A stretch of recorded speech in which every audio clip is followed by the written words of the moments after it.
ಓಯ್ ಓಯ್ ಓಯ್ ನಿಮ್ಮ ಹತ್ರನೇ ಮಾತಾಡ್ತಿರೋದು ನಾನು. ನನ್ಗೆ ನನ್ನ ಕ್ಲಾಸಲ್ಲಿ ನನ್ನ ಸ್ಟೂಡೆಂಟ್ಸ್ ಯಾವತ್ತು ಅಲರ್ಟ್ ಮೈಂಡ್ ಇಂದ ಕೂತಿರ್ಬೇಕು. ಎಲ್ಲರೂ ನೋಡ್ತಾರೆ ಈ ಆನ್ಲೈನ್ ಕ್ಲಾಸು ವಿಡಿಯೋ ಎಲ್ಲ ನೋಡ್ಬೇಕಾದ್ರೆ ಹೇಂಗ್ ಸೋಫಾ ಮೇಲೆ ಕಾಲ್ ಮೇಲೆ ಎತ್ಕೊಂಡು ಬಿದ್ಕೊಂಡು ಮಾಡ್ತಾ ವಿಡಿಯೋ ನೋಡೋದು. I don't like these things. ನನ್ನ ಸ್ಟೂಡೆಂಟ್ಸು ಯಾವತ್ತು ಅಲರ್ಟ್ ಮೈಂಡೆಡ್ ಆಗಿರ್ಬೇಕು, ಅವ್ರು ಯಾವತ್ತು ಅಲರ್ಟ್ ಆಗಿರ್ಬೇಕು. ಸೊ ಅವಾಗ ಮಾತ್ರ ಕ್ಲಾಸ್ ಚೆನ್ನಾಗಿ ಆಗೋಕ್ ಸಾಧ್ಯ ತಾನೆ. ಅವಾಗ ಮಾತ್ರ ನಾನು ಹೇಳಿರೋದು ಎಲ್ಲಾ ಪಾಯಿಂಟ್ಸ್ ನಿಮ್ ತಲೆಗೆ ಹೋಗಕ್ ಸಾಧ್ಯ. ಸೊ ನೀವೇನ್ ಮಾಡ್ಬೇಕು, ನನ್ನ ಕ್ಲಾಸಲ್ಲಿ ಒಂದು ರೂಲ್ಸ್ ಇದೆ. ಸ್ಟಾರ್ಟಿಂಗ್ ನಲ್ಲಿ ನಾನು ನೀವೆಲ್ಲ ರೆಡಿನಾ ಅಂತ ಕೇಳ್ತೀನಿ, ಆರ್ ಯು ರೆಡಿ ಅಂತ ಕೇಳ್ತೀನಿ. ನೀವೇನ್ ಹೇಳ್ಬೇಕು, ಎಸ್ ಸರ್ ಅಂತ ಹೇಳ್ಬೇಕು. ಓಕೆನಾ, ಎಸ್ ಸರ್ ಅಂತ ಹೇಳ್ಬೇಕು. ಆಮೇಲೆ ಏನ್ ಕೇಳ್ತೀನಿ, ನಿಮ್ ಜೋಶ್ ಹೇಗಿದೆ ಅಂತ ಕೇಳ್ತೀನಿ. ಜೋಶ್ ಯಾವತ್ತು ಹೆಂಗಿರ್ಬೇಕು, ಹೈ ಇರ್ಬೇಕು ತಾನೆ. ಸೊ ಹೌಸ್ ದ ಜೋಶ್ ಅಂತ ಕೇಳ್ತೀನಿ. ನೀವೆಲ್ಲ ಏನ್ ಹೇಳ್ಬೇಕು, ಹೈ ಸರ್ ಅಂತ ಹೇಳ್ಬೇಕು. ಅಲ್ಲಿ ಅಕ್ಕಪಕ್ಕ ಯಾರಿದ್ದಾರೆ, ಮನೇಲಿ ಅಪ್ಪ ಬೈತಾನೆ ಅಮ್ಮ ಬೈತಾನೆ, no, you should not worry about those things. Okay, so ಆ ರೀತಿಯಾಗಿ ಕೇಳ್ತೀನಿ, ನೀವು ಹೇಳ್ಬೇಕು, ಬಾಯ್ ಬಿಟ್ಟೆ ಹೇಳ್ಬೇಕಲ್ಲಿ. ಓಕೆನಾ, ಯಾರಾದ್ರೂ ಬೈದ್ರೆ ನನಗ್ ಬೈಕೋತಾರೆ, ಯಾವ ಮಾಸ್ತರ್ ಅವನು ಮಕ್ಳಿಗೆ ಕಿರ್ಚಾಡೋದ್ ಕಲಿಸ್ತಾನೆ ಅಂತ. ಪರವಾಗಿಲ್ಲ, ನಾನ್ ಬೈಸ್ಕೊಳಕ್ ರೆಡಿ. ಬಟ್ ಸ್ಟಿಲ್ ನೀವು ಅಲರ್ಟ್ ಆಗಬೇಕು ಅಂದ್ರೆ ನೀವು ಇದನ್ನ ಹೇಳ್ಬೇಕು. ಸರಿನಾ, ರೆಡಿನಾ? ಸೊ ಫಸ್ಟ್ ಏನ್ ಕೇಳ್ತೀನಿ, ಆರ್ ಯು ರೆಡಿ ಕೇಳ್ತೀನಿ. Yes sir. ಹೌಸ್ ದ ಜೋಶ್ ಅಂತ ಕೇಳ್ತೀನಿ. ಏನ್ ಹೇಳ್ಬೇಕು ನೀವು, ಹೈ ಸರ್ ಅಂತ ಹೇಳ್ಬೇಕು. ಮತ್ತೆ ಕೇಳ್ತೀನಿ, ಹೌಸ್ ದ ಜೋಶ್ ಅಂತ. ಅವಾಗ ನೀವ್ ಹೇಳ್ಬೇಕು, ಹೈ ಸರ್. ಆಮೇಲೆ ಕ್ಲಾಸ್ ಸ್ಟಾರ್ಟ್ ಮಾಡೋಣ. ಸರಿನಾ, ರೆಡಿನಾ ಎಲ್ಲರೂ ಇದಕ್ಕೆ? ಇದಾದ್ಮೇಲೆ ಎಲ್ಲ ಕ್ಲಾಸು ಹಿಂಗೇನೆ ಸ್ಟಾರ್ಟ್ ಆಗೋದು ನಮ್ದು. ರೆಡಿ ತಾನೆ? So ready. ಸೊ ಶುರು ಮಾಡೋಣ. Are you ready? How's the josh, how's the josh. ಜೈ ಶಂಭೋ. ನಮ್ಮ ವೇದಾಂತು SSLC ಚಾನೆಲ್ಗೆ ಸ್ವಾಗತ. ನಾನು ನಿಮ್ಮ ಫೇವರೇಟ್ ಫಿಸಿಕ್ಸ್ ಟೀಚರ್ ಶ್ರೀವತ್ಸ. ನಾವಿವತ್ತು ನೋಡ್ತಾ ಇರೋ ಚಾಪ್ಟರ್ ಲೈಟ್. ಅದೇ ಪೂರ್ತಿ ಅದರ ಹೆಡ್ಡಿಂಗ್ ಈ ರೀತಿಯಾಗಿದೆ, ಲೈಟ್. ಬೇಸಿಕಲಿ ಲೈಟ್ ನ ನೋಡ್ತಾ ಇದ್ದೇವೆ. ಲೈಟ್ ಅನ್ನೋ ಚಾಪ್ಟರ್ ನ ಕಂಪ್ಲೀಟ್ ಆಗಿ ಒಂದೇ ವಿಡಿಯೋದಲ್ಲಿ ಮುಗಿಸ್ತಾ ಇದ್ದೇವೆ. ಆ ಲೈಟ್ ನಲ್ಲಿ ಎಕ್ಸ್ಪೆಷಲಿ ಏನ್ ಕಲಿತೇವೆ, ರಿಫ್ಲೆಕ್ಷನ್ ಮತ್ತೆ ರಿಫ್ರಾಕ್ಷನ್ ಬಗ್ಗೆ ಕಲಿತಾ ಇದ್ದೇವೆ. ಚಿಂತೆ ಮಾಡ್ಕೊಳ್ಬೇಡ್ರಪ್ಪ, ಕನ್ನಡ ಮೀಡಿಯಂನವ್ರು ಯಾರ್ಯಾರು ಇದೀರೋ ಕನ್ನಡದಲ್ಲೂ ಎಲ್ಲವನ್ನ ಹೇಳ್ತೇನೆ. ಎಲ್ಲ ಮಾತಾಡೋದೆಲ್ಲ ಕನ್ನಡದಲ್ಲಿ. ಇಂಗ್ಲಿಷ್ನವ್ರು ಇದಕ್ಕೆ ಲೈಟ್ ಅಂತಾರೆ, ನಾವು ಬೆಳಕು ಅಂತೀವಿ ಕನ್ನಡ ಮೀಡಿಯಂನವರು. ಇಂಗ್ಲಿಷ್ನವ್ರು ಇದಕ್ಕೆ ರಿಫ್ಲೆಕ್ಷನ್ ಅಂತೀವಿ, ರಿಫ್ಲೆಕ್ಷನ್ ಅಂತಾರೆ. ನಾವು ಕನ್ನಡ ಮೀಡಿಯಂನವ್ರು ಇದಕ್ಕೆ ಪ್ರತಿಫಲನ ಅಂತೀವಿ. ಸೊ ಹೀಗೆ ಪ್ರತಿ ವರ್ಡ್ ಬಂದಾಗ್ಲೂ ಹಂಗಂದ್ರೆ ಏನು ಅಂತ ಕನ್ನಡದಲ್ಲಿ ಹೇಳ್ತೀನಿ. ಬಾಕಿ ಎಲ್ಲ ಕನ್ನಡದಲ್ಲೇ ನಮ್ ಇಂಟ್ರಾಕ್ಷನ್ ಇರುತ್ತೆ, ಎಲ್ಲ ಇರುತ್ತೆ. ಯಾಕಂದ್ರೆ ನಮಗೆ ಅರ್ಥ ಮಾಡ್ಕೊಳ್ಳೋದು ಮುಖ್ಯ. ಅರ್ಥ ಮಾಡ್ಬೇಕು ಅಂದ್ರೆ ನಾವು ನಮ್ಮ ಭಾಷೆಯಲ್ಲಿ ಮಾತಾಡೋದು ಮುಖ್ಯ. ನಿಮ್ ಮೀಡಿಯಂ ಚೇಂಜ್ ಇರ್ಬೋದು, ನೀವು ಇದಕ್ಕೆ ಲೈಟ್ ಅನ್ಬೋದು, ಕನ್ನಡ ಮೀಡಿಯಂನವ್ರು ಇದಕ್ಕೆ ಬೆಳಕು ಅನ್ಬೋದು. ಬಟ್ ಆ ಮಾತಾಡೋದು, ನಾವು ಅರ್ಥ ಮಾಡ್ಕೊಳ್ಳೋದೆಲ್ಲ ಇದೆಯಲ್ವ, ಇದು ನಮ್ಮ ಭಾಷೆಯಲ್ಲಿ ಆದಾಗನೇ ಅದು ನಮಗೆ ಕ್ಲಿಯರ್ ಆಗಿ ಅರ್ಥ ಆಗೋದು. ಹೀಗಾಗಿ ಮಾತಾಡೋದೆಲ್ಲ ನಮಗೆ ಕನ್ನಡದಲ್ಲಿ. ಈಗ ಇದನ್ನ ನಾವು ಇಂಗ್ಲಿಷ್ ಮೀಡಿಯಂನವ್ರಿಗೆ ಲೈಟ್ ಅಂತ ಅಂತೀನಿ, ಇದನ್ನ ಕನ್ನಡ ಮೀಡಿಯಂನವರಿಗೆ ಬೆಳಕು ಅಂತ ಅಂತೀನಿ. ಸೊ ಗೊತ್ತಾಯ್ತಲ್ವಾ? ಸೊ ಆ ಟರ್ಮ್ ಯಾಕೆ ಇದನ್ನ ನಿಮ್ಗೆ ಲೈಟ್ ಅನ್ನೋದು, ಅದಕ್ಕೆ ಅವ್ರಿಗೆ ಬೆಳಕು ಅನ್ನೋದು. ಯಾಕಂದ್ರೆ ಅವ್ರು ಕನ್ನಡದಲ್ಲಿ ಎಕ್ಸಾಮ್ ಬರೀತಾರೆ, ಅವ್ರು ಅದಕ್ಕೆ ಬೆಳಕು ಅಂತಾನೆ ಬರೀಬೇಕು. ನೀವು ಇಂಗ್ಲಿಷ್ ಅಲ್ಲಿ ಬರೀತೀರಾ, ಹೀಗಾಗಿ ನೀವು ಲೈಟ್ ಅಂತಾನೆ ಬರೀಬೇಕು. ಸೊ ನಿಮ್ಗೆ ಎಕ್ಸಾಮ್ ನಲ್ಲಿ ಆ ಪಾಯಿಂಟ್ಸ್ ಅಲ್ಲ, ಮೇನ್ ಆ ವರ್ಡ್ಸ್ ಇದಾವಲ್ವಾ, ಸೊ ಅದನ್ನ ಸ್ವಲ್ಪ ಬೇರೆ ಬೇರೆ ಹೇಳೋದು ಇಬ್ರಿಗೂ. ಬಾಕಿ ಎಲ್ಲ ನಮ್ಮ ಇಂಟರಾಕ್ಷನ್, ನಮ್ಮ ಮಾತುಕತೆ ಎಲ್ಲ ಕನ್ನಡದಲ್ಲೇ ಇರುತ್ತೆ. ಓಕೆನಾ guys, are you ready for this? So without wasting any time ಇವತ್ತಿನ ಕ್ಲಾಸ್ ಅನ್ನ ಶುರು ಮಾಡೋಣ. ನಿಮ್ಮ ಟೆಕ್ಸ್ಟ್ ಬುಕ್ ಅನ್ನು ಓಪನ್ ಮಾಡಿದ್ರೆ ನಿಮಗೆ ಈ ಚಾಪ್ಟರ್ ನಲ್ಲಿ ಇರುವಂತ ಫಸ್ಟ್ ಟಾಪಿಕ್ ಯಾವುದು? ಫಸ್ಟ್ ನಿಮ್ಗೆ ರಿಫ್ಲೆಕ್ಷನ್ ಬಗ್ಗೆ ಎಲ್ಲ ಮಾತಾಡ್ಕೊಂಡಿದ್ದಾರೆ. ರಿಫ್ಲೆಕ್ಷನ್ ಬಗ್ಗೆ ಸ್ವಲ್ಪ ಡೀಪ್ ಆಗಿ ಸ್ಟಡಿ ಮಾಡ್ಕೊಂತ ಹೋಗಿದ್ದಾರೆ. ರಿಫ್ಲೆಕ್ಷನ್ ಇನ್ ಕೆಲಸ ಮುಗಿದ್ಮೇಲೆ ರಿಫ್ರಾಕ್ಷನ್ ಬಗ್ಗೆ ಮಾತಾಡ್ಕೊಂತ ಹೋಗಿದ್ದಾರೆ. ಸರಿನಾ? ಸೊ ಮೊದಲು ನಾವು ರಿಫ್ಲೆಕ್ಷನ್ ಅಂದ್ರೆ ಪ್ರತಿಫಲನದ ಬಗ್ಗೆ ನೋಡ್ತಾ ಹೋಗೋಣ. ಓಕೆನಾ? ಏನಿದು ಪ್ರತಿಫಲನ? ನಮ್ಗೆ ಎಲ್ರಿಗೂ ಗೊತ್ತಪ್ಪ. ಪ್ರತಿಫಲನ ಅಥವಾ ರಿಫ್ಲೆಕ್ಷನ್ ಅಂತಂದ್ರೆ, ನಾವ್ ಯಾವ್ದಾದ್ರೂ ಒಂದು ಕನ್ನಡಿ ಮುಂದೆ ನಿಂತಿದೀವಿ ಅಂತಂದ್ರೆ ನಮ್ಮ ಮುಖವೇ ನಮಗ್ ಕಾಣಿಸುತ್ತೆ. ಯಾಕೆ ಹಾಗಾಗತ್ತೆ ಅಂತಂದ್ರೆ, ಕನ್ನಡಿ ಮೇಲೆ ಬಿದ್ದಿರುವಂತ ಲೈಟು ವಾಪಸ್ ಅದೇ ಮೀಡಿಯಮಿಗೆ ಬರುತ್ತೆ. ಫಸ್ಟ್ ಬೀಳ್ತೀವಿ, ಕನ್ನಡಿಯಿಂದ ಒಂದು ಬೀಳುತ್ತೆ ಲೈಟ್, ವಾಪಸ್ ಅದೇ ಮೀಡಿಯಮಿಗೆ ವಾಪಸ್ ಬೌನ್ಸ್ ಬ್ಯಾಕ್ ಆಗಿ ಬರುತ್ತೆ. ಹೌದಾ? ಸೊ ಏನಂತ ಕರಿಬಹುದು ನಾವಿವಾಗ? ಈಗ ಯಾವ ಪಾಯಿಂಟ್ ಅಲ್ಲಿ ರಿಫ್ಲೆಕ್ಷನ್ ನಡೀತಾ ಇದೆ ಅಲ್ವಾ, ಕನ್ನಡಿಯಲ್ಲಿ ನೋಡಿದ್ರೆ ಈ ಪಾಯಿಂಟ್ ಅಲ್ಲಿ ರಿಫ್ಲೆಕ್ಷನ್ ಅಥವಾ ಪ್ರತಿಫಲನ ನಡೀತಾ ಇದೆ. ಸೊ ಈ ಪಾಯಿಂಟ್ ನಲ್ಲಿ ನಾವು ಒಂದು ನಾರ್ಮಲ್ ಅನ್ನ ಹೇಳ್ಕೋಬಹುದು. ನಾರ್ಮಲ್ ಅಂದ್ರೆ ಲಂಬವನ್ನ ಹೇಳ್ಕೋಬಹುದು. ಹಾಗಂದ್ರೇನು? ಹಾಗಂದ್ರೆ ಏನಿಲ್ಲಪ್ಪ, ಯಾವ ಪಾಯಿಂಟ್ ಅಲ್ಲಿ ರಿಫ್ಲೆಕ್ಷನ್ ನಡೀತಾ ಇದೆ ಅಲ್ವಾ, ಆ ಪಾಯಿಂಟ್ ನಲ್ಲಿ ಕನ್ನಡಿಗೆ ಕರೆಕ್ಟ್ 90 ಡಿಗ್ರಿ ಇರೋ ತರ ಒಂದು ಲೈನ್ ಹೇಳ್ಕೊಳ್ಳೋದು ನಾರ್ಮಲ್ ಅಂತೀವಿ ಇಂಗ್ಲಿಷ್ ನಲ್ಲಿ. ಕನ್ನಡದಲ್ಲಿ ಆದ್ರೆ ಲಂಬ ಅಂತೀವಿ. ಸರಿನಾ? ಸೊ ಅದನ್ನ ಹೇಳ್ಕೊಳ್ಳೋಣ. ಸೊ ಒಂದು ಲೈನ್ ಅನ್ನ ಹೇಳ್ಕೊಂಡ್ಬಿಡೋಣ. ದಿಸ್ ಇಸ್ ನಾರ್ಮಲ್ ಲೈನ್, ಅಥವಾ ಇದಕ್ಕೆ ನಾವು ಕನ್ನಡದಲ್ಲಿ ಹೇಳೋದಾದ್ರೆ ಲಂಬ ಅಂತ ಕರಿತೀವಿ. ಯಾಕಂದ್ರೆ ಇದು ಕನ್ನಡಿ ಮೇಲ್ಮೈ ಜೊತೆಗೆ 90 ಡಿಗ್ರಿ ಆಂಗಲ್ ಅನ್ನ ಉಂಟು ಮಾಡ್ತಾ ಇರುತ್ತೆ. ಓಕೆನಾ? ಇವಾಗ ನಾವ್ ಏನ್ ಹೇಳ್ಬಹುದು, ಈ ಲೈಟ್ ರೇ ಏನಿದೆಯಲ್ವಾ, ಇದನ್ನ ನಾವು ಬಿಟ್ಟಿರೋದು, ನಾವು ಇನ್ಸಿಡೆಂಟ್ ಮಾಡಿರುವಂತ ರೇ ಇದು. ಹೌದಾ? ಈ ರೇ ಪತನ ಕಿರಣ. ಸೊ ಇದಕ್ಕೆ ನಾವು ಇನ್ಸಿಡೆಂಟ್ ರೇ ಅಂತ ಕರೆಯೋಣ, ಅಥವಾ ಪತನ ಕಿರಣ ಅಂತ ಕರೆಯೋಣ. ಓಕೆನಾ? ಈ ರೇ ಇದೆಯಲ್ವಾ, ಹೊರಗಡೆ ಬರ್ತಾ ಇರೋದು, ರಿಫ್ಲೆಕ್ಟ್ ಆದ್ಮೇಲೆ ಬರ್ತಾ ಇರುವಂತ ರೇ ಇದು. ಹೀಗಾಗಿ ನಾವ್ ಇದಕ್ಕೆ ರಿಫ್ಲೆಕ್ಟೆಡ್ ರೇ ಅಂತ ಕರೆಯೋಣ. ಓಕೆನಾ? ರಿಫ್ಲೆಕ್ಟೆಡ್ ರೇ ಅಂತ ಕರೆಯೋಣ. ಅಥವಾ ಕನ್ನಡದಲ್ಲಿ ಹೇಳೋದಾದ್ರೆ ಪ್ರತಿಫಲನ ಆದ್ಮೇಲೆ ಈ ರೇ ಬರ್ತಾ ಇರೋದು, ಹೀಗಾಗಿ ಇದಕ್ಕೆ ಪ್ರತಿಫಲನ ಕಿರಣ ಅಂತ ಕರಿತೀವಿ. ಇದು ಪತನ ಕಿರಣ, ಇದು ಪ್ರತಿಫಲಿತ ಕಿರಣ. ಇದು ಇನ್ಸಿಡೆಂಟ್ ರೇ, ಇದು ರಿಫ್ಲೆಕ್ಟೆಡ್ ರೇ. ಯಾಕೆ ಅನ್ನೋದು ಗೊತ್ತಾಯ್ತು, ಹೌದಾ? ಇದು ಇನ್ಸಿಡೆಂಟ್ ರೇ ತಾನೆ. ಈ ರೇ ಮಾಡ್ತಾ ಇರುವಂತ ಆಂಗಲ್ ಏನಿದೆಯಲ್ವಾ, ಇದಕ್ಕೆ ನಾವು ಆಂಗಲ್ ಆಫ್ ಇನ್ಸಿಡೆನ್ಸ್ ಅಂತ ಕರಿತೀವಿ. ಪತನ ಕಿರಣ ನಮ್ಮ ನಾರ್ಮಲ್ ಜೊತೆಗೆ ಅಥವಾ ಲಂಬದ ಜೊತೆಗೆ ಯಾವ ಆಂಗಲ್ ಅನ್ನ ಮಾಡ್ತಾ ಇದೆಯೋ ಇದಕ್ಕೆ ನಾವು ಪತನ ಕೋನ ಅಂತ ಕರಿತೀವಿ. ಇಂಗ್ಲಿಷ್ ನಲ್ಲಿ ಹೇಳೋದಾದ್ರೆ ಇನ್ಸಿಡೆಂಟ್ ಆಂಗಲ್ ಆಫ್ ಇನ್ಸಿಡೆನ್ಸ್ ಅಂತ ಕರಿತೀವಿ, ಹೌದಾ? ಈಗ ಇದು ರಿಫ್ಲೆಕ್ಷನ್ ಆದ್ಮೇಲೆ ಈ ರೀತಿಯಾಗಿ ಬರ್ತಾ ಇದೆ, ಇದು ರಿಫ್ಲೆಕ್ಟೆಡ್ ರೇ. ಸೊ ರಿಫ್ಲೆಕ್ಟೆಡ್ ರೇ ಜೊತೆಗೆ ಇದೇನ್ ಆಂಗಲ್ ಮಾಡ್ತಾ ಇದೆಯೋ ಇದಕ್ಕೆ ನಾವು ಆಂಗಲ್ ಆಫ್ ರಿಫ್ಲೆಕ್ಷನ್ ಅಂತ ಕರಿತೀವಿ, ಸರಿನಾ? ಇದಕ್ಕೆ ನಾವು ಪತನ ಕೋನ ಅಂತ ಕರಿತೀವಿ. ಪತನ ಕಿರಣದ ಜೊತೆಗೆ ಆಗಿರುವಂತಹ ಕೋನವೇ ಪತನ ಕೋನ, ಸರಿನಾ? ಈಗ ನಮ್ದು ಏನಿಲ್ಲಿ ರಿಫ್ಲೆಕ್ಷನ್ ನಡೀತಾ ಇದೆಯೋ, ಪ್ರತಿಫಲನ ಏನ್ ನಡೀತಾ ಇದೆಯೋ, ಇದು ಯಾರಬಿರಿ ತನ್ನ ಮನ್ಸಿಗೆ ಬಂದಂಗ ಆಗ್ತಾ ಇದೆಯೋ ಅಥವಾ ಯಾವುದೋ ಒಂದು ರೂಲ್ ಅನ್ನು ಫಾಲೋ ಮಾಡ್ತಾ ಇದೆಯೋ? ನೀವು ಹೇಳಿ, ಇಲ್ಲಿಂದ ಲೈಟ್ ಬಿದ್ದಿದೆ ಅಂದ್ಮೇಲೆ ಅದು ಹಿಂಗೇನೆ ಹೋಗ್ಬೇಕು, ಕರೆಕ್ಟಾ? ಇಲ್ಲಿಂದ ಲೈಟ್ ಬಿದ್ದಿದೆ ಅದು ಹಿಂಗ್ ಬರತ್ತೆ, ಹೊರಗಡೆ ಬರಲ್ಲ. ಇಲ್ಲಿಂದ ಲೈಟ್ ಬಿದ್ದಿದೆ ಅದು ವಾಪಸ್ ಹಿಂಗ್ ಹೋಗತ್ತೆ, ಹೋಗಲ್ಲ. ಇಲ್ಲಿಂದ ಲೈಟ್ ಹೀಗ್ ಬಿದ್ದಿದೆ ಅಂದ್ಮೇಲೆ ಅದು ಹೀಗೇನೆ ಹೋಗ್ಬೇಕು, ಕರೆಕ್ಟಾ? ಅಂದ್ರೆ ಏನೋ ಒಂದು ರೂಲ್ ಅನ್ನೋದು ಫಾಲೋ ಮಾಡ್ತಾ ಇದೆ. ಸೊ ಅದು ರೂಲ್ಸ್ ಏನು ಅಂತ ನಿಮ್ಮ ಎಕ್ಸಾಮ್ ನಲ್ಲಿ ಕೇಳ್ತಾರೆ. ಸೊ ಯಾವ ರೂಲ್ಸ್ ಇದೆ? 2 ರೂಲ್ಸ್ ಇದೆಯಪ್ಪ. ರೂಲ್ ನಂಬರ್ 1 ನಾವೇನ್ ಹೇಳ್ಬಹುದು?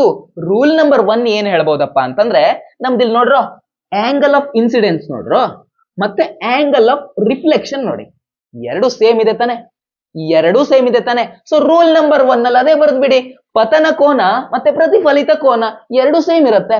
Angle of incidence, angle of reflection 2 same ಇರುತ್ತೆ, ಹೌದಾ? ಆಂಗಲ್ ಆಫ್ ಇನ್ಸಿಡೆನ್ಸ್ ಮತ್ತೆ ಆಂಗಲ್ ಆಫ್ ರಿಫ್ಲೆಕ್ಷನ್ 2 ಸೇಮ್ ಇರುತ್ತೆ, ಅದನ್ನ ಬರೆದ್ಬಿಡಿ. ಸೊ ಅದಾದ್ಮೇಲೆ ಇನ್ನೊಂದು ರೂಲ್ ಏನು ಬರಿಬಹುದು? ಇನ್ನೊಂದು ರೂಲ್ ಏನಪ್ಪಾ ಅಂತಂದ್ರೆ ನೋಡಿ, ಲೈಟ್ ರೇ ಹೀಗ್ ಬಂತು ಅಂದ್ರೆ ರಿಫ್ಲೆಕ್ಷನ್ ಆದ್ಮೇಲೆ ಅದು ಹಿಂಗ್ ಹೊರಗಡೆ ಬರಲ್ಲ, ಕರೆಕ್ಟಾ? ಇಲ್ಲಿಂದ ಬಂತು ಅಂತಂದ್ರೆ ಇಲ್ಲೇ ಹೋಗುತ್ತೆ. ಈ ಬೋರ್ಡ್ ಒಂದು ಪ್ಲೇನ್, ಹೌದಾ? ಬೋರ್ಡ್ ಒಂದು ಪ್ಲೇನ್. ಸೊ ಈ ಬೋರ್ಡ್ ಪ್ಲೇನ್ ಮೇಲೆ ಒಂದು ಲೈಟ್ ಈ ರೀತಿ ಇನ್ಸಿಡೆಂಟ್ ಆಗಿದೆ ಅಂದ್ರೆ ಅದು ರಿಫ್ಲೆಕ್ಟ್ ಆದ್ಮೇಲೆನೂ ಅದೇ ಪ್ಲೇನ್ ನಲ್ಲಿ ಇರುತ್ತೆ. ಮತ್ತೆ ನಾವು ಅದಕ್ಕೇನು ನಾರ್ಮಲ್ ಏನ್ ಹೇಳ್ಕೊಂಡಿದೀವಲ್ವಾ, ಆ ಲಂಬ ಏನ್ ಹೇಳ್ಕೊಂಡಿದೀವಲ್ವಾ, ಅದು ಅದೇ ಪ್ಲೇನ್ ನಲ್ಲಿ ಇರುತ್ತೆ, ಹೌದಾ? ಅದೇ ಮೇಲ್ಮೈನಲ್ಲಿ ಇರುತ್ತೆ. ಸೊ ನಾವೇನು ಬರಿಬಹುದು? ಅದನ್ನೇ ಬರಿಬಹುದು. 2ನೇ ಪಾಯಿಂಟ್ ಆಗಿ ಏನು ಬರಿಬಹುದು ಅಂತಂದ್ರೆ, ಇದು ಮತ್ತೆ ಈ ನಾರ್ಮಲ್ ಅಂದ್ರೆ ಇನ್ಸಿಡೆಂಟ್ ರೇ,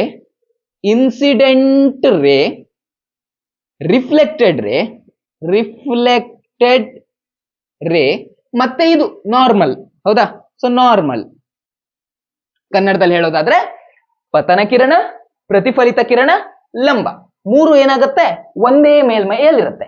ಇಂಗ್ಲಿಷ್ ನಲ್ಲಿ ಹೇಳೋದಾದ್ರೆ ಈ 3 ಒಂದೇ ಪ್ಲೇನ್ ನಲ್ಲಿ ಇರುತ್ತೆ ಅಥವಾ ಸೇಮ್ ಪ್ಲೇನ್ ನಲ್ಲಿ ಇರುತ್ತೆ, ಕರೆಕ್ಟಾ? ಸೊ ಈ 2 ರೂಲ್ ಅನ್ನ ಬರೆದ್ರಾಯ್ತು. ನಾನು ಸ್ವಲ್ಪ ಶಾರ್ಟ್ ಕಟ್ ಅಲ್ಲಿ ಬರ್ದಿದ್ದೇನೆ, ನೀವು ಅದನ್ನೇ ಸೆಂಟೆನ್ಸ್ ಮಾಡಿ ಬರೀರಿ, ಸರಿನಾ?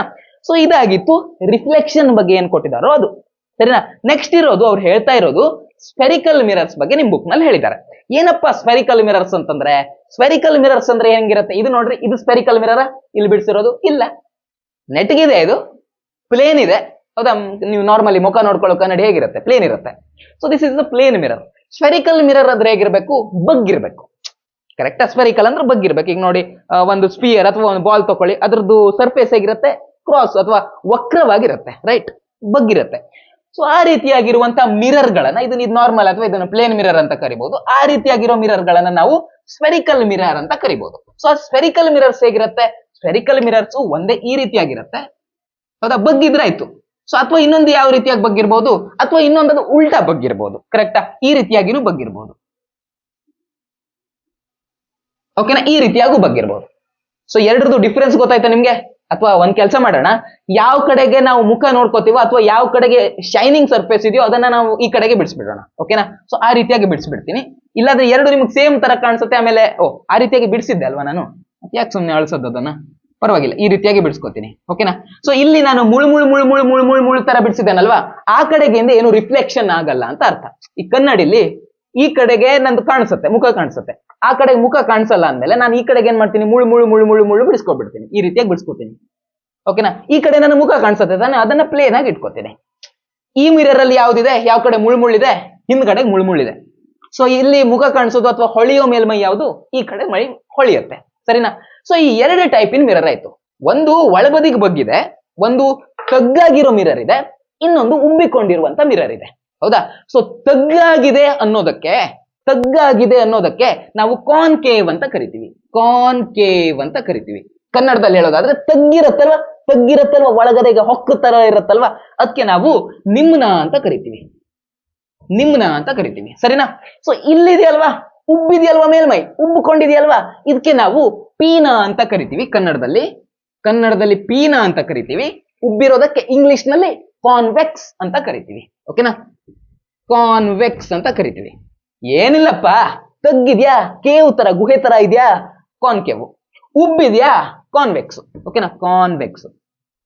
ಕ್ಲಿಯರಾ? ಸೊ ಇವಾಗ ನೀವೇ ಹೇಳ್ಬೇಕು ನನಗೆ, ಇಲ್ಲಿ ಇದು ಮಿರರ್, ಒಂದ್ ಕಡೆಯಿಂದ ಲೈಟ್ ಹಾಕಿದ್ರೆ ವಾಪಸ್ ಈ ಕಡೆಗೆ ಬರುತ್ತೆ. ಸೊ ಹೀಗಾಗಿ ಇದು ಕಾನ್ಕೇವ್ ಮಿರರ್. ಇದು ಮಿರರ್ ಬಟ್ ಉಬ್ಬಿರುವಂತ ಮಿರರ್. ಹೌದಾ? ಸೊ ಯಾವ ಬದಿಗೆ ಹೊಳಿತಾ ಇದೆಯೋ ಆ ಕಡೆ ಉಬ್ಬಿದೆ. ಹೀಗಾಗಿ ಇದು ಕಾನ್ವೆಕ್ಸ್ ಮಿರರ್. ಸಪೋಸ್ ನಾನೊಂದು ಲೆನ್ಸ್ ಇಟ್ಕೊಂಡಿದ್ದೇನೆ ಅಂತ ಇಟ್ಕೊಳ್ಳಿ. ಅವಾಗ ಲೆನ್ಸ್ ಉಬ್ಬಿರೋ ಲೆನ್ಸ್ ಇದ್ರೆ ಅದಕ್ಕೆ ನಾವು ಕಾನ್ವೆಕ್ಸ್ ಲೆನ್ಸ್, ಪೀನ ಮಸೂರ ಅಂತೀವಿ. ತಗ್ಗಾಗಿರುವಂತ ಲೆನ್ಸ್ ಇದ್ರೆ ಅದಕ್ಕೆ ನಾವು ನಿಮ್ನ ಮಸೂರ ಅಥವಾ ಕಾನ್ಕೇವ್ ಲೆನ್ಸ್ ಅಂತ ಕರಿತೀವಿ. ಲೆನ್ಸು ಮಿರರ್ ಅವೆಲ್ಲ ಗೊತ್ತಾಗ್ತದಲ್ಲ ಡಿಫ್ರೆನ್ಸ್ ಏನು ಅಂತ. ಅದು ಬರೀರಿ. ಉಬ್ಬಿದ್ರೆ ಕಾನ್ವೆಕ್ಸ್, ತಗ್ಗಿದ್ರೆ ಕಾನ್ಕೇವ್. ಓಕೆನಾ? ಸೊ ಈ ರೀತಿಯಾಗಿರುತ್ತೆ. ಇನ್ನೇನ್ ಕೊಟ್ಟಿದ್ದಾರೆ ನಿಮ್ ಬುಕ್ ನಲ್ಲಿ ಅಂತಂದ್ರೆ, ಕೆಲವು ಪಾಯಿಂಟ್ಸ್ ಬಗ್ಗೆ ನಾವು ಅರ್ಥ ಮಾಡ್ಕೋಬೇಕಿದೆ. ಸರ್ ನಾವೇನ್ ಮಾಡೋಣ, ಇದ್ರ ಬಗ್ಗೆ ನಿಮ್ಗೆಲ್ಲ ಜಾಸ್ತಿ ಕೇಳಲ್ಲ. ನಿಮ್ಮ ಎಕ್ಸಾಮ್ ನಲ್ಲಿ ಜಾಸ್ತಿ ಕೇಳೋದು ಯಾವ್ದ್ರ ಬಗ್ಗೆ ಅಪ್ಪ ಅಂದ್ರೆ ಇದ್ರ ಬಗ್ಗೆ ಜಾಸ್ತಿ ಕೇಳ್ತಾರೆ. ಇದ್ರ ಬಗ್ಗೆ ಇಮೇಜ್ ಫಾರ್ಮೇಶನ್ ಯಾವ ರೀತಿ ಆಗತ್ತೆ, ಅದು ಬಿಂಬ ಎಲ್ಲ ಪ್ರತಿಬಿಂಬ ಎಲ್ಲ ಯಾವ ರೀತಿಯಾಗಿ ಮೂಡುತ್ತೆ ಅಂತ ಇದ್ರಲ್ಲಿ ಕೇಳ್ತಾರೆ. ಇದ್ರ ಬಗ್ಗೆ ಯಾರು ಜಾಸ್ತಿ ಕೇಳಕ್ ಹೋಗಲ್ಲ. ಸೊ ನಾವೇನ್ ಮಾಡೋಣ, ಇದ್ರ ಬಗ್ಗೆ ಒಂದ್ ಸ್ವಲ್ಪ ಜಾಸ್ತಿ ಫೋಕಸ್ ಮಾಡಿ ಇದ್ರ ಬಗ್ಗೆ ಜಾಸ್ತಿ ಕಲ್ತ್ಕೊಳ್ಳೋಣ. ಓಕೆನಾ ಗೈಸ್? ಓಕೆನಾ? ನಿದ್ದೆ ಬಂತ? ಬೇಜಾರಾಗ್ತಿದ್ಯಾ? ಮತ್ತೆ ಆರ್ ಯು ರೆಡಿ ಹೇಳಿ ಬೂಸ್ಟ್ ಮಾಡ್ಬೇಕಾ ಬೇಡಲ್ಲ? ಶುರು ಮಾಡ್ಕೊಳ್ಳಿ. ಹಾಗಾದ್ರೆ ಈಗ ಏನಾಗತ್ತೆ ಅಂದ್ರೆ, ನಾವು ಇದಕ್ಕೆ ರೇ ಬಿಟ್ರೆ ಏನಾಗ್ಬಹುದು ಸ್ವಲ್ಪ ಥಿಂಕ್ ಮಾಡಿ. ಕಾಮನ್ ಸೆನ್ಸ್ ಅಪ್ಪ, ಇದ್ರಲ್ಲಿ ಏನು ದೊಡ್ಡ ನಮ್ಗೆ ಅರ್ಥ ಆಗದೆ ಇರುವಂತದ್ದು ಏನೂ ಇಲ್ಲ. ಸೊ ನಾವೇನ್ ಮಾಡ್ಬೋದು, ಈಗ ಮಿಡ್ಲ್ ಒಂದ್ ಜಾಗ ಇರತ್ತಲ್ವ, ಇದ್ರ ಮಿಡ್ಲಿಂದ ಒಂದು ನಾವು ಲೈನ್ ಹೇಳ್ಕೊಂಡ್ರೆ ಇದಕ್ಕೆ ನಾವು ಪ್ರಿನ್ಸಿಪಾಲ್ ಆಕ್ಸಿಸ್ ಅಂತ ಕರಿತೀವಿ. ಕನ್ನಡದಲ್ಲಾದ್ರೆ ಪ್ರಧಾನ ಅಕ್ಷ ಅಂತ ಕರಿತೀವಿ. ಏನು, ಇದ್ರೊಂದು ಮಿಡ್ಲಲ್ಲಿ ಹಿಂಗೆ ಒಂದು ಲೈನ್ ಹೇಳ್ಕೊಂಡಿದೀವಿ, ನಮ್ಮ ರೆಫರೆನ್ಸ್ಗೋಸ್ಕರ. ಹೀಗಾಗಿ ಇದಕ್ಕೆ ನಾವು ಪ್ರಿನ್ಸಿಪಾಲ್ ಆಕ್ಸಿಸ್, ಕನ್ನಡದಲ್ಲಾದ್ರೆ ಪ್ರಧಾನ ಅಕ್ಷ ಅಂತ ಕರಿತೀವಿ. ಈ ಪಾಯಿಂಟ್ ಇದೆಯಲ್ವಾ, ಇದ್ರಲ್ಲಿ ಮಿಡ್ಲ್ ಪಾಯಿಂಟ್ ಏನಿದೆಯಲ್ವಾ ಮಿರರ್ ನಲ್ಲಿ, ಇದಕ್ಕೆ ನಾವು ಪೋಲ್ ಅಂತ ಕರಿತೀವಿ. ಪೋಲ್ ಕನ್ನಡದಲ್ಲಾದ್ರೆ ಧ್ರುವ ಅಂತ ಕರಿತೀವಿ, ಪಿ ನಿಂದ ಸೂಚಿಸ್ತೀವಿ. ಸರಿನಾ? ಈಗ ನೋಡ್ರಿ, ಈಗ ಇದು ಕರ್ವ್ ಆಗಿದೆ, ಕರೆಕ್ಟಾ? ಇದು ಕರ್ವ್ ಆಗಿದೆ. ಸೊ ಇದು ಕರ್ವ್ ಆಗ್ಲಿಕ್ಕೆ ಏನ್ ಕಾರಣ? ಈಗ ಒಂದು ಸರ್ಕಲ್ ಇರುತ್ತೆ.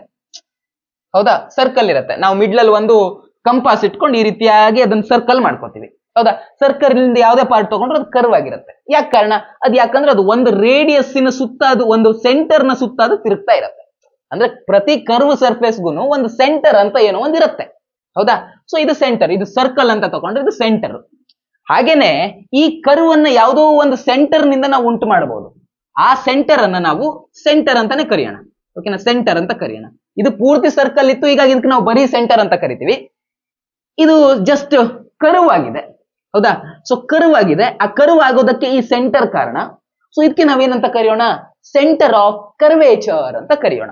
ಓಕೆನಾ? ಸೆಂಟರ್ ಆಫ್ ಕರ್ವೇಚರ್, ಅದನ್ನ ಸಿ ನಿಂದ ಡಿನೋಟ್ ಮಾಡ್ತಾರೆ.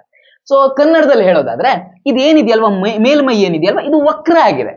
ಸೊ ಒಂದು ಸರ್ಕಲ್ ಅಂತ ನೋಡಿದ್ರೆ ಆ ಸರ್ಕಲ್ ನಲ್ಲಿ ವಕ್ರ ಆಗೋದಕ್ಕೆ ಕಾರಣ ಏನು? ಆ ಸರ್ಕಲ್ ನಾವ್ ಯಾವ್ದೋ ಒಂದು ಸೆಂಟರ್ ಪಾಯಿಂಟ್ ನಲ್ಲಿ ಇಟ್ಕೊಂಡು ನಮ್ದು ತ್ರಿಜ್ಯ ಅಂತ ಇಟ್ಕೊಂಡು ತಿರ್ಸ್ತೀವಿ. ತ್ರಿಜ್ಯ ಅಲ್ಲ, ಅದಕ್ಕೆ ಏನಂತಾರೆ? ಕೈವಾರ. ಹೌದಾ? ನಾವೆಲ್ಲ ತ್ರಿಜ್ಯನೇ ಅಂತೀವಿ ನಾರ್ಮಲ್ ಲ್ಯಾಂಗ್ವೇಜ್ ಅಲ್ಲಿ, ಬಟ್ ಅದು ಕೈವಾರ ಅಂತ ಕರಿತೀವಿ. ಆ ಕೈವಾರ ಇಲ್ಲಿ ಇಟ್ಕೊಂಡು ಹಿಂಗ್ ತಿರ್ಸ್ತೀವಿ. ಸೊ ಅದಕ್ಕೆ ಏನೋ ಒಂದು ಸೆಂಟರ್ ಇರುತ್ತೆ. ಸೆಂಟರ್ ಇರೋದ್ರಿಂದನೇ ಅದು ಕರ್ವ್ ಆಗಿರುತ್ತೆ. ಕರೆಕ್ಟಾ? ಸೊ ಇದು ಈ ರೀತಿಯಾಗಿ ವಕ್ರವಾಗಿದೆ ಅಂತಂದ್ರೆ ಅದಕ್ಕೊಂದು ಸೆಂಟರ್ ಇರುತ್ತೆ. ಈ ಸೆಂಟರ್ಗೆ ಕೇಂದ್ರ ಅಂತೀವಿ ಕನ್ನಡದಲ್ಲಿ. ಸೊ ಕರ್ವ್ ಆಗೋದಕ್ಕೆ ಇರುವಂತ ಕೇಂದ್ರ, ಹೀಗಾಗಿ ಇದಕ್ಕೆ ವಕ್ರತಾ ಕೇಂದ್ರ ಅಂತ ಕರಿತೀವಿ. ಅದನ್ನ ಸಿ ನಿಂದ ಸೂಚಿಸ್ತೀವಿ.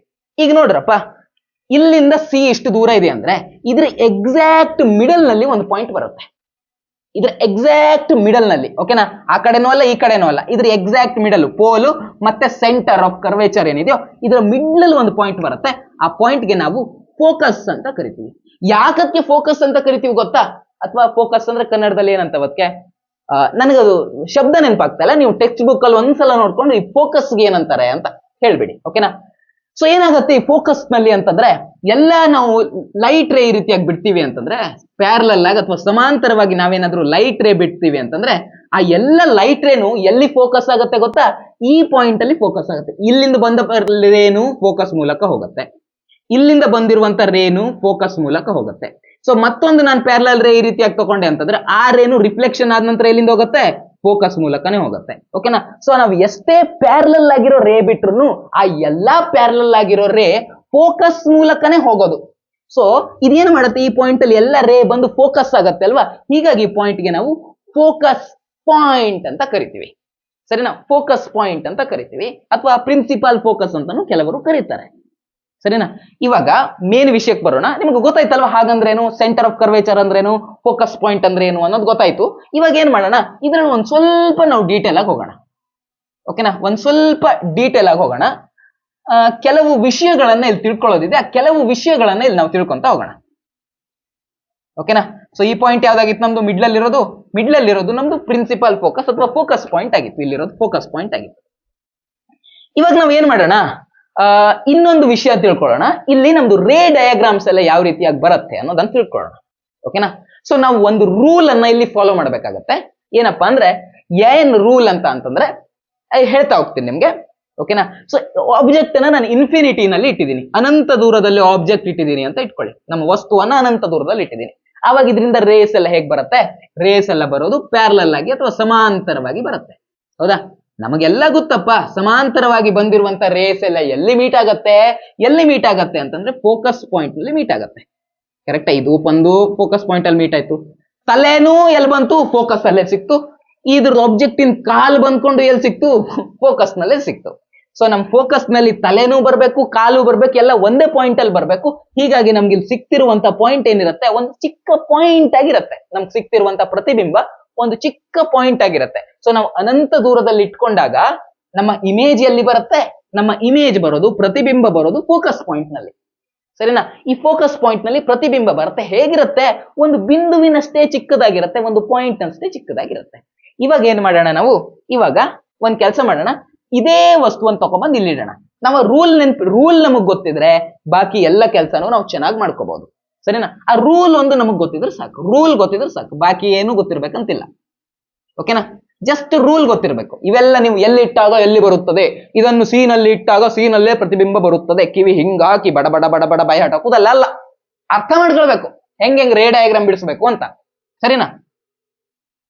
ಸೊ ಇವೆಲ್ಲ ಅರ್ಥ ಮಾಡ್ಕೊತಿರತ್ತಾನೆ. ಸೊ ಫಸ್ಟ್ ನಿಮ್ದು ಈ ರೀತಿ ಮಿರರ್ ಬಿಡಿಸ್ಕೋತಿರಲ್ವಾ, ಕರ್ವ್ಡ್ ಮಿರರ್ ಬಿಡಿಸ್ಕೋತಿರಲ್ವಾ, ಹೇಗ್ ಬಿಡಿಸ್ಕೋತೀರಾ, ಒಂದು ನಿಮ್ದು ಕಂಪಾಸ್ ತಗೊಂಡು ಹಿಂಗ್ ಬಿಡಿಸ್ಕೊಳ್ಳಿ. ಯಾವ ಪಾಯಿಂಟ್ ಅಲ್ಲಿ ನೀವು ಸೆಂಟರ್ ಇಟ್ಕೊಂಡಿದ್ದೀರಲ್ವಾ, ಕಂಪಾಸ್ ಇಂದ ಈ ರೀತಿಯಾಗಿ ಸೆಂಟರ್ ಇಟ್ಕೊಂಡಿರ್ತೀರಲ್ವಾ, ಅದಕ್ಕೆ ನೀವು ಸೆಂಟರ್ ಆಫ್ ಕರ್ವೇಚರ್ ಅಂತ ಕರೆದ್ಬಿಡಿ. ಅದಾದ್ಮೇಲೆ ಏನ್ ಮಾಡ್ತೀರಾ, ಈ ಸೆಂಟರ್ ಆಫ್ ಕರ್ವೇಚರ್ ಮತ್ತೆ ಇದರ ಎಕ್ಸಾಕ್ಟ್ ಮಿಡಲ್ ಪಾಯಿಂಟ್ ನಲ್ಲಿ ಫೋಕಸ್ ಅನ್ನು ಬಿಡಿಸ್ಕೋತೀರಾ. ಮತ್ತೊಂದು ವಿಷಯ ನಿಮ್ಗೆ ಇಲ್ಲಿ ಹೇಳ, ಸೆಂಟರ್ ನಿಂದ ಇಲ್ಲಿಗಿರುವಂತ ದೂರ, ಇದು ನಮ್ ಸರ್ಕಲ್ ನಲ್ಲಿ ಸೆಂಟರ್ ನಿಂದ ಇಲ್ಲಿಗಿರುವಂತ ದೂರ ಏನಂತ ಕರಿತೀರಾ ನೀವು, ಇದಕ್ಕೆ ರೇಡಿಯಸ್ ಅಂತ ಕರಿತೀರಾ ಅಥವಾ ತ್ರಿಜ್ಯ ಅಂತ ಕರಿತೀರಾ. ಕರೆಕ್ಟಾ. ಸೊ ಹಾಗೇನೆ ಇದು ಸೆಂಟರ್ ನಿಂದ ಕರ್ವೇಚರ್ಗೆ ಇರುವಂತ ದೂರ. ಹೌದಾ, ಇದಕ್ಕೆ ಸೆಂಟರ್ ಆಫ್ ಕರ್ವೇಚರ್ ಅಂತೀವಿ, ಇಲ್ಲಿಂದ ಇಲ್ಲಿಗಿರುವಂತ ದೂರ.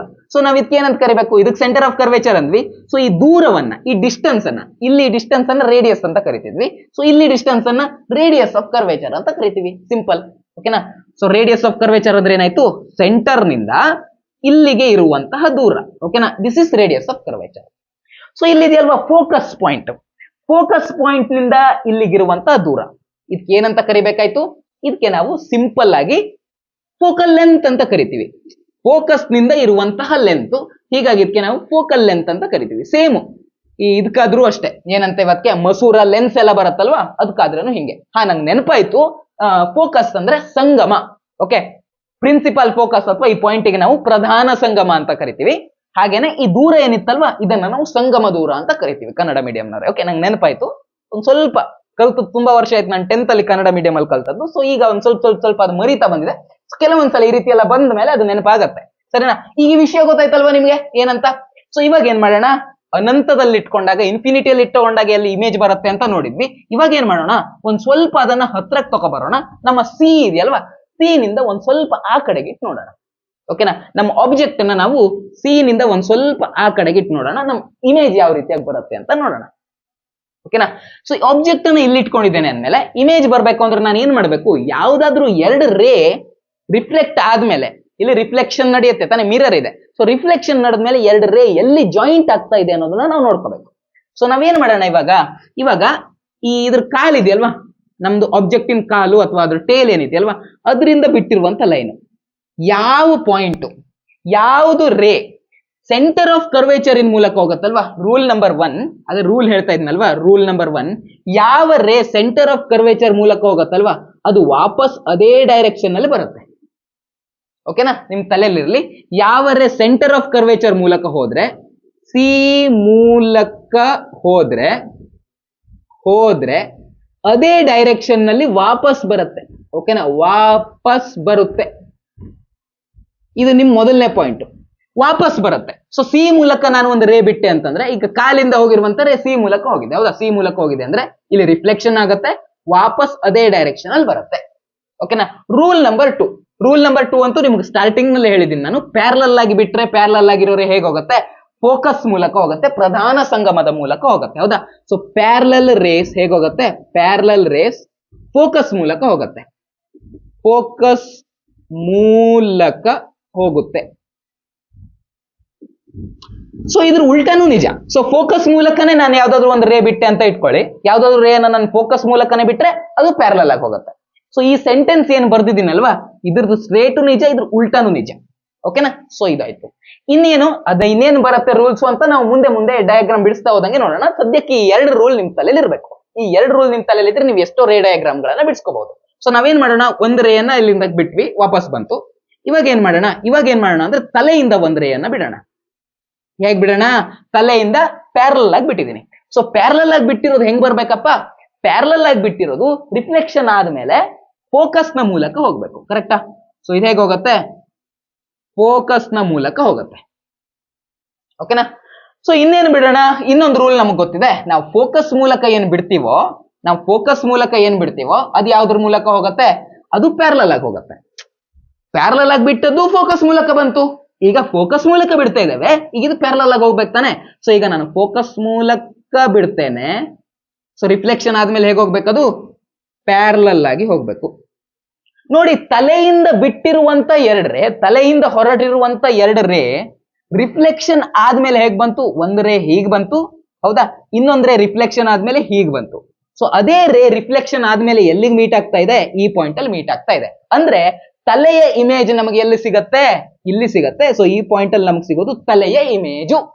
ಓಕೆನಾ. ಸೊ ಕಾಲಿಂದ ಇಲ್ಲೇ ಇದೆ, ಕಾಲಿಂದ ಇಮೇಜ್ ಸ್ಟ್ರೇಟ್ ಆಗಿ ಹೋಗಿರೋದು ವಾಪಸ್ ಸ್ಟ್ರೇಟ್ ಆಗಿ ಬಂದಿರುತ್ತೆ. ಸೊ ಕಾಲಿಲ್ಲಿ ಸಿಗತ್ತೆ, ಸೊ ನಮ್ಮ ಇಮೇಜ್ ಅಲ್ಲಿ ಸಿಗತ್ತಪ್ಪ, ಇಲ್ಲಿಗೆ ಸಿಗತ್ತೆ. ಕ್ಲಿಯರಾ. ಸೊ ನಾವೀಗ ಇದರಿಂದ ಏನ್ ಹೇಳ್ಬಹುದು, ಸಿ ನಿಂದ ಆಚೆಗೆ ಇಮೇಜ್ ಅನ್ನ ಇಟ್ರೆ, ಅವೇ ಫ್ರಮ್ ಸಿ ಇಟ್ರೆ ನಮ್ಮ ಇದೆಲ್ಲಿ ಬರುತ್ತೆ, ಇಮೇಜ್ ಎಲ್ಲಿ ಬರುತ್ತೆ, ಇಮೇಜ್ ಬರೋದು ಸಿ ಮತ್ತೆ ಎಫ್ ನ ಮಧ್ಯ ಬರುತ್ತೆ, between C and F image ಬರುತ್ತೆ ಅಂತ. ನಿಮ್ಗೂ ಇದನ್ನೇ ನೀವು ಕಿವಿಲಿ ಬೊಟ್ಟು ಹಾಕೊಂಡು ಬಾಬಾ ಅಂತ ಬೈಬೇಟ್ ಹಾಕಿರ್ತೀರ. ಬಟ್ ಈಗ ನಿಮ್ಗೆ ಫೀಲ್ ಬಂತ ಯಾಕೆ ಆ ರೀತಿಯಾಗಿ ಬರುತ್ತೆ ಅಂತ, ಅಷ್ಟಾದ್ರೆ ಸಾಕಪ್ಪ, ಅಷ್ಟಾದ್ರೆ ಸಾಕು. ಓಕೆನಾ. ಮತ್ತೊಂದು ಏನಿರುತ್ತೆ, ಮತ್ತೊಂದು ನೀವು ಮಿರರ್ ನಲ್ಲಿ ಇಲ್ಲಿಂದ ಲೈಟ್ ರೇ ಬಿಟ್ರೆ ವಾಪಸ್ ಅಲ್ಲೇ ಬರ್ಬೇಕು, ಕಾಮನ್ ಸೆನ್ಸ್, ರೈಟಾ. ಸೊ ಇಲ್ಲಿ ಇಟ್ಟಿರುವಂತ ಇಮೇಜು ಈ ಕಡೆಗೆ ನಾವು ಒಬ್ಜೆಕ್ಟ್ ಇಟ್ರೆ ಈ ಕಡೆಗೆ ನಮ್ ಇಮೇಜ್ ಸಿಗ್ತಾ ಇದೆ ಅಂದ್ರೆ ಏನರ್ಥ, ಬಂದಿರೋ ಇಮೇಜು ಸತ್ಯ ಪ್ರತಿಬಿಂಬ, ರಿಯಲ್ ಇಮೇಜು ಅಂತ ಅರ್ಥ. ಸೊ ಇಲ್ಲಿ ರಿಫ್ಲೆಕ್ಷನ್ ಆದ್ಮೇಲೆ ಈ ಕಡೆಗೆ ಬರ್ಬೇಕು ತಾನೆ. ಸೊ ಈ ಕಡೆಗೆ ಆಬ್ಜೆಕ್ಟು ಇದೆ, ಈ ಕಡೆಗೆ ಇಮೇಜು ಇದೆ, ಹೀಗಾಗಿ ನಮಗೆ ಸಿಕ್ಕಿರುವಂತ ಇಮೇಜ್ ಏನು, ಇದು ರಿಯಲ್ ಇಮೇಜ್. ಓಕೆನಾ, ಇದು ಸತ್ಯ ಪ್ರತಿಬಿಂಬ. ಮತ್ತೊಂದೇನ್ ಹೇಳ್ಬಹುದು, ನಾವು ಆಬ್ಜೆಕ್ಟ್ ಸ್ಟ್ರೇಟ್ ಇಟ್ಟಿದೀವಿ, ಬಟ್ ಸಿಕ್ಕಿರುವಂತ ಇಮೇಜ್ ಹೇಗಿದೆ, ಉಲ್ಟಾ ಇದೆ. ಹೀಗಾಗಿ ನಮಗೆ ಸಿಕ್ಕಿರುವಂತ ಇಮೇಜ್ ತಲೆ ಕೆಳಗಾಗಿದೆ, ಅಥವಾ ಇಂಗ್ಲಿಷ್ ನಲ್ಲಿ ಉಲ್ಟಾ ಇರೋದಕ್ಕೆ ಏನಂತಾರೆ, ಡೌನ್ ವರ್ಡ್ಸ್ ಇರುತ್ತೆ. ಸೊ ಆ ರೀತಿ ಏನೋ ಇರತ್ತಲ್ಲ ವರ್ಡ್, ನಿಮ್ಗೆ ನೆನಪಿರುತ್ತೆ. ಸೊ ಆ ರೀತಿಯಾಗಿರುತ್ತೆ. ಸೊ ಇದ್ರ ಬಗ್ಗೆನೇ ಅವ್ರು ಕ್ವಶನ್ ಕೇಳೋದು. ಇದ್ರ ಬಗ್ಗೆ ಯಾವ ಕ್ವಶನ್ ಕೇಳಿದ್ರು ನೀವು ಈಸಿಯಾಗಿ ಬರೀತೀರ ತಾನೆ. ಇನ್ನೊಂದು ಎಕ್ಸಾಂಪಲ್ ನಾನ್ ಮಾಡ್ತೀನಿ, ಬಾಕಿ ಇರುವ ಹೋಮ್ ವರ್ಕ್ ಅನ್ನ ಯಾರು ಮಾಡ್ಬೇಕು, ಅದು ನಿಮ್ಮ ಕೆಲಸ, ಅದನ್ನ ನೀವು ಮಾಡ್ಬೇಕು. ಬೇಡ ಎಲ್ಲ ನಾನೇ ಮಾಡ್ಕೊಂತ ಹೋಗ್ತೀನಿ, ಆಮೇಲೆ ಸುಮ್ಮನೆ ಕನ್ಫ್ಯೂಸ್ ಆಗ್ತೀರಾ ನೀವು, ಸರಿನಾ. ಇವಾಗ ಸಿ ನಿಂದ ಆಚೆಗಿಟ್ಟೆ, ಇವಾಗ ಏನ್ ಮಾಡೋಣ, ಇವಾಗ ತಗೊಬಂದ್ ಸಿ ಮೇಲೆ ಇಡೋಣ. ಸಿ ಮೇಲೆ ಇಟ್ಟಾಗ ಏನಾಗತ್ತೆ ಅಂತ ನೋಡೋಣ.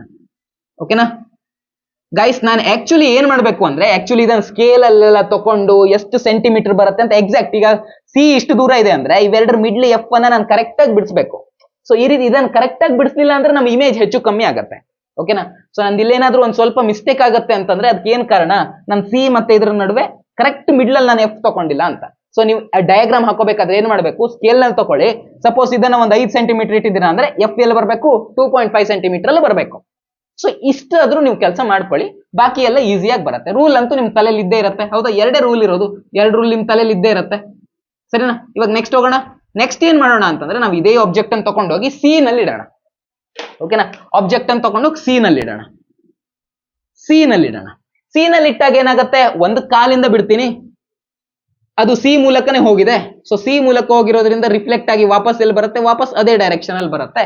ಸೊ ಅದು ವಾಪಸ್ ಅದೇ ಡೈರೆಕ್ಷನ್ ಅಲ್ಲಿ ಬಂತು. ಈಗ ತಲೆ ಮೂಲಕ 2 ರೇ ಬಿಡೋಣ, ಅದು ಯಾವ ರೀತಿಯಾಗಿ ಬಿಹೇವ್ ಮಾಡುತ್ತೆ ಅಂತ ನೋಡೋಣ. ಸೊ ತಲೆ ಮೂಲಕ 1 ರೇ ಬಿಡ್ತೀನಿ, ನಾನು ಪ್ಯಾರಲಲ್ ಆಗಿ ಬಿಡ್ತೀನಿ.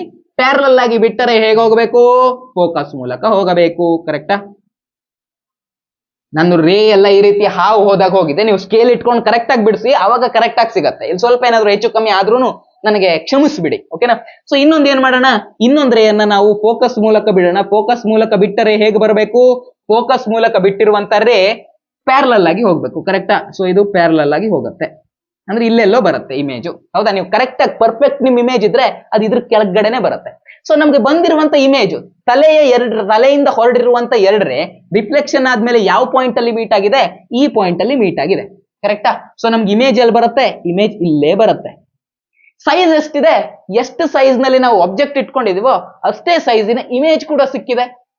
ಸೊ ಸಿ ನಲ್ಲಿ ಇಟ್ಟಾಗ ಏನಾಗತ್ತೆ, ಸಿ ನಲ್ಲಿ ಇಟ್ಟಾಗ ನಮ್ಮ ಇಮೇಜ್ ಏನೋ ಇರುತ್ತೋ ಅದು ಸಿ ನಲ್ಲಿನೇ ಬರುತ್ತೆ, ಮತ್ತೆ ಅಷ್ಟೇ ಸೈಜ್ ಇರುತ್ತೆ.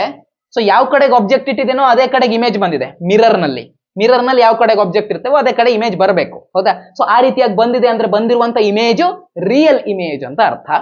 ಸೊ ಹಾಗೆ ಇನ್ನೇನ್ ಹೇಳ್ಬಹುದು, ತಲೆ ಕೆಳಗಾಗಿರೋ ಇಮೇಜ್ ಬಂದಿದೆ, ಉಲ್ಟಾ ಇಮೇಜ್ ಬಂದಿದೆ ಅಂತ ಹೇಳ್ಬಹುದು. ಸೊ ಇವನ್ನೇ ನೀವು ಇದೇ ಪಾಯಿಂಟ್ಸ್ ನೀವು ಎಕ್ಸಾಮ್ ನಲ್ಲಿ ಬರೀತೀರ ತಾನೆ. ಸೊ ಅರ್ಥ ಮಾಡ್ಕೊಳ್ಳಿ, ಅರ್ಥ ಮಾಡ್ಕೊಂಡ್ಮೇಲೆ ಬಾಕಿ ಎಲ್ಲ ತನ್ನಿಂತಾನೆ ಆಗಿ ಹೋಗುತ್ತೆ. ಕರೆಕ್ಟಾ?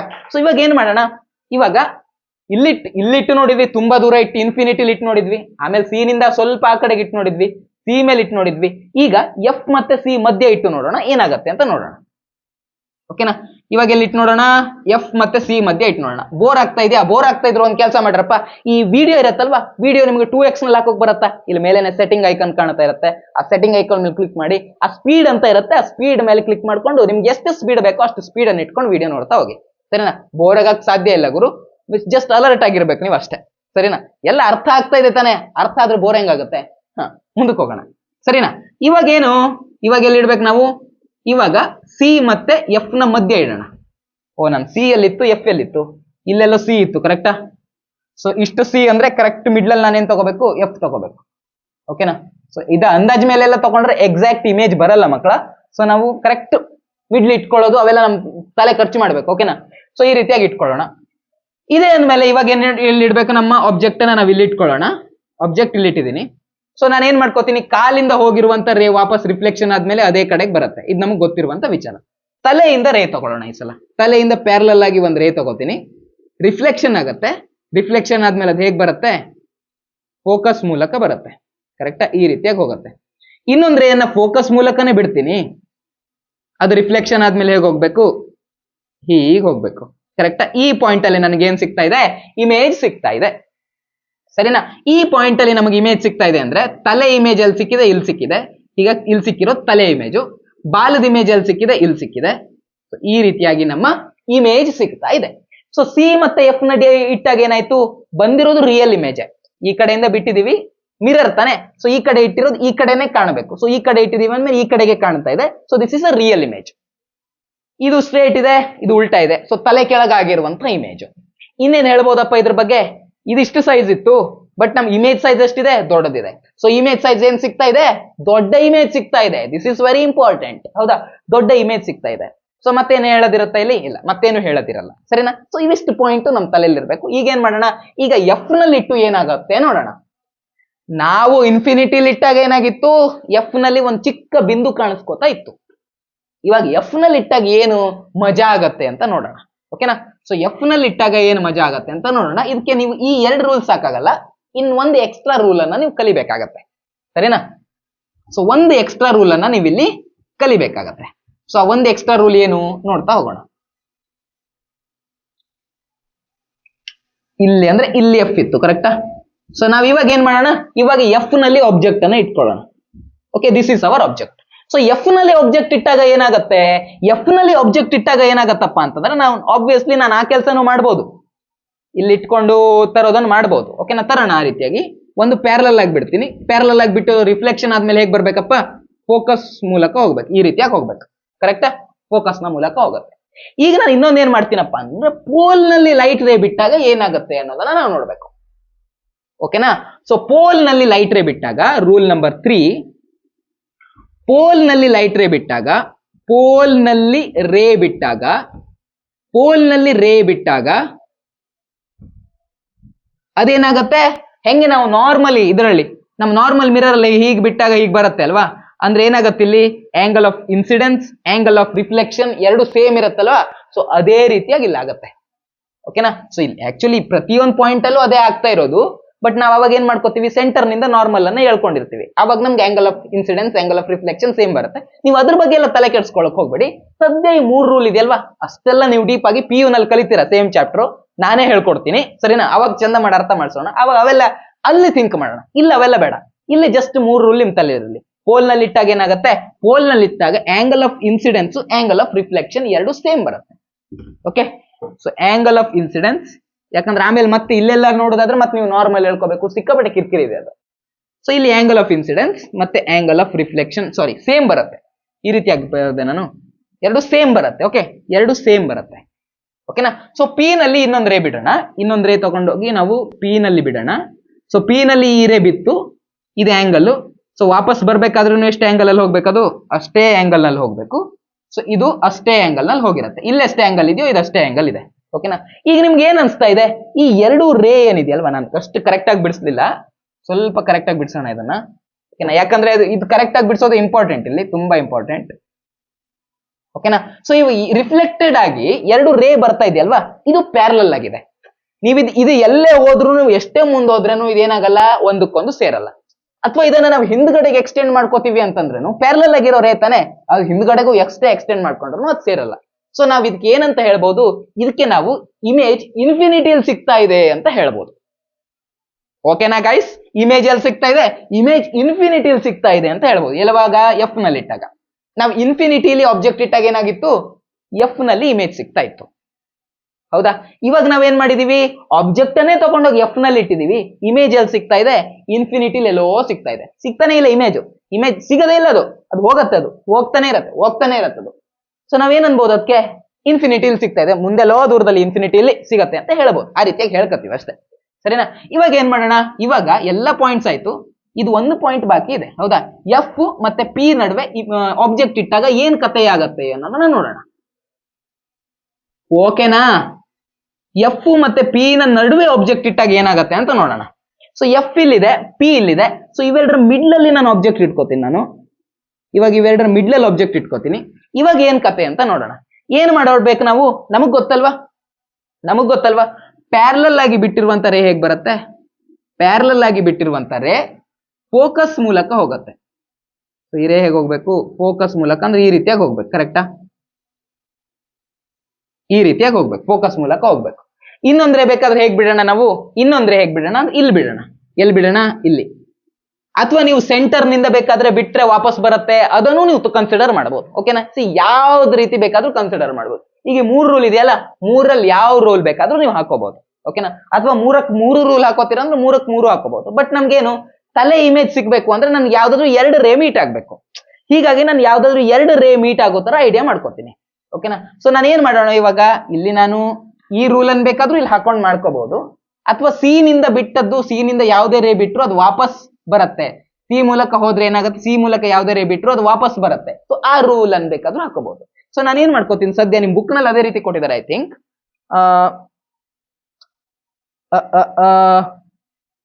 ನಿಮ್ ಬುಕ್ ನಲ್ಲಿ ಕೊಟ್ಟಿದ್ದಾರೆ, ಅದು ಕೊಟ್ಟಿದ್ದಾರೆ.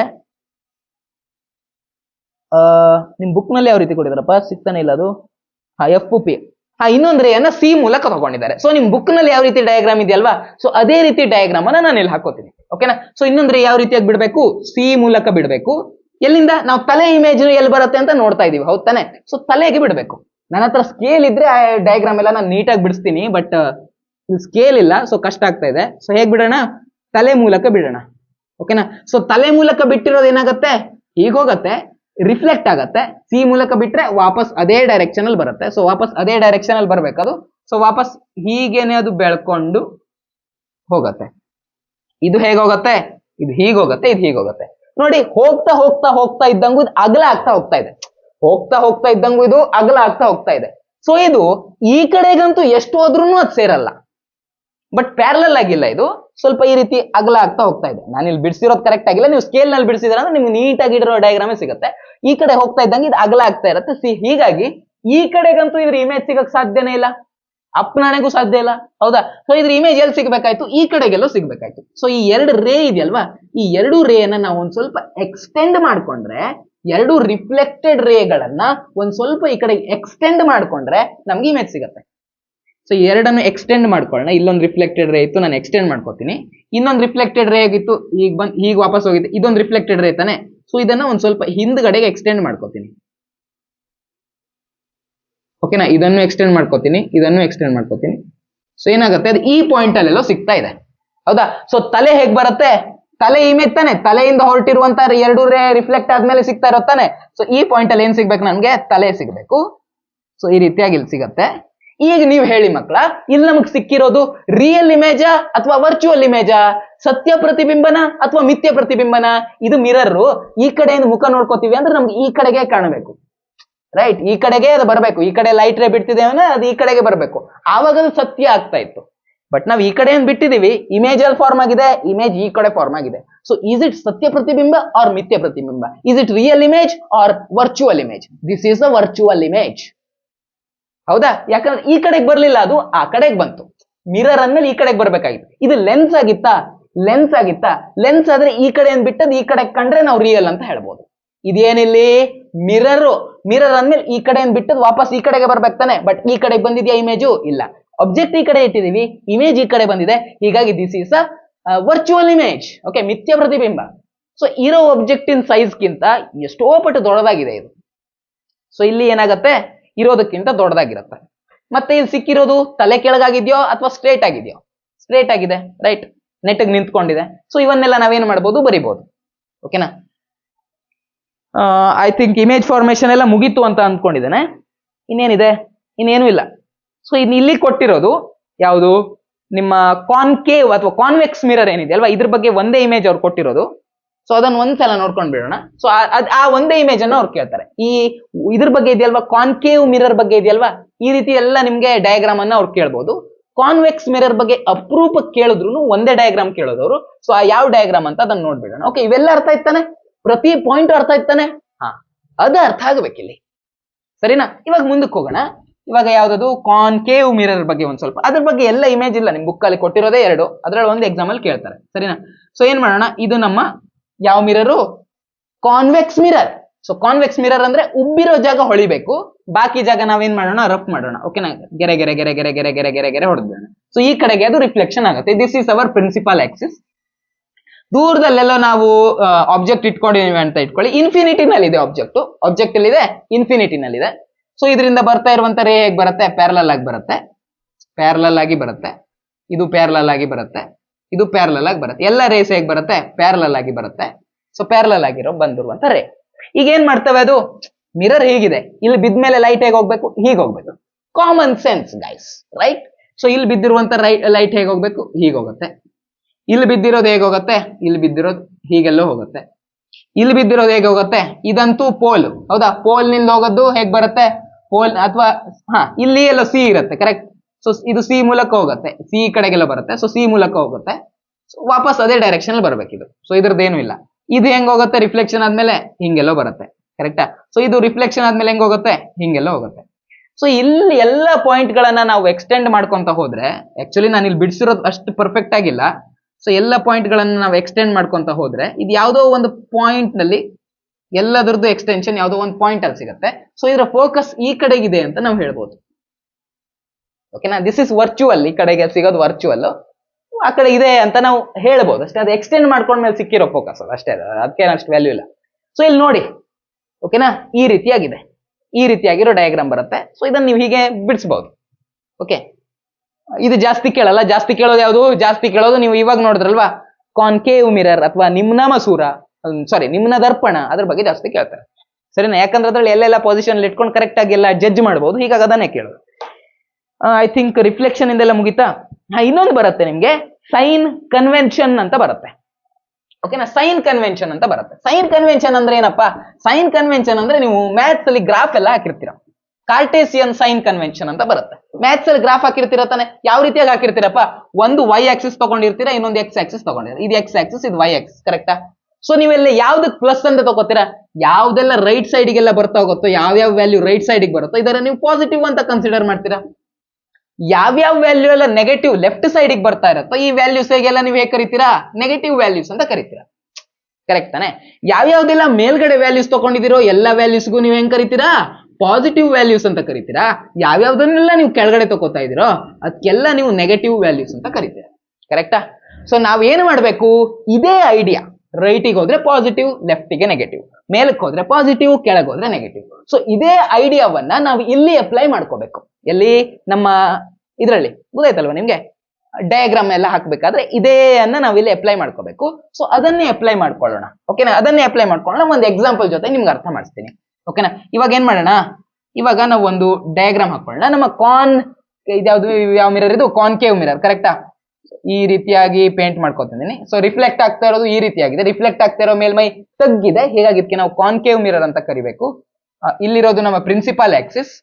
ಸೊ ಪ್ರಿನ್ಸಿಪಲ್ ಆಕ್ಸಿಸ್ ಈ ರೀತಿಯಾಗಿ ಸುತ್ತಿದೆ ಅಂದ್ರೆ ಇಲ್ಲೆಲ್ಲೆಲ್ಲೋ ಸೆಂಟರ್ ಬರುತ್ತೆ. ಸೊ ಸೆಂಟರು ಮತ್ತೆ ಪೋಲ್ ನ ಮಿಡಲ್ ಇರೋದು, ಸೆಂಟರು ಪೋಲ್ ನ ಮಿಡಲ್ ಇರೋದು focus point. So focus point ಎಲ್ಲಿ ಬರುತ್ತೆ? ಇಲ್ಲಿ ಬರುತ್ತೆ. ಓಕೆನಾ? ಸೊ ನಾವೇನ್ ಮಾಡೋಣ? ಯಾವ್ದೋ ಒಂದು ಡಯಾಗ್ರಾಮ್ ಹಾಕೊಳ್ಳೋಣ. ಆ ಡಯಾಗ್ರಾಮ್ ಹಾಕೊಂಡು ಅದರಲ್ಲಿ ಆಬ್ಜೆಕ್ಟ್ ಡಿಸ್ಟೆನ್ಸ್ ಮತ್ತೆ ಇಮೇಜ್ ಡಿಸ್ಟೆನ್ಸ್ ಅನ್ನ ಅರ್ಥ ಮಾಡ್ಕೊಳ್ತಾ ಹೋಗೋಣ. ಓಕೆನಾ? ನಾನು ಆಬ್ಜೆಕ್ಟ್ ಅನ್ನ ಇಲ್ಲಿಡ್ತೇನೆ, ವಸ್ತುವನ್ನ ಇಲ್ಲಿಡ್ತೇನೆ. ಸೊ ವಸ್ತು ಇಲ್ಲಿ ಇಟ್ಟಿದ್ದೇನೆ ಅಂದ್ಮೇಲೆ ಇದ್ರದ್ದು ಯಾವ ರೀತಿಯಾಗಿ ಬರುತ್ತಪ್ಪ? ಸ್ಟ್ರೇಟ್ ಆಗಿ ಹೋಗುತ್ತೆ. ಒಂದು ಪ್ಯಾರಲ್ ಆಗಿ ತಗೊಳ್ಳೋಣ. ಬಾಲದ್ದೇನು? ಬಾಲದ್ದು ಪೋಲಿಗೆ ತಾಕ್ತು, ವಾಪಸ್ ಬಂತು. ಹೌದಾ? ಸಿ ಮೂಲಕ ಹೋಗಿತ್ತು, ಹೀಗಾಗಿ ವಾಪಸ್ ಬಂತು. ಇದೆ ಇಲ್ಲಿ ಕೇಸು. ಇನ್ನೊಂದೇನ್ ಮಾಡೋಣ ಅಂತಂದ್ರೆ, ಇನ್ನೊಂದೇನ್ ಮಾಡ್ಬೇಕಂದ್ರೆ ಇನ್ನೊಂದನ್ನ ನಾವು ಹೀಗ್ ಬಿಡೋಣ. ಹೇಗ್ ಬಿಟ್ರು ಆಗತ್ತೆ, ಯಾವ್ದೋ ಒಂದು 2 ರೇ ತಗೊಂಡು. ಓಕೆನಾ? ಬಟ್ ನಾವು ಅದು ರೂಲ್ ಫಾಲೋ ಮಾಡಿದ್ರೆ ಆಯ್ತು ಅಷ್ಟೇ. ಸೊ ಹೀಗ್ ಬಿಟ್ರೆ ಅದು ರಿಫ್ಲೆಕ್ಟ್ ಆದ್ಮೇಲೆ ಹೇಗ್ ಬರುತ್ತೆ? ಹೀಗ್ ಬರುತ್ತೆ ಇದು. ಹಾಗೆ ಇದು ರಿಫ್ಲೆಕ್ಟ್ ಆದ್ಮೇಲೆ ಹೇಗ್ ಬರುತ್ತೆ? ಫೋಕಸ್ ಮೂಲಕ ಹೋಗ್ಬೇಕು ತಾನೆ ಇದು. ಓಕೆ, ಈ ರೀತಿಯಾಗೆಲ್ಲೋ ಬರುತ್ತೆ. ಹೌದಾ? ನಮ್ಮ ಇಮೇಜ್ ಇಲ್ಲಿ ಸಿಗುತ್ತೆ. ಇರೋಕ್ಕಿಂತ ಸಣ್ಣ ಸಿಕ್ಕಿದೆ. ಈ ಇಮೇಜ್ ಬಗ್ಗೆ ನೀವು ಆಲ್ರೆಡಿ ನೋಡಿದ್ರಿ, ಈ ಡಯಾಗ್ರಾಮ್ ಬಗ್ಗೆ, ಕರೆಕ್ಟಾ? ಸೊ ಇದಂತೂ ಆಲ್ರೆಡಿ ನೋಡೇ ಇರ್ತೀರಾ ನೀವು. ಬಟ್ ನಮ್ಗೆ ಈಗ ಅದು ಬೇಡ. ನಾವ್ ಇದ್ರಲ್ಲಿ ಒಂದು ವಿಷಯ ಅರ್ಥ ಮಾಡ್ಕೋಬೇಕಾಗಿದೆ. ನಮ್ಮ ಆಬ್ಜೆಕ್ಟ್ ಯಾವ್ದಪ್ಪ? ನಾವು ಇಟ್ಟಿರುವಂತ ವಸ್ತು ಯಾವುದು? ಇದೇ ವಸ್ತು. ನಾವು ಇಟ್ಟಿರುವಂತ ವಸ್ತು ಅಥವಾ ಆಬ್ಜೆಕ್ಟ್ ಅಂದ್ರೆ ಇದೆ. ಹೌದಾ? This is hour object. ನಮಗ್ ಸಿಕ್ಕಿರುವಂತ ಇಮೇಜ್ ಎಲ್ಲಿ ಸಿಕ್ಕಿದೆ? ಸಿಕ್ಕಿರುವಂತ ಇಮೇಜ್ ನಮ್ಗೆ ಇಲ್ಲಿ ಸಿಕ್ಕಿದೆ. This is hour image. Okay, this is image ಅಥವಾ ವಸ್ತು, ಅದು ಪ್ರತಿಬಿಂಬ, ರೈಟ್? ಪ್ರತಿಬಿಂಬ ಇಲ್ಲಿ ಸಿಕ್ಕಿದೆ. ಸೊ ನಾವ್ ಇವಾಗ ಏನ್ ಮಾಡೋಣ? ಆಬ್ಜೆಕ್ಟ್ ನಿಂದ ಮಿರರ್ಗೆ ಅಥವಾ ಆಬ್ಜೆಕ್ಟ್ ನಿಂದ ಮಿರರ್ ನ ಪೋಲ್ಗೆ ಇರುವಂತ ದೂರ ಏನಿದೆಯೋ ಅಥವಾ ಈ ಡಿಸ್ಟೆನ್ಸ್ ಏನಿದೆಯೋ ಇದಕ್ಕೆ ನಾವು ಆಬ್ಜೆಕ್ಟ್ ಡಿಸ್ಟೆನ್ಸ್ ಅಂತ ಕರಿತೀವಿ. ಆಬ್ಜೆಕ್ಟ್ ಡಿಸ್ಟೆನ್ಸ್ ಅಂದ್ರೆ ಏನ್ ಸ್ವಾಮಿ? ಆಬ್ಜೆಕ್ಟ್ ಇಂದ ಇರೋ ದೂರ. ಇಮೇಜ್ ಡಿಸ್ಟೆನ್ಸ್ ಅಂದ್ರೆ ಏನ್ ಸ್ವಾಮಿ? ಇಮೇಜ್ ಇಂದ ಇರೋ ದೂರ. ಈ ಆಬ್ಜೆಕ್ಟ್ ಡಿಸ್ಟೆನ್ಸ್ ಅಥವಾ ವಸ್ತು ದೂರ ಏನಿದೆಯೋ ಇದನ್ನ ನಾವು ಯು ಅನ್ನೋ ಅಕ್ಷರದಿಂದ ಡಿನೋಟ್ ಮಾಡ್ಕೋತೀವಿ. ಓಕೆನಾ? ಇದನ್ನ ನಾವು ಯು ಅನ್ನೋ ಅಕ್ಷರದಿಂದ ಡಿನೋಟ್ ಮಾಡ್ಕೋತೀವಿ. ಹಾಗೇನೆ ಇಲ್ಲೇನಿದೆ? ಇಲ್ಲಿ ಇಮೇಜ್ ಇದೆ. ಹೌದಾ? ಸೊ ಇಲ್ಲಿ ಇಮೇಜ್ ಇದೆ. ಇಮೇಜ್ ಎಷ್ಟು ದೂರ? ಇಷ್ಟು ದೂರದಲ್ಲಿದೆ. ಸೊ ಈ ಡಿಸ್ಟೆನ್ಸ್ ಏನಿದೆ ಅಲ್ವಾ, ಇದಕ್ಕೆ ನಾವು ಇಮೇಜ್ ಡಿಸ್ಟೆನ್ಸ್ ಅಂತ ಕರಿತೀವಿ. ಇಮೇಜ್ ಡಿಸ್ಟೆನ್ಸ್ಗೆ ನಾವು ವಿ ಅನ್ನೋ ಅಕ್ಷರದಿಂದ ಸೂಚಿಸ್ತೀವಿ. ಅಥವಾ ಪ್ರತಿಬಿಂಬದಿಂದ ಇರುವ ದೂರವನ್ನ ಬಿಂಬ ದೂರ ಅಂತ ಕರಿತೀವಿ, ಇಮೇಜ್ ಡಿಸ್ಟೆನ್ಸ್. ಸೊ ಯು ಅಂತಂದ್ರೆ ಏನು? ಯು ಅಂತಂದ್ರೆ ಆಬ್ಜೆಕ್ಟ್ ನಿಂದ ಇರುವಂತ ಡಿಸ್ಟೆನ್ಸ್. ಹೀಗಾಗಿ ಇದು ಆಬ್ಜೆಕ್ಟ್ ಡಿಸ್ಟೆನ್ಸ್. ಇದು ಇಮೇಜ್ ನಿಂದ ಇರುವಂತ ಡಿಸ್ಟೆನ್ಸ್ ವಿ ಅಂತಂದ್ರೆ, ಹೀಗಾಗಿ ಇದು ಇಮೇಜ್ ಡಿಸ್ಟೆನ್ಸ್. ಓಕೆ, ಸೊ ಇದು ನಿಮ್ಮ ತಲೆಯಲ್ಲಿ ಇರ್ಲಿ, ಸರಿನಾ? ಇವಾಗ ನೀವು ಹೇಳಿ, ನಾವು ಲೆಫ್ಟ್ ಸೈಡಿಗೆ ಬಂದವೆಲ್ಲ ಹೇಗೆ ತಗೋತೀವಿ? ನೆಗೆಟಿವ್ ತಗೋತೀವಿ, ಕರೆಕ್ಟಾ? ಲೆಫ್ಟ್ ಸೈಡ್ ಇಂದ ಬಂದವು ಎಲ್ಲದಕ್ಕೂ ನಾವು ನೆಗೆಟಿವ್ ತಗೋತೀವಿ. ಇಲ್ಲಿ ನೋಡ್ರಪ್ಪ, ಇಮೇಜ್ ಡಿಸ್ಟೆನ್ಸ್ ಯಾವ ಕಡೆಗಿದೆ? ಇಮೇಜ್ ಡಿಸ್ಟೆನ್ಸ್ ಇದು ಇಮೇಜ್ ಡಿಸ್ಟೆನ್ಸ್. ಇದು ಹೇಗಿದೆ? ಇದು ನಮ್ದು ಮಿರರ್ ಇರೋದು ಇಲ್ಲಿ, ಮಿರರ್ ಇಂದ ಲೆಫ್ಟ್ ಸೈಡ್ಗಿದೆ. ಸೊ ಈ ಕೇಸ್ ನಲ್ಲಿ ನಾವು ಇಮೇಜ್ ಡಿಸ್ಟೆನ್ಸ್ ಅನ್ನ ಹೇಗೆ ತಗೋಬೇಕು? ಮಿರರ್ ಇಂದ ಲೆಫ್ಟ್ ಗಿದೆ ತಾನೆ ಇಮೇಜ್ ಡಿಸ್ಟೆನ್ಸ್ ಅಂದ್ರೆ ಇದು. ಸೊ ಇದು ಲೆಫ್ಟ್ ಸೈಡ್ಗಿದೆ, ಹೀಗಾಗಿ ನಾವೇನ್ ತಗೊಳ್ಳೋಣ? ನೆಗೆಟಿವ್ ಅಂತ ತಗೊಳ್ಳೋಣ. ಸೊ ಇಲ್ಲಿ ಇಮೇಜ್ ಡಿಸ್ಟೆನ್ಸ್ ಹೇಗೆ ಬರುತ್ತೆ? ಈ ಕೇಸ್ ನಲ್ಲಿ ಹೇಗೆ ಬರುತ್ತೆ? ನೆಗೆಟಿವ್ ಬರುತ್ತೆ. ಆಬ್ಜೆಕ್ಟ್ ಡಿಸ್ಟೆನ್ಸ್, ಆಬ್ಜೆಕ್ಟ್ ಅನ್ನು ಈ ಕಡೆ ಇಟ್ಟಿದ್ದೀನಿ. ಯಾವ ಕಡೆ ಇಟ್ಟಿದ್ದೀನಿ? ಲೆಫ್ಟ್ ಸೈಡ್ಗೆ ಇಟ್ಟಿದ್ದೀನಿ. ಸೊ ಲೆಫ್ಟ್ ಸೈಡ್ ಇಟ್ಟಿರೋದ್ರಿಂದ ಈ ಡಿಸ್ಟೆನ್ಸ್ ಅನ್ನು ನಾವು ಹೇಗೆ ತಗೊಳ್ಬಹುದು, ನೆಗೆಟಿವ್ ಅಂತ ತಗೋಬಹುದು. ಈ ಕೇಸ್ ನಲ್ಲಿ image distance negative, object distance negative. ಓಕೆನಾ. ಈಗ ಸಪೋಸ್ ನಾವು ಲಾಸ್ಟಿಗೆ ಒಂದು ನೋಡಿದ್ವಲ್ವಾ, ಫೋಕಸ್ ಮತ್ತೆ ಪ್ರಿನ್ಸಿಪಲ್ ಪಾಯಿಂಟ್ ನ ನಡುವೆ ಇಟ್ಟಾಗ ಏನ್ ಕೇಸ್ ಆಗತ್ತೆ, ಅಲ್ಲಿದೇನು ಹಣೆ ಬರಹ ಅಂತ. ಸೊ ಅದನ್ನ ಒಂದ್ಸಲ ನೋಡೋಣ. ಆವಾಗ ಯಾವ್ದು ಪಾಸಿಟಿವ್, ಯಾವಾಗ ಯಾವ್ದು ನೆಗೆಟಿವ್ ಬರುತ್ತೆ ಅಂತ ಒಂದು ಸಲ ನೋಡ್ಬಿಡೋಣ. ಓಕೆನಾ. ನಿಮ್ಗೆ ಜಸ್ಟ್ ನಿಮ್ಗೊಂದು ಕ್ಲಾರಿಫಿಕೇಶನ್ ಸಿಗೋದಕ್ಕಷ್ಟೇ. ಸೊ ಅವಾಗ ಏನಾಗುತ್ತೆ, ಲಾಸ್ಟ್ ಕೇಸ್ ನಾವು ಫೋಕಸ್ ಮತ್ತೆ ಪ್ರಿನ್ಸಿಪಲ್ ಇದು ಪೋಲ್ ಮತ್ತೆ ಫೋಕಸ್ ನ ಮಿಡ್ಲ್ ಅಲ್ಲಿ ಆಬ್ಜೆಕ್ಟ್ ಅನ್ನ ಇಟ್ಟಾಗ ಅವಾಗ ಏನಾಗುತ್ತೆ, ಒಂದು ಈ ರೀತಿಯಾಗಿ ಬಿಟ್ಕೋಬಹುದು, ಪ್ಯಾರಲಲ್ ಆಗಿ ಒಂದು ಬಿಟ್ಕೋಬಹುದು. ಸೊ ಅದು ಫೋಕಸ್ ಮೂಲಕ ಹೋಗ್ಬೇಕು. ಅಥವಾ ನಾವೇನ್ ಮಾಡ್ಬೋದು, ಪ್ಯಾರಲಲ್ ಆಗಿ ಬಿಟ್ಕೋಬೇಕಂತಾನೆ ಇಲ್ಲ, ನಾವು ನಮಗೆ ಇಷ್ಟ ಬಂದ ರೀತಿಲೂ ಮಾಡ್ಬೋದು. ಇನ್ನೊಂದು ರೂಲ್ ಇತ್ತಲ್ವಾ ನಮ್ಗೆ ಗೊತ್ತಿರೋದು, ಪೋಲ್ ಮೂಲಕ ಬಿಟ್ರೆ ಏನಾಗುತ್ತೆ ಅಂತ. ಸೊ ನಾನು ಇದನ್ನ ಪೋಲ್ ಮೂಲಕ ಬಿಡ್ಬೋದು. ಸೊ ಪೋಲ್ ಮೂಲಕ ಬಿಟ್ಟಿರೋದು ಹೇಗೆ ಬರುತ್ತೆ, ಹೀಗೆ ಬರುತ್ತೆ. ಈ ಆಂಗಲ್ ಎರಡು ಸೇಮ್ ಬರುತ್ತೆ. ಸೊ ಈ ರೀತಿಯಾಗಿ ಬರುತ್ತೆ. ಇನ್ನೊಂದನ್ನ ನಾನು ಹೇಗೆ ಬರ್ಬೋದು, ಇಲ್ಲಿ ನಮ್ಗೆ ಸಿ ಇದೆ. ಸೊ ರೇಡಿಯಸ್ ಆಫ್ ಕರ್ವೇಚರ್ ನ ಮೂಲಕ ಇನ್ನೊಂದು ಬಿಡ್ಬೋದು ಇಲ್ಲಿ. ಓಕೆನಾ. ಸೊ ಇದೇನಾಗುತ್ತೆ, ರಿಫ್ಲೆಕ್ಟ್ ಆದ್ಮೇಲೆ ಈ ಡೈರೆಕ್ಷನ್ ಹೋಯ್ತು, ಸಿ ಮೂಲಕ ಹೋಗಿರುತ್ತಾನೆ ಇದು. ಸೊ ಸಿ ಮೂಲಕ ಹೋಗಿರೋದಂದ್ರೆ ರಿಫ್ಲೆಕ್ಟ್ ಆಯ್ತು, ವಾಪಸ್ ಅದೇ ಡೈರೆಕ್ಷನ್ ಅಲ್ಲಿ ಬರುತ್ತೆ. ಇದು ಈ ಕಡೆಗಂತೂ ಅಗಲ ಆಗ್ತಾ ಹೋಗಿದೆ. ಸೊ ಈ ಕಡೆಗಂತೂ ಇಮೇಜ್ ಸಿಗಲ್ಲ. ಇಮೇಜ್ ಸಿಗ್ಬೇಕಾಗಿರೋದು ಯಾವ ಕಡೆಗೆ, ಈ ಕಡೆಗೆ. ಸೊ ಇದನ್ನ ಎಕ್ಸ್ಟೆಂಡ್ ಮಾಡ್ಕೋಬೇಕು ನಾವು. ಸೊ ಈ ಕಡೆ ಎಕ್ಸ್ಟೆಂಡ್ ಮಾಡ್ಕೊಂಡಾಗ ಈ ಪಾಯಿಂಟ್ ಅಲ್ಲಿ ಎರಡು ಮೀಟ್ ಆಗ್ತಾ ಇದೆ. ತಲೆ ಇಮೇಜು ಇಲ್ಲಿ ಸಿಗ್ತಾ ಇದೆ. ಸೊ ಇದು ತಲೆ, ಇದು ಬಾಲ. ಸೊ ಈ ರೀತಿಯಾಗಿ ನಮ್ ಇಮೇಜ್ ಸಿಗುತ್ತೆ. ಹೌದಾ. ಆಬ್ಜೆಕ್ಟ್ ಡಿಸ್ಟೆನ್ಸ್ ಯಾವ್ದಿಲ್ಲಿ, ಆಬ್ಜೆಕ್ಟ್ ಡಿಸ್ಟೆನ್ಸ್ ಇದು, ದಿಸ್ ಇಸ್ ಯು. ಕರೆಕ್ಟಾ, this is U. Image distance ಯಾವ್ದಿಲ್ಲಿ, ದಿಸ್ ಇಸ್ ಇಮೇಜ್ ಡಿಸ್ಟೆನ್ಸ್. ಈಗ ನೀವು ಹೇಳ್ರಪ್ಪ, ಆಬ್ಜೆಕ್ಟ್ ಡಿಸ್ಟೆನ್ಸ್ ಹೇಗಿದೆ ಇಲ್ಲಿ, ಆಬ್ಜೆಕ್ಟ್ ಡಿಸ್ಟೆನ್ಸ್, ಆಬ್ಜೆಕ್ಟ್ ಇಲ್ಲಿ ಇಟ್ಟಿದ್ದೀವಿ, ಇದು object distance. Object distance positive negative, negative ತಾನೆ. ಯಾಕಂದ್ರೆ ಮಿರರ್ ನಿಂದ ಲೆಫ್ಟ್ ಸೈಡ್ ಗೆ ಆಬ್ಜೆಕ್ಟ್ ಇದೆ, ಹೀಗಾಗಿ ದಿಸ್ ಇಸ್ ನೆಗೆಟಿವ್. ಈ ಕೇಸ್ ನಲ್ಲಿ ಇಮೇಜ್ ಡಿಸ್ಟೆನ್ಸ್ ಏನಿದೆ ನೆಗೆಟಿವ್ ಇದೆ. ಬಟ್ ನಮ್ಮ ಆಬ್ಜೆಕ್ಟ್ ಡಿಸ್ಟೆನ್ಸ್ ಏನಿದೆ ಅದು ನೆಗೆಟಿವ್ ಇದೆ. ಇಮೇಜ್ ಎಲ್ಲಿ ಬಂದಿದೆ, ಪ್ರತಿಬಿಂಬ ಎಲ್ಲಿ ಬಂದಿದೆ, ಪ್ರತಿಬಿಂಬ ಈ ಕಡೆ ಬಂದಿದೆ. So this is image distance. Mirror ನಿಂದ ರೈಟ್ ಸೈಡ್ ಇದೆ ನಮ್ಮ image distance. So image distance ಏನಾಗಬೇಕು ಈ ಸಲ, ಪಾಸಿಟಿವ್ ಆಗಬೇಕು. ಕ್ಲಿಯರ್ ಮಕ್ಕಳ, ಕ್ಲಿಯರ್. ಸೊ ಇವಾಗ ಇದೊಂದು ಹೇಳೋದಾಯ್ತು, ಹೇಳ್ಬಿಟ್ಟಿದ್ದೇನೆ. ಇವಾಗ ಒಂದು ಬರುತ್ತೆ, ಮಿರರ್ ಫಾರ್ಮುಲಾ ಅಂತ ಒಂದು ಬರುತ್ತೆ. ಓಕೆನಾ. ಮಿರರ್ ಫಾರ್ಮುಲಾ ಅಥವಾ ಮಿರರ್ ಇಕ್ವೇಶನ್ ಅಂತ ಬರುತ್ತೆ. ಸೊ ಇಲ್ಲಿ ಎರಡು ಇಕ್ವೇಶನ್ ಏನಿದೆಯೋ, ಮಿರರ್ ಫಾರ್ಮುಲಾ ಮತ್ತೆ ಮ್ಯಾಗ್ನಿಫಿಕೇಶನ್ ಅಂತ ಬರುತ್ತೆ. ಸೊ ಈ ಎರಡು ಇಕ್ವೇಶನ್ ಅನ್ನ ನೀವೇನ್ ಮಾಡ್ಕೊಳ್ಳಿ, ನೀವು ತಲೆಯಲ್ಲಿ ಇಟ್ಕೊಂಡ್ಬಿಡಿ. ಓಕೆನಾ. ಸೊ ಎರಡು ಇಕ್ವೇಶನ್ ಅನ್ನ ನೀವೇನ್ ಮಾಡ್ಬೇಕು, ತಲೆಯಲ್ಲಿ ಇಟ್ಕೋಬೇಕು. ಆ ಇಕ್ವೇಶನ್ ಮೀನಿಂಗ್ ಏನು ಅಂತ ನಾನು ಹೇಳ್ತೀನಿ. ಓಕೆನಾ. ಸೊ ಮೊದಲನೇ ಇಕ್ವೇಶನ್ ಏನಪ್ಪಾ ಅಂದ್ರೆ, ಯಾಕಂದ್ರೆ ಇದರಲ್ಲಿ ನಿಮ್ಗೆ ನ್ಯೂಮರಿಕಲ್ ಸಾಲ್ವ್ ಮಾಡೋದಕ್ಕೆ ಹೆಲ್ಪ್ ಆಗುತ್ತೆ. 1/f is equal to 1/v plus 1/v ಅಥವಾ 1/u plus 1/v ಎರಡು ಸೇಮ್ ಐತಾನೆ. ಸೊ ಹೇಗೆ ಬರೆದ್ರು ನಡೆಯುತ್ತೆ. ಓಕೆನಾ. So 1/v plus 1/u. ಓಕೆನಾ. ಎಫ್ ಅಂತಂದ್ರೆ ಏನಿಲ್ಲಿ, ಸ್ಮಾಲ್ ಎಫ್ ಅಂತಂದ್ರೆ ಏನು, ಎಫ್ ಅಂತಂದ್ರೆ ಈ ಫೋಕಸ್ ನಿಂದ ಏನ್ ಡಿಸ್ಟೆನ್ಸ್ ಇತ್ತಲ್ವಾ, ಈ ಫೋಕಲ್ ಲೆಂತ್ ಏನಿತ್ತಲ್ವಾ, ದಿಸ್ ಇಸ್ ಎಫ್. ಓಕೆನಾ. ಎಫ್ ಅಂದ್ರೆ ಇಲ್ಲಿ. ಈಗ ನೋಡಿ, ಈ ಕೇಸ್ ನಲ್ಲಿ ಫೋಕಲ್ ಲೆಂತ್ ಯಾವ ಕಡೆಗಿದೆ, ಲೆಫ್ಟ್ ಸೈಡ್ ಗಿದೆ. ಸೊ ಫೋಕಲ್ ಲೆಂತ್ ನಾವು ಪಾಸಿಟಿವ್ ತಗೋಬೇಕು, ನೆಗೆಟಿವ್ ತಗೋಬೇಕು, ನೆಗೆಟಿವ್ ತಗೋಬೇಕು. ಓಕೆನಾ. ಸೊ ಈ ರೀತಿಯಾಗಿ ನೀವು ಇಲ್ಲಿ ಇಮ್ಯಾಜಿನ್ ಮಾಡ್ಕೋಬೇಕು. ಓಕೆನಾ. ಸೊ ಮಿರರ್ ಕೇಸಲ್ಲಿ ಯಾವತ್ತು ಇದು ಈ ತರ ಕಾನ್ಕೇವ್ ಮಿರರ್ ಕೇಸಲ್ಲಿ ಏನಾಗುತ್ತೆ, ಫೋಕಲ್ ಲೆಂತ್ ಯಾವತ್ತು ಲೆಫ್ಟಿಗೆ ಸಿಗುತ್ತೆ. ಕರೆಕ್ಟಾ. ನಮ್ಮ ಕಾನ್ವೆಕ್ಸ್ ಮಿರರ್ ಇದ್ದಾಗ ಏನಾಗಿತ್ತು, ಕಾನ್ವೆಕ್ಸ್ ಮಿರರ್ ಇದ್ದಾಗ ಈ ರೀತಿಯಾಗಿತ್ತು. ಹೌದಾ. ಸೊ ಕರ್ವ್ ಯಾವ ಕಡೆಗಾಗಿದೆ, ಅದು ಕಾನ್ವೆಕ್ಸ್ ಮಿರರ್ ಯಾವ ಕಡೆಗಿತ್ತು, ಈ ರೀತಿಯಾಗಿತ್ತು. ಸೊ ಕರ್ವ್ ಯಾವ ಕಡೆಗಾಗಿದೆ, ಈ ಕಡೆಗಾಗಿದೆ. ಸೊ ಸೆಂಟರ್ ಯಾವ ಕಡೆಗೆ ಬರ್ಬೇಕಪ್ಪ, ಸೆಂಟರ್ ಈ ಕಡೆಗೆ ಬರ್ಬೇಕು.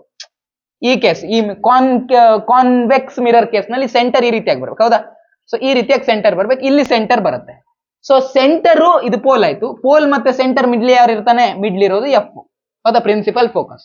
ಸೊ ಈ ಡಿಸ್ಟೆನ್ಸ್ ಏನಾಗ್ಬೇಕಾಯ್ತು ಇಲ್ಲಿ, ಇದು ಫೋಕಲ್ ಲೆಂತ್ ಆಗ್ಬೇಕಾಯ್ತು. ಯಾವಾಗ ಕಾನ್ವೆಕ್ಸ್ ಮಿರರ್ ಇರುತ್ತೋ ಅವಾಗ. ಕರೆಕ್ಟಾ. ಕಾನ್ವೆಕ್ಸ್ ಮಿರರ್ ನ ಕೇಸ್ ನಲ್ಲಿ ನಮ್ಮ ಫೋಕಲ್ ಲೆಂತ್ ಯಾವ ಕಡೆಗಿದೆ, ರೈಟ್ ಸೈಡ್ ಗಿದೆ, ಮಿರರ್ ನ ರೈಟ್ ಸೈಡ್ ಗಿದೆ. ಹೀಗಾಗಿ ಕಾನ್ವೆಕ್ಸ್ ಮಿರರ್ ನ ಕೇಸ್ ನಲ್ಲಿ focal length is positive. Concave mirror ನ ಕೇಸ್ ನಲ್ಲಿ ಬಗ್ಗಿರೋದು ಈ ಕಡೆ ತಾನೆ. ಸೊ ರೇಡಿಯಸ್ ಆಫ್ ಕರ್ವೇಚರ್ ಈ ಕಡೆಗಿರುತ್ತೆ, ಅಂದ್ರೆ ಅದರ ಸೆಂಟರ್ ಈ ಕಡೆಗಿರುತ್ತೆ. ಸೆಂಟರ್ ನ ಮಿಡ್ಲ್ ಇಲ್ಲಿ ಫೋಕಸ್ ಸಿಗುತ್ತೆ. ಇಲ್ಲಿ ಫೋಕಸ್ ಇರೋದು ಯಾವ ಕಡೆಗೆ, ಲೆಫ್ಟ್ ಸೈಡ್ ಅಲ್ಲಿ. ಹೀಗಾಗಿ ಕಾನ್ಕೇವ್ ಮಿರರ್ ನ ಕೇಸ್ ನಲ್ಲಿ ಲೆಫ್ಟ್ ಸೈಡ್ ಫೋಕಲ್ ಲೆಂತ್ ಇರೋದ್ರಿಂದ ಇಲ್ಲಿ ನೆಗೆಟಿವ್ ಬರುತ್ತೆ. ಕ್ಲಿಯರಾ. ಸೊ ಈ ಒಂದು ಪಾಯಿಂಟ್ ನಿಮಗೆ ಕ್ಲಿಯರಾ. ಈ ಪಾಯಿಂಟ್ ಕ್ಲಿಯರ್ ಆದ್ರೆ ಆಯ್ತು. ಇನ್ನೊಂದಿರೋದು ನಿಮ್ಗೆ ಮ್ಯಾಗ್ನಿಫಿಕೇಶನ್ ನ ಫಾರ್ಮುಲಾ. ಮ್ಯಾಗ್ನಿಫಿಕೇಶನ್ ಅಂದ್ರೆ ಏನು, ಆಕ್ಚುಲಿ ಮ್ಯಾಗ್ನಿಫಿಕೇಶನ್ ಅಂದ್ರೆ ಇಟ್ ಇಸ್ ನಥಿಂಗ್ ಬಟ್ ಎಷ್ಟು ಹೈಟ್ ಆಯ್ತು ಅಂದ್ರೆ ನಮ್ಗೆ ಎಷ್ಟು ದೊಡ್ಡ ಇಮೇಜ್ ಸಿಕ್ತು ಅಂತ ಹೇಳೋದೇ ಮ್ಯಾಗ್ನಿಫಿಕೇಶನ್. ಓಕೆನಾ. ಎಷ್ಟು ದೊಡ್ಡ ಇಮೇಜ್ ಸಿಕ್ತು ಅಂತ ಹೇಳೋದೇ ಮ್ಯಾಗ್ನಿಫಿಕೇಶನ್. ಸೊ ಮ್ಯಾಗ್ನಿಫಿಕೇಶನ್ ಫಾರ್ಮುಲಾ ಯಾವ ರೀತಿಯಾಗಿ ಬರಿಬಹುದು ನಾವು? ಮ್ಯಾಗ್ನಿಫಿಕೇಶನ್ ಫಾರ್ಮುಲಾ ಯಾವ ರೀತಿಯಾಗಿ ಬರಿಬಹುದು? ಎಷ್ಟು ಜಾಸ್ತಿ ಆಯ್ತು ನಮಗೆ ಸಿಕ್ಕಿರುವಂತಹ ಆಬ್ಜೆಕ್ಟ್ ಏನಿದೆಯೋ ಅದು ಎಷ್ಟು ಜಾಸ್ತಿ ಆಯ್ತು ಅನ್ನೋದು. ಹೌದಾ? ಸೊ ಆಬ್ಜೆಕ್ಟ್ ನ ಹೈಟ್ ಏನಿದೆಯೋ ಅದನ್ನ ನೋಡ್ಕೋತೀವಿ ನಾವು ಮೇನ್ ಆಗಿ. ಅದನ್ನ ಯಾವ್ದ್ರ ಜೊತೆ ಕಂಪೇರ್ ಮಾಡ್ತೀವಿ? ಅದನ್ನ ಕಂಪೇರ್ ಮಾಡೋದು ಸಾರಿ ಇಮೇಜ್ ನ ಹೈಟ್ ಅನ್ನ ಯಾವ್ದ್ರ ಜೊತೆ ಕಂಪೇರ್ ಮಾಡ್ತೀವಿ? ಆಬ್ಜೆಕ್ಟ್ ನ ಹೈಟ್ ಜೊತೆ ಕಂಪೇರ್ ಮಾಡ್ತೀವಿ. ಓಕೆನಾ? ಸೊ ಎಚ್ ಅಂತಂದ್ರೆ ಏನಿಲ್ಲಿ? ಎಚ್ ಅಂತಂದ್ರೆ ಆಬ್ಜೆಕ್ಟ್ ನ ಹೈಟ್. ಆಬ್ಜೆಕ್ಟ್ ನ ಹೈಟ್. ಓಕೆನಾ? ಆಬ್ಜೆಕ್ಟ್ ಅಂದ್ರೆ ನಮ್ಗೆ ಇದು ಗೊತ್ತಾಯ್ತಲ್ವಾ? ಕನ್ನಡದಲ್ಲೂ ಗೊತ್ತಾಗತ್ತೆ ನಿಮ್ಗೆ, ಇದನ್ನ ಮತ್ತೆ ಇಂಗ್ಲಿಷ್ ನಲ್ಲಿ ಹೇಳುವ ಅವಶ್ಯಕತೆ ಇಲ್ಲ. ಇದ್ರ ಎತ್ತರ. ಸೊ ಇದಂದ್ರೆ ಎಚ್ ಡ್ಯಾಶ್ ಅಂತಂದ್ರೆ, ಎಚ್ ಡ್ಯಾಶ್ ಅಂತಂದ್ರೆ ಇಮೇಜ್ ನ ಹೈಟ್, ಅಂದ್ರೆ ಪ್ರತಿಬಿಂಬದ ಹೈಟ್, ಇಮೇಜ್ ನ ಹೈಟ್. ಓಕೆನಾ? ಸೊ ಇವಿಷ್ಟು ನಮ್ಮ ತಲೆಯಲ್ಲಿದ್ರೆ ಆಯ್ತು. ಈಗ ನೀವು ಹೇಳ್ರಪ್ಪ, ಈಗ ನನಗೆ ಈ ಕೇಸ್ ನಲ್ಲಿ ನೀವು ಹೇಳ್ಬೇಕು, ಈ ಕೇಸ್ ನಲ್ಲಿ ನೀವು ಹೇಳ್ಬೇಕು ನನಗೇನಾಗತ್ತೆ? ಇಲ್ಲಿ ನೋಡಿ, ಇಲ್ಲಿ ಈ ರೀತಿಯಾಗಿ ಇಟ್ಟಿದ್ದೇನೆ, ಆಬ್ಜೆಕ್ಟ್ ಈ ರೀತಿಯಾಗಿ ಇಟ್ಟಿದ್ದೇನೆ, ಇಮೇಜ್ ಈ ರೀತಿಯಾಗಿ ಸಿಕ್ಕಿದೆ. ಹೌದಾ? ಇಮೇಜ್ ಈ ರೀತಿಯಾಗಿ ಸಿಕ್ಕಿದೆ. ಇವಾಗ ನೀವು ಹೇಳಿ, ನನಗೆ ಈ ರೀತಿಯಾಗಿ ಇಮೇಜ್ ಸಿಕ್ಕಿರೋದ್ರಿಂದ ಏನಾಗತ್ತೆ ಇಲ್ಲಿ? ಆಕ್ಚುಲಿ ಇಲ್ಲಿ ಏನಾಗತ್ತೆ? ಏನು ನಡೆಯುತ್ತೆ ಇಲ್ಲಿ? ಇಲ್ಲಿ ಏನು ನಡೆಯುತ್ತಪ್ಪ? ಇಲ್ಲಿ ಏನ್ ನಡೆಯುತ್ತಪ್ಪ ಅಂದ್ರೆ ನಮ್ದು ಆಬ್ಜೆಕ್ಟ್ ಹೇಗಿದೆ? ಚಿಕ್ಕ ಇದೆ. ಇಮೇಜ್ ಹೇಗಿದೆ? ದೊಡ್ಡ ಇದೆ. ಸೊ ಮೇಲ್ಗಡೆಗೆ ಯಾವ ವ್ಯಾಲ್ಯೂ? ಮೇಲ್ಗಡೆಗೆ ಎಚ್ ಡ್ಯಾಶ್ ಏನಿದೆಯೋ, ಇಮೇಜ್ ಹೈಟ್ ಏನಿದೆಯೋ ಇದು ದೊಡ್ಡ ವ್ಯಾಲ್ಯೂ ಸಿಗುತ್ತೆ. ಹೌದಾ? ಒಂದು 5 ಅಂತ ಇಟ್ಕೊಳ್ಳಿ. ಕೆಳಗಡೆಗೆ ನಮ್ದು ಏನಿದೆ? ಆಬ್ಜೆಕ್ಟ್ ಹೈಟ್ ಇದೆ. ಆಬ್ಜೆಕ್ಟ್ ಹೈಟ್ ಕಮ್ಮಿ ಇದೆ. ಸೊ 5ಕ್ಕಿಂತ ಕಮ್ಮಿ ಯಾವ್ದಾದ್ರು ಒಂದು ನಂಬರ್ ಬರ್ಕೋಬೇಕು. ಯಾವ್ದೋ ಒಂದು 3 ಅಂತ ಬರ್ಕೊಳ್ಳಿ. ಇದ್ರ ವ್ಯಾಲ್ಯೂ ನಮ್ಗೆ ಏನ್ ಸಿಗುತ್ತೆ? ನೀವು ಕ್ಯಾಲ್ಕುಲೇಟರ್ ನಲ್ಲಿ ಬೇಕಾದ್ರೆ ಇದನ್ನ ಹಾಕಿ ನೋಡಿ, ಅಥವಾ ನಿಮ್ದು ಡಿವೈಡ್ ಮಾಡಿ ನೋಡಿ. ಏನ್ ಸಿಗತ್ತೆ? ಇದ್ರ ವ್ಯಾಲ್ಯೂ ಯಾವತ್ತು 1ಕ್ಕಿಂತ ಜಾಸ್ತಿ ಸಿಗತ್ತೆ. 1ಕ್ಕಿಂತ ಜಾಸ್ತಿ ಸಿಗತ್ತೆ. ಕರೆಕ್ಟಾ? ಸಪೋಸ್ ನಮ್ಮ ಆಬ್ಜೆಕ್ಟ್ ದೊಡ್ಡ ಇತ್ತು ಅಂತ ಇಟ್ಕೊಳ್ಳಿ. ಆಬ್ಜೆಕ್ಟ್ ದೊಡ್ಡ ಇತ್ತು, ಇಮೇಜ್ ಸಣ್ಣ ಇತ್ತು. ಅವಾಗ ಹೇಗ್ ಬರುತ್ತೆ? ಅವಾಗ ಆಬ್ಜೆಕ್ಟ್ ದೊಡ್ಡ ಇತ್ತು, ಇಮೇಜ್ ಸಣ್ಣ ಇತ್ತು. ಅವಾಗ ಏನ್ ಬರುತ್ತೆ? ಅವಾಗ ವ್ಯಾಲ್ಯೂ ಏನ್ ಸಿಗುತ್ತೋ ಅದು 1ಕ್ಕಿಂತ ಕಮ್ಮಿ ಸಿಗತ್ತೆ. ಕರೆಕ್ಟಾ? ಸೊ ಇದೇ ಫಾರ್ಮುಲಾ ಈ ರೀತಿಯಾಗಿ ನಾವು ನೋಡ್ಕೊಂಡಿದೀವಿ, ಸ್ವಲ್ಪ ಅರ್ಥ ಮಾಡ್ಕೊಳ್ಳೋಕೋಸ್ಕರ. ಸೊ 1ಕ್ಕಿಂತ ಜಾಸ್ತಿ ನಮ್ಮ ಮ್ಯಾಗ್ನಿಫಿಕೇಶನ್ ಸಿಕ್ಕಿದೆ ಅಂತಂದ್ರೆ ಏನರ್ಥ? 1ಕ್ಕಿಂತ ಜಾಸ್ತಿ ಮ್ಯಾಗ್ನಿಫಿಕೇಶನ್ ಸಿಕ್ಕಿದೆ ಅಂತಂದ್ರೆ ಇಮೇಜ್ ದೊಡ್ಡದಾಗಿ ಬಂದಿದೆ ಅಂತ ಅರ್ಥ. 1ಕ್ಕಿಂತ ಕಡಿಮೆ ಮ್ಯಾಗ್ನಿಫಿಕೇಶನ್ ಸಿಕ್ಕಿದೆ ಅಂತಂದ್ರೆ ಏನರ್ಥ? 1ಕ್ಕಿಂತ ಕಡಿಮೆ ಮ್ಯಾಗ್ನಿಫಿಕೇಶನ್ ಸಿಕ್ಕಿದೆ ಅಂತಂದ್ರೆ ನಮ್ಮ ಇಮೇಜ್ ಏನಿದೆಯೋ ಅದು ಚಿಕ್ಕದಾಗಿ ಬಂದಿದೆ ಅಂತ. ಆಬ್ಜೆಕ್ಟ್ ಗಿಂತ ಇಮೇಜ್ ಚಿಕ್ಕದಾಗಿದೆ ಅಂತ ಅರ್ಥ. ಓಕೆನಾ? ಇವಾಗ ಅರ್ಥ ಆಯ್ತಾ ಮ್ಯಾಗ್ನಿಫಿಕೇಶನ್ ಬಗ್ಗೆ? ಇವಾಗ ಒಂದು ವಿಷಯ ನೋಡೋಣ. ಯಾವಾಗ ನಮ್ದಿದು ಮ್ಯಾಗ್ನಿಫಿಕೇಶನ್ ಪಾಸಿಟಿವ್ ಆಗಿರುತ್ತೆ, ಯಾವಾಗ ಈ ಮ್ಯಾಗ್ನಿಫಿಕೇಶನ್ ನೆಗೆಟಿವ್ ಆಗಿರುತ್ತೆ ಅಂತ ನೋಡೋಣ. ಇವಾಗ ಈ ಕೇಸ್ ನಲ್ಲಿ ನೋಡಿ, ನಮಗ್ ಸಿಕ್ಕಿರೋದು ಯಾವ ಇಮೇಜ್? ಈ image this is a virtual image. ಕರೆಕ್ಟಾ? This is a virtual image. ಇವಾಗ ನಾನು ಇಲ್ಲಿ ಈ ಆಬ್ಜೆಕ್ಟ್ ಅನ್ನ ಇಲ್ಲಿ ಇಟ್ಕೊಂಡಿದ್ದೀನಿ ಅಂತಂದ್ರೆ ನನಗೆ ಇವಾಗ ಇಲ್ಲಿ ವರ್ಚುವಲ್ ಇಮೇಜ್ ಸಿಗ್ತಾ ಇದೆ. ಸೊ ಆಬ್ಜೆಕ್ಟ್ ನ ಹೈಟ್ ಅನ್ನ ನಾನು ಹೇಗೆ ತಗೋಬೇಕು? ಆಬ್ಜೆಕ್ಟ್ ಅನ್ನ ಮೇಲೆ ಇಟ್ಟಿದ್ದೀನಿ. ಸೊ ಆಬ್ಜೆಕ್ಟ್ ನ ಹೈಟ್ ಕೂಡ ಪಾಸಿಟಿವ್ ಆಗುತ್ತೆ. ಓಕೆನಾ? ಸೊ ಆಬ್ಜೆಕ್ಟ್ ನ ಹೈಟ್ ಇಮೇಜ್ ನ ಆಬ್ಜೆಕ್ಟ್ ನ ಹೈಟ್ ಅಂದ್ರೆ ಕೆಳಗಡೆ ಬರೆಯುತ್ತಾನೆ. ಸೊ ಕೆಳಗಡೆ ಪಾಸಿಟಿವ್ ವ್ಯಾಲ್ಯೂ ಬಂದಿದೆ. ಸೊ ಇಲ್ಲಿ ನೋಡಿ, ಇಮೇಜ್ ನ ಹೈಟ್ ಮೇಲ್ಗಡೆಗೆ ಏನ್ ಬರಿಬೇಕು? ಇಮೇಜ್ ನ ಹೈಟ್ ಬರಿಬೇಕು. ಹೌದಾ? ಸೊ ಇಮೇಜ್ ನ ಹೈಟ್ ಕೂಡ ಹೇಗೆ ಬಂದಿದೆ? ಇಲ್ಲಿ ಇಮೇಜ್ ನ ಹೈಟ್ ಕೂಡ ಮೇಲ್ಗಡೆ ಬಂದಿದೆ, ಪಾಸಿಟಿವ್ ಬಂದಿದೆ. ಕರೆಕ್ಟಾ? ಸೊ ಇಮೇಜ್ ನ ಹೈಟ್ ಕೂಡ ಪಾಸಿಟಿವ್ ಇರುತ್ತೆ. ಪಾಸಿಟಿವ್ ಡಿವೈಡೆಡ್ ಬೈ ಪಾಸಿಟಿವ್ ಮಾಡಿದ್ರೆ ನಮ್ಗೆ ಏನ್ ಸಿಗತ್ತಪ್ಪ? ವ್ಯಾಲ್ಯೂ ಪಾಸಿಟಿವ್ ಸಿಗುತ್ತೆ. ಸೊ ನಮ್ಮ ಇದು ಏನಂತಾರೆ? ಇದಕ್ಕೆ ಮ್ಯಾಗ್ನಿಫಿಕೇಶನ್ ನ ವ್ಯಾಲ್ಯೂ ಪಾಸಿಟಿವ್ ಬಂದಿದೆ ಅಂತಂದ್ರೆ ಏನರ್ಥ? ನಮಗ್ ಸಿಕ್ಕಿರುವಂತ ಇಮೇಜ್ ಏನಿದೆಯೋ ಅದು ವರ್ಚುವಲ್ ಇಮೇಜ್, ಅದು ಮಿಥ್ಯ ಪ್ರತಿಬಿಂಬ ಅಂತ ಅರ್ಥ. ಓಕೆನಾ? ಸಪೋಸ್ ನಾನೇನ್ ಮಾಡ್ಕೊಂಡಿದ್ದೀನಿ? ಅವಾಗ ಇಲ್ಲಿ ಇಟ್ಕೊಂಡಿದ್ದೀನಿ ಅಂತ ಇಟ್ಕೊಳ್ಳಿ. ಇಲ್ಲಿ ಇಟ್ಕೊಂಡಿದ್ದೀನಿ. ಅವಾಗ ನಮ್ಮ ಇಮೇಜ್ ಎಲ್ಲಿ ಬಂದಿತ್ತು? ಇಲ್ಲೆಲ್ಲೋ ಬಂದಿತ್ತು. ಕರೆಕ್ಟಾ? ಇಲ್ಲೆಲ್ಲೋ ನಮ್ಮ ಇಮೇಜ್ ಎಲ್ಲೋ ಬಂದಿತ್ತು. ಸೊ ಈ ರೀತಿಯಾಗಿ ಬಂದಾಗ ದಿಸ್ ಇಸ್ ಅವರ್ ಇಮೇಜ್ ಅಂತ ಇಟ್ಕೊಳ್ಳಿ, ದಿಸ್ ಇಸ್ ಆಬ್ಜೆಕ್ಟ್ ಅಂತ ಇಟ್ಕೊಳ್ಳಿ. ಅವಾಗ ಏನಾಗುತ್ತೆ? ಅವಾಗ ಆಬ್ಜೆಕ್ಟ್ ನ ಹೈಟ್ ಹೇಗೆ ಬಂದಿದೆ? ಇಲ್ಲಿ ಸಿಕ್ಕಿರೋದು ಯಾವ ಪ್ರತಿಬಿಂಬ? ದಿಸ್ ಸತ್ಯ ಪ್ರತಿಬಿಂಬ. ಕರೆಕ್ಟಾ? ಈ ರೀತಿಯಾಗಿ ಸಿಕ್ಕಿತ್ತು. ನಾವು ಈ ಹಳೆ ಕೇಸ್ ನಲ್ಲಿ ಇದ್ರ ಬಗ್ಗೆ ನೋಡಿದ್ವಿ. ಸೊ ಇವಾಗ ಇದ್ರ ಹೈಟ್ ಅನ್ನ ನಾವೇನ್ ತಗೊಳ್ಳೋಣ? ಇದ್ರ ಹೈಟ್ ಅನ್ನು ಪಾಸಿಟಿವ್ ತಗೋಬೇಕು. ಯಾಕಂದ್ರೆ ಮೇಲ್ಗಡೆ ಇದೆ. ಆಬ್ಜೆಕ್ಟ್ ನ ಹೈಟ್ ಪಾಸಿಟಿವ್ ತಗೋಬೇಕು. ಅದು ಕೆಳಗಡೆ ಬರ್ಕೊಂಡಿದೀವಿ. ಹೌದಾ? ಕೆಳಗಡೆ ಇರೋದು ಆಬ್ಜೆಕ್ಟ್ ನ ಹೈಟ್. ಇಲ್ಲಿ ಇಮೇಜ್ ನ ಹೈಟ್ ಹೇಗಿದೆ? ಇಮೇಜ್ ನ ಹೈಟ್ ಇರೋದು ಉಲ್ಟಾ, ಹಿಂಗಿದೆ. ಇಮೇಜ್ ನ ಹೈಟ್ ಹಿಂಗಿದೆ ಅಂತಂದ್ರೆ ಏನರ್ಥ? ಹಿಂಗಿದೆ ಅಂತಂದ್ರೆ ಇಮೇಜ್ ನ ಹೈಟ್ ನ ನೆಗೆಟಿವ್ ತಗೋಬೇಕು ಅಂತ ಅರ್ಥ. ಸೊ ನಮ್ಮ ಮ್ಯಾಗ್ನಿಫಿಕೇಶನ್ ನ ವ್ಯಾಲ್ಯೂ ನೆಗೆಟಿವ್ ಬಂದಿದೆ ಅಂತಂದ್ರೆ ಏನರ್ಥ? ನಮಗೆ ಸಿಕ್ಕಿರೋದು ಸತ್ಯ ಪ್ರತಿಬಿಂಬ ಅಂತ ಅರ್ಥ. ರಿಯಲ್ ಇಮೇಜ್ ನಮಗೆ ಸಿಕ್ಕಿದೆ ಅಂತ ಅರ್ಥ. ಓಕೆನಾ? ಯಾವಾಗ ಮ್ಯಾಗ್ನಿಫಿಕೇಶನ್ ಪಾಸಿಟಿವ್ ಬರುತ್ತೆ, ಯಾವಾಗ ನೆಗೆಟಿವ್ ಬರುತ್ತೆ ಅನ್ನೋದು ಅರ್ಥ ಆಯ್ತಾ? ಅರ್ಥ ಆಯ್ತು ತಾನೆ? ಇವಾಗ ಏನ್ ಅರ್ಥ ಆಗಿದೆಯೋ ಅದ್ರದ್ದೊಂದು ಚಿಕ್ಕ ನೋಟ್ ಮಾಡಿ ಇಟ್ಕೊಳ್ಳಿ. ಈಗ ನಿಮ್ಮ ಕೆಲಸ ಏನಪ್ಪಾ ಅಂತಂದ್ರೆ ನೀವು ಕಮೆಂಟ್ ಬಾಕ್ಸ್ ನಲ್ಲಿ ಹಾಕಬೇಕು. ಓಕೆನಾ? ಮ್ಯಾಗ್ನಿಫಿಕೇಶನ್ ಯಾವಾಗ ಪಾಸಿಟಿವ್ ಬರುತ್ತೆ ಹಾಗೆ ಮ್ಯಾಗ್ನಿಫಿಕೇಶನ್ ಅಂತ ಹಾಕ್ಬೇಡಿ, ಯಾಕಂದ್ರೆ ನೀವು ನೆಕ್ಸ್ಟ್ ಲೆನ್ಸ್ ಬಗ್ಗೆನೂ ಕಲಿಯೋದಿದೆ. ಹೀಗೆ ಹಾಕಿ. ಕಮೆಂಟ್ ನಲ್ಲಿ ಹೇಗೆ ಹಾಕ್ಬೇಕು? ನೀವು ಇವಾಗ ಕಮೆಂಟ್ ಅಲ್ಲಿ ಹೇಗೆ ಹಾಕ್ಬೇಕಪ್ಪ ಅಂತಂದ್ರೆ ಇದು ನಿಮಗೆ ನೆನಪಾಗೋದಕ್ಕೆ ಅಂಡ್ ಇದು ನೀವು ನೋಟ್ ಮಾಡ್ಕೊಂಡು ಲೆಕ್ಕ ಇದು ನಿಮ್ದು. ಓಕೆನಾ? ಸೊ ಏನ್ ಹಾಕ್ಬೇಕು, ಇನ್ ಮಿರರ್ ಅಂತ ಮೇಲೆ ಒಂದ್ಸಲ ಬರೀರಿ, ಮಿರರ್ ಅಂತ ಬರೀರಿ. ಓಕೆನಾ? ಕೆಳಗಡೆ ಎಂಟರ್ ಕೊಟ್ಕೊಂಡು ಏನ್ ಬರುತ್ತೆ, ಮ್ಯಾಗ್ನಿಫಿಕೇಶನ್. ಮ್ಯಾಗ್ನಿಫಿಕೇಶನ್ ಪಾಸಿಟಿವ್ ಯಾವಾಗ ಬರುತ್ತೆ, ಮ್ಯಾಗ್ನಿಫಿಕೇಶನ್ ಪಾಸಿಟಿವ್ ಯಾವಾಗ ಬರುತ್ತೆ, ಪಾಸಿಟಿವ್ ಬರೋದು ವರ್ಚುವಲ್ ಇಮೇಜ್ ಇದ್ದಾಗ.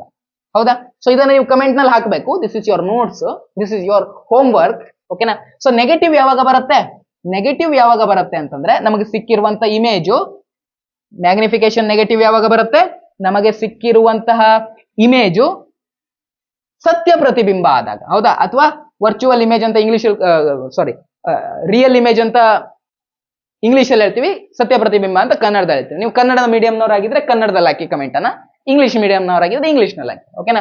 ಸೊ ಆವಾಗ ಸಿಗೋದು ರಿಯಲ್ ಇಮೇಜ್ ಅಂತ.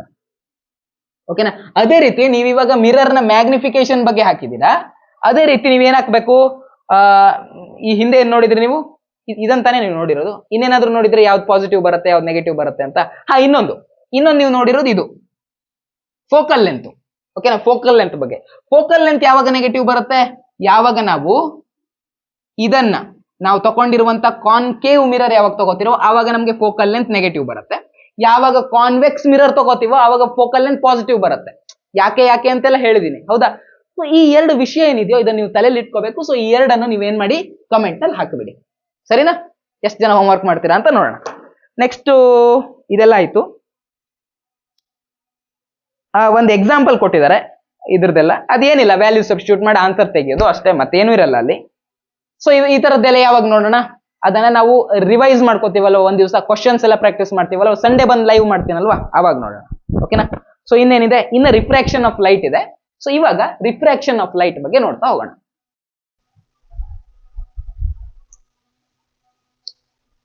ಸದ್ಯಕ್ಕೆ ನೀವು ನೋಡ್ಕೊಂಡಿರುವಂತ ಎಲ್ಲ ಫಾರ್ಮುಲಾಗಳನ್ನ ಒಂದ್ಸಲ ರೀಕ್ಯಾಪ್ ಮಾಡ್ಕೊಂಡ್ರೋಣ. ಮೊದಲು ಫಸ್ಟ್ ನಾವ್ ಯಾವ್ದು ನೋಡಿದ್ವಿ, ಫಸ್ಟ್ ನಾವು ಇದನ್ನ ನೋಡಿದ್ವಿ. ಓಕೆನಾ? ಮಿರರ್ಗೆ ಸಂಬಂಧಪಟ್ಟಿರುವಂತ ಫಾರ್ಮುಲಾಸ್. ಫಸ್ಟ್ ಏನ್ ನೋಡಿದ್ವಿ, ಇದನ್ನ ನೋಡಿದ್ವಿ. 1/v + 1/u = ಏನ್ ಸಿಗ್ಬೇಕು, ಇದು ಸಿಗ್ಬೇಕು. ಇನ್ನೊಂದೇನ್ ನೋಡಿರೋದು ನಾವು, ಇನ್ನೊಂದು ನೋಡಿರೋದು ಮ್ಯಾಗ್ನಿಫಿಕೇಶನ್. ಓಕೆನಾ? ಮ್ಯಾಗ್ನಿಫಿಕೇಶನ್ ಹೇಗಿರ್ಬೇಕು, ನಮ್ಮ ಇಮೇಜ್ ನ ಹೈಟ್ ಮತ್ತೆ ನಾವು ಆಬ್ಜೆಕ್ಟ್ ನ ಹೈಟ್ ಗೆ ಕಂಪೇರ್ ಮಾಡ್ಕೋತಾ ಇದೀವಿ. ಹೌದಾ? ಸೊ ಇಮೇಜ್ ಜಾಸ್ತಿ ಬಂದ್ರೆ, ಇಮೇಜ್ ನ ಹೈಟ್ ಜಾಸ್ತಿ ಇದ್ರೆ ನಮ್ಮ ಮ್ಯಾಗ್ನಿಫಿಕೇಶನ್ 1 ಗಿಂತ ಜಾಸ್ತಿ ಇರುತ್ತೆ. ಕರೆಕ್ಟಾ? ಸೊ ಹೀಗಾಗಿ ನಾವು ಇಮೇಜ್ ನ ಹೈಟ್ ಅನ್ನ ಮೇಲಕ್ಕೆ ಬರ್ಕೋಬೇಕು, ಹಾಗೇನೆ ಆಬ್ಜೆಕ್ಟ್ ನ ಹೈಟ್ ನ ಕೆಳಗಡೆ ಬರ್ಕೋಬೇಕು. ಓಕೆನಾ? ಸೊ ಇದೇ ಮ್ಯಾಗ್ನಿಫಿಕೇಶನ್ ನ ಇನ್ನೊಂದು ರೀತಿಲೂ ಬರಿಬಹುದು. ನೀವು ಯಾವುದೇ ಫಾರ್ಮುಲಾ ತಗೊಳ್ಳಿ, ಇದ್ರಲ್ಲಿ ಫಸ್ಟ್ ಬರೋದು ವಿ ಟರ್ಮ್ ಫಸ್ಟ್ ಬರುತ್ತೆ. ಓಕೆನಾ? ಸೊ ಮೇಲ್ಗಡೆಗೆ ಏನ್ ಬರುತ್ತೆ, ಇಲ್ಲಿ ವಿ ಟರ್ಮ್ ಮೇಲ್ ಬರುತ್ತೆ, ಕೆಳಗಡೆ ಯು ಟರ್ಮ್ ಬರುತ್ತೆ. ಅಥವಾ ಇದನ್ನ ನಾವು ಹೇಗ್ ಬರ್ಕೋಬಹುದು, image distance divided by object distance ಅಂತಾನು ಬರ್ಕೋಬಹುದು. ಮತ್ತೊಂದು ಇಲ್ಲಿ ನಿಮಗೆ ನೆನಪಿರ್ಲಿ, ಇಲ್ಲಿ ನೆಗೆಟಿವ್ ಅಂತ ಬರುತ್ತೆ. ಓಕೆನಾ? ಇವೆರಡು ಫಾರ್ಮುಲಾ ಆಯ್ತಾ. ಹಾಗೇನೆ ಇನ್ನೊಂದು ಫಾರ್ಮುಲಾ ನಾನು ಹೇಳಿದ್ದೆ, ನಮ್ದು ಈ ರೀತಿಯಾಗಿ ನಮ್ಮ ಕರ್ವ್ಡ್ ಸರ್ಫೇಸ್ ಇದೆ, ಈ ರೀತಿಯಾಗಿ ಮಿರರ್ ಇದೆ ಅಂತಂದ್ರೆ ಇದ್ರದ್ದು ಇದೆಲ್ಲಿ ಬರುತ್ತೆ, ಸೆಂಟರ್ ಆಫ್ ಕರ್ವೇಚರ್ ಎಲ್ಲಿ ಬರುತ್ತೆ, ಹೀಗೆ ಇಟ್ಕೊಂಡು ತಿರ್ಸುದ್ರ ತಾನೇ ಬರೋದು. ಹೀಗಾಗಿ ಇಲ್ಲೆಲ್ಲೋ ಸೆಂಟರ್ ಆಫ್ ಕರ್ವೇಚರ್ ಬರುತ್ತೆ. ಹೌದಾ? ಇದು ಸೆಂಟರ್ ಆಫ್ ಕರ್ವೇಚರ್ ಇಲ್ಲಿ ಬರುತ್ತೆ. ಸೊ ಇದು ಸೆಂಟರ್ ಆಫ್ ಕರ್ವೇಚರ್ ಅಂದ್ರೆ ಇವೆರಡರದು ಕರೆಕ್ಟ್ ಮಿಡಲ್ ಪಾಯಿಂಟ್ ಅಲ್ಲಿ ಏನ್ ಬರೋದು, ಇವೆರಡರದು ಕರೆಕ್ಟ್ ಮಿಡಲ್ ಪಾಯಿಂಟ್ ಅಲ್ಲಿ ಫೋಕಸ್ ಬರುತ್ತೆ.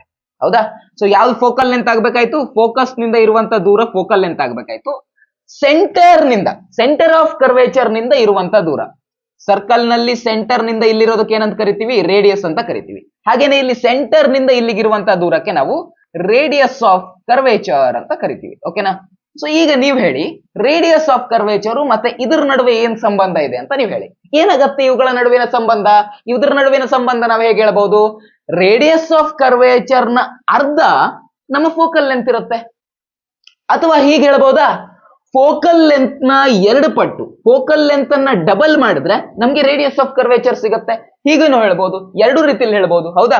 ಸೊ ಫೋಕಲ್ ಲೆಂತ್ ಅನ್ನ ಡಬಲ್ ಮಾಡಿದ್ರೆ ನಮಗೆ ರೇಡಿಯಸ್ ಆಫ್ ಕರ್ವೇಚರ್ ಸಿಗುತ್ತೆ. ಅಥವಾ ನನಗೆ ಫೋಕಲ್ ಲೆಂತ್ ಬೇಕು ಅಂದ್ರೆ ನಾನು ಏನ್ ಮಾಡ್ಬೇಕಪ್ಪ, ಈ 2 ಅನ್ನ ಈ ಕಡೆ ಓಡಿಸ್ಬೇಕು. ಇಲ್ಲಿ ಮಲ್ಟಿಪ್ಲೈಡ್ ಬೈ 2 ಇತ್ತು, ಈ ಕಡೆಗೆ ಹೋದ ತಕ್ಷಣ ಅದೇನಾಗುತ್ತೆ, ಡಿವೈಡೆಡ್ ಬೈ 2 ಆಗುತ್ತೆ. ಓಕೆನಾ? ಸೊ ಇದು ಈ ರೀತಿಯಾಗೂ ಬರಿಬಹುದು, ಅಥವಾ 2f = r ಅಂತಾನು ಬರಿಬಹುದು. ಎಲ್ಲಾನು ಒಂದೇನೆ. ಓಕೆನಾ? ಸೊ ಸದ್ಯಕ್ಕೆ ನೀವು ನೋಡ್ಕೊಂಡಿರೋದು ಎಷ್ಟು ಫಾರ್ಮುಲಾಸು, ಈ 3 ಫಾರ್ಮುಲಾಸು. ಈ 3 ಫಾರ್ಮುಲಾಗಳನ್ನ ಸರಿಯಾಗಿ ನಿಮ್ಮ ತಲೆಯಲ್ಲಿ ಕೂರಿಸ್ಕೊಂಡ್ಬಿಡಿ. ವಿತ್ ರೀಸನ್ ಹೇಳಿದೀನಿ ಯಾಕೆ ಯಾಕೆ ಬರುತ್ತೆ ಅಂತ. ಸೊ ಈ 3 ಫಾರ್ಮುಲಾಗಳನ್ನ ತಲೆಯಲ್ಲಿ ಇಟ್ಕೊಳ್ಳಿ. ಇವಾಗ ಈ ಫಾರ್ಮುಲಾಗಳನ್ನ ಯೂಸ್ ಮಾಡ್ಕೊಂಡು ನಾವು ಒಂದು ನ್ಯೂಮರಿಕಲ್ ಅನ್ನ ಸಾಲ್ವ್ ಮಾಡ್ಕೊಂಡು ಬಿಡೋಣ. ಓಕೆನಾ? ಆ ನ್ಯೂಮರಿಕಲ್ ಸಾಲ್ವ್ ಮಾಡಿದ್ರೆ ನಿಮಗೆ ಬಾಕಿಯದ್ದು ಹೇಗೆ ಸಾಲ್ವ್ ಮಾಡಬೇಕು ಅನ್ನೋದ್ರ ಐಡಿಯಾ ಕೂಡ ಬರುತ್ತೆ. ಓಕೆನಾ? ಸೊ ಈಗ ಟೈಮ್ ವೇಸ್ಟ್ ಮಾಡೋದು ಬೇಡ, ಅದನ್ನು ಸಾಲ್ವ್ ಮಾಡೋಣ. ಬಂದಿದೆ ನಮ್ಮ ನ್ಯೂಮರಿಕಲ್ ಪ್ರಾಬ್ಲಮ್, ಕೆಳಗಡೆ ಡಿಸ್ಪ್ಲೇ ಮಾಡ್ತಾ ಇದ್ದಾನೆ, ನೀವು ವಿಡಿಯೋ ಪಾಸ್ ಮಾಡ್ಕೊಂಡು ಓದ್ಕೊಳ್ಳಿ. ಕನ್ನಡ ಮೀಡಿಯಂನವರಾಗಿದ್ರೆ ಕನ್ನಡದಲ್ಲಿರೋ ಪ್ರಶ್ನೆ ಓದ್ಕೊಳ್ಳಿ, ಇಂಗ್ಲಿಷ್ ಮೀಡಿಯಂನವರಾಗಿದ್ರೆ ಇಂಗ್ಲಿಷ್ ನಲ್ಲಿರೋ ಪ್ರಶ್ನೆ ಓದ್ಕೊಳ್ಳಿ. ಇವಾಗ ಅದ್ರಲ್ಲಿ ಏನೇನ್ ಕೊಟ್ಟಿದ್ದಾರೆ ಅನ್ನೋದನ್ನ ನಾವು ನೋಡ್ತಾ ಹೋಗೋಣ, ಸರಿನಾ? ಅವ್ರು ಫಸ್ಟ್ ಆಫ್ ಆಲ್ ಏನ್ ಕೊಟ್ಟಿದ್ದಾರೆ, ಅವ್ರು ಕೊಟ್ಟಿರೋದು ಆ ಕಾನ್ವೆಕ್ಸ್ ಮಿರರ್ ಅಂತ ಸ್ಟಾರ್ಟಿಂಗ್ ನಲ್ಲಿ ಹೇಳ್ತಾ ಇದ್ದಾರೆ, ಸರಿನಾ? ಕಾನ್ವೆಕ್ಸ್ ಮಿರರ್ ಅನ್ನೋದು ನಮ್ಮ ತಲೆಯಲ್ಲಿ ಫಸ್ಟ್ ಇರಬೇಕು. ಹೀಗಾಗಿ ನಮ್ಮ ತಲೆಯಲ್ಲಿ ಇರಬೇಕಾಗಿರುವಂತ ಮೊದಲನೇ ಪಾಯಿಂಟ್ ಏನಪ್ಪಾ ಅಂದ್ರೆ ಇಲ್ಲಿ ಇದು ಕಾನ್ವೆಕ್ಸ್ ಮಿರರ್ ಆಗಿದೆ ಅಂತ. Convex mirror. So convex mirror ಅಂತಂದ್ರೆ ನಾವು ಕಾನ್ವೆಕ್ಸ್ ಮಿರರ್ಗೆ ಫಾರ್ಮುಲಾ ಹಾಕೋಬೇಕು. ಮಿರರ್ ಇಕ್ವೇಶನ್ ಏನೇನಿದೆಯೋ ಅದನ್ನ ಹಾಕೋಬೇಕು, ಯಾಕಂದ್ರೆ ಅದು ಮಿರರ್. ಕಾನ್ವೆಕ್ಸ್ ಆಗಿದೆ ಅಂತಂದ್ರೆ ಯಾವ್ದು ಪಾಸಿಟಿವ್ ಬರುತ್ತೆ ಯಾವ್ದು ನೆಗೆಟಿವ್ ಬರುತ್ತೆ ಅನ್ನೋದನ್ನ ಸದ್ಯಕ್ಕೆ ನೋಡಿದ್ವಿ, ಅದು ನಮ್ ತಲೆಯಲ್ಲಿ ಇರಬೇಕು ಅಂತ ಅರ್ಥ. ಸೊ ಇಷ್ಟ ಹೇಳಿದ್ದಾರೆ ಅಂದ್ರೆ ಸಿಕ್ಕಾಪಟ್ಟೆ ಇದ್ರ ಒಳಗಡೆ ಸಿಕ್ಕಾಪಟ್ಟೆ ಹಿಂಟ್ಸ್ ಇರ್ತವೆ. ಸೊ ಅದ್ ನಮ್ ತಲೆಯಲ್ಲಿ ಇರಬೇಕು. ಹಾಗೆ ಏನೇನ್ ಕೊಟ್ಟಿದ್ದಾರೆ ಅನ್ನೋದನ್ನ ನಾವಿವಾಗ ಬರ್ಕೊಂತ ಹೋಗ್ಬೇಕು. ಓಕೆನಾ? Convex mirror used for rear view on automobile. ಯಾವ್ದಾದ್ರು ಕಾರ್ ಅಥವಾ ಏನಾದ್ರು ತಗೊಳ್ಳಿ, ಹಿಂದ್ಗಡೆ ನೋಡ್ಬೇಕಾದ್ರೆ ಒಂದು ದರ್ಪಣ ಇರುತ್ತೆ, ಅಲ್ಲಿ ಕನ್ನಡಿ ಇರುತ್ತೆ. ಯಾವ ತರ ಇರುತ್ತೆ, ಅದು ಒಂದ್ ಸ್ವಲ್ಪ ಉಬ್ಬಿರತ್ತೆ. ಯಾಕಪ್ಪ ಉಬ್ಬಿರತ್ತದು, ಯಾಕೆ ಉಬ್ಬಿರತ್ತಪ್ಪ ಅಂತಂದ್ರೆ ಅದು ಫ್ಲಾಟ್ ಆಗಿದ್ರೆ ಎಷ್ಟಿದೆಯೋ ಅಷ್ಟೇ ಕಾಣಿಸುತ್ತೆ, ಕರೆಕ್ಟಾ? ಈ ನಾವಲ್ಲಿ ನೋಡಿದ್ರೆ. ಬಟ್ ಅದು ಒಂದ್ ಸ್ವಲ್ಪ ಉಬ್ಬಿದ್ರೆ ಏನಾಗುತ್ತೆ, ಜಾಸ್ತಿ ಏರಿಯಾ ಕವರ್ ಆಗತ್ತೆ. ಓಕೆನಾ? ಸೊ ಜಾಸ್ತಿ ಗಾಡಿಗಳು ಬಗ್ಗೆ ನಮ್ಗೆ ಅಲ್ಲಿ ಐಡಿಯಾ ಬರುತ್ತೆ. ಜಸ್ಟ್ ನಾವು ಮಿರರ್ ನೋಡಿದ್ರೆ ಸಾಕು, ಹಿಂದ್ಗಡೆಗಿರುವಂತ ಒಂದು ವಿಸ್ತಾರವಾದ ಜಾಗ ನಮ್ಗೆ ಆ ಮಿರರ್ ಅಲ್ಲಿ ಕಾಣುತ್ತೆ. ಸೊ ದಟ್ಸ್ ವೈ ಒಂದ್ ಸ್ವಲ್ಪ ಉಬ್ಬಿರುವಂತ ಮಿರರ್ ಅನ್ನ, ಕಾನ್ವೆಕ್ಸ್ ಮಿರರ್ ಅನ್ನ ನಾವಲ್ಲಿ ಯೂಸ್ ಮಾಡ್ಕೋತೀವಿ, ಸರಿನಾ? ಸೊ ನೆಕ್ಸ್ಟ್ ಇರೋದು has a radius of curvature. Radius of curvature ಕೊಟ್ಟಿದ್ದಾರೆ, 3 ಮೀಟರ್ ಇದೆಯಂತೆ. ಓಕೆನಾ? ಸೊ ಏನ್ ಹೇಳ್ತಾ ಇದ್ದಾರೆ ಅವರು, ರೇಡಿಯಸ್ ಆಫ್ ಕರ್ವೇಚರ್ ಕೊಟ್ಟಿದ್ದಾರೆ. Radius of curvature capital R ಇಂದ ಬರಿತೀವಲ್ವಾ, ಎಷ್ಟಿರುತ್ತೆ, 3 ಮೀಟರ್ ಇದೆ ಅಂತ ಅವ್ರು ಹೇಳ್ತಾ ಇದ್ದಾರೆ. 3 ಮೀಟರ್ 3 ಸೆಂಟಿಮೀಟರ್, 3 ಮೀಟರ್ ಇದೆ. ಓಕೆನಾ? ಸೊ 3 ಮೀಟರ್ ಇದೆ. ಇದರ ಅರ್ಥ ಏನಪ್ಪಾ, ಅಂದ್ರೆ ನಮ್ಗೆ ಅವ್ರು ಕೊಟ್ಟಿರುವಂತದ್ದು ಕಾನ್ವೆಕ್ಸ್ ಮಿರರ್. ಕಾನ್ವೆಕ್ಸ್ ಮಿರರ್ ಅಂದ್ರೆ ಈ ತರ ಇರುತ್ತೆ, ಕರೆಕ್ಟಾ? ಕಾನ್ವೆಕ್ಸ್ ಮಿರರ್ ನಲ್ಲಿ ರೇಡಿಯಸ್ ಆಫ್ ಕರ್ವೇಚರ್, ಕರ್ವ್ ಹೇಗಿದೆ, ಕರ್ವ್ ಇರೋದು ಹೀಗೆ, ಕರ್ವ್ ಹೀಗಿದೆ. ಸೊ ನೀವು ಹೀಗೆ ಒಂದ್ ಸರ್ಕಲ್ ಬಿಡಿಸ್ಬೇಕು ಅಂದ್ರೆ ನೀವೇನ್ ಮಾಡ್ಕೋಬೇಕು, ಕಂಪಾಸ್ ಅಲ್ಲಿ ಇಟ್ಕೋಬೇಕು, ಈ ಸೈಡ್ ಇಟ್ಕೋಬೇಕು. ಹೌದಾ? ಈ ಸೈಡ್ ಇಟ್ಕೊಂಡು ಹೀಗೆ ಬಿಡಿಸ್ತೀರಾ ಅಂದ್ರೆ ರೇಡಿಯಸ್ ಆಫ್ ಕರ್ವೇಚರ್ ಎಲ್ಲಿ ಸಿಗುತ್ತೆ ನಿಮ್ಗೆ, ರೈಟ್ ಹ್ಯಾಂಡ್ ಸೈಡ್ ಸಿಗುತ್ತೆ. ಹೀಗಾಗಿ ರೇಡಿಯಸ್ ಆಫ್ ಕರ್ವೇಚರ್ ಅನ್ನ ಪಾಸಿಟಿವ್ ತಗೋಬೇಕು, ನೆಗೆಟಿವ್ ತಗೋಬೇಕು, ಪಾಸಿಟಿವ್ ತಗೋಬೇಕು, ಕರೆಕ್ಟಾ? ಸೊ ಕಾನ್ವೆಕ್ಸ್ ಮಿರರ್ ಆಗಿರೋದ್ರಿಂದ ರೇಡಿಯಸ್ ಆಫ್ ಕರ್ವೇಚರ್ ಇಲ್ಲಿ ಪಾಸಿಟಿವ್ ಬರುತ್ತೆ. ಹೀಗಾಗಿ ನಾವು ಅದರಲ್ಲಿ ಪಾಸಿಟಿವ್ ವ್ಯಾಲ್ಯೂ ಅಂತ ತಗೊಳ್ಳೋಣ. ಓಕೆನಾ? ಹಾಗೆ ಇನ್ನೇನೇನ್ ಕೊಟ್ಟಿದ್ದಾರೆ ಅಲ್ಲಿ ಕರೆಕ್ಟ್ ಆಗಿ ನೋಡ್ಕೊಳ್ಳಿ. If a bus is located, bus ಅಂದ್ರೆ ಏನಿಲ್ಲಿ ಆಬ್ಜೆಕ್ಟ್, ಹೌದಾ? ಸೊ ಬಸ್ ಅಂತಾನೆ ನಾವು ನೋಡ್ತಾ ಇರೋದು. Bus is located 5 metre from this mirror, find the position, nature and size of the image. So bus ಅಂದ್ರೆ ಆಬ್ಜೆಕ್ಟ್.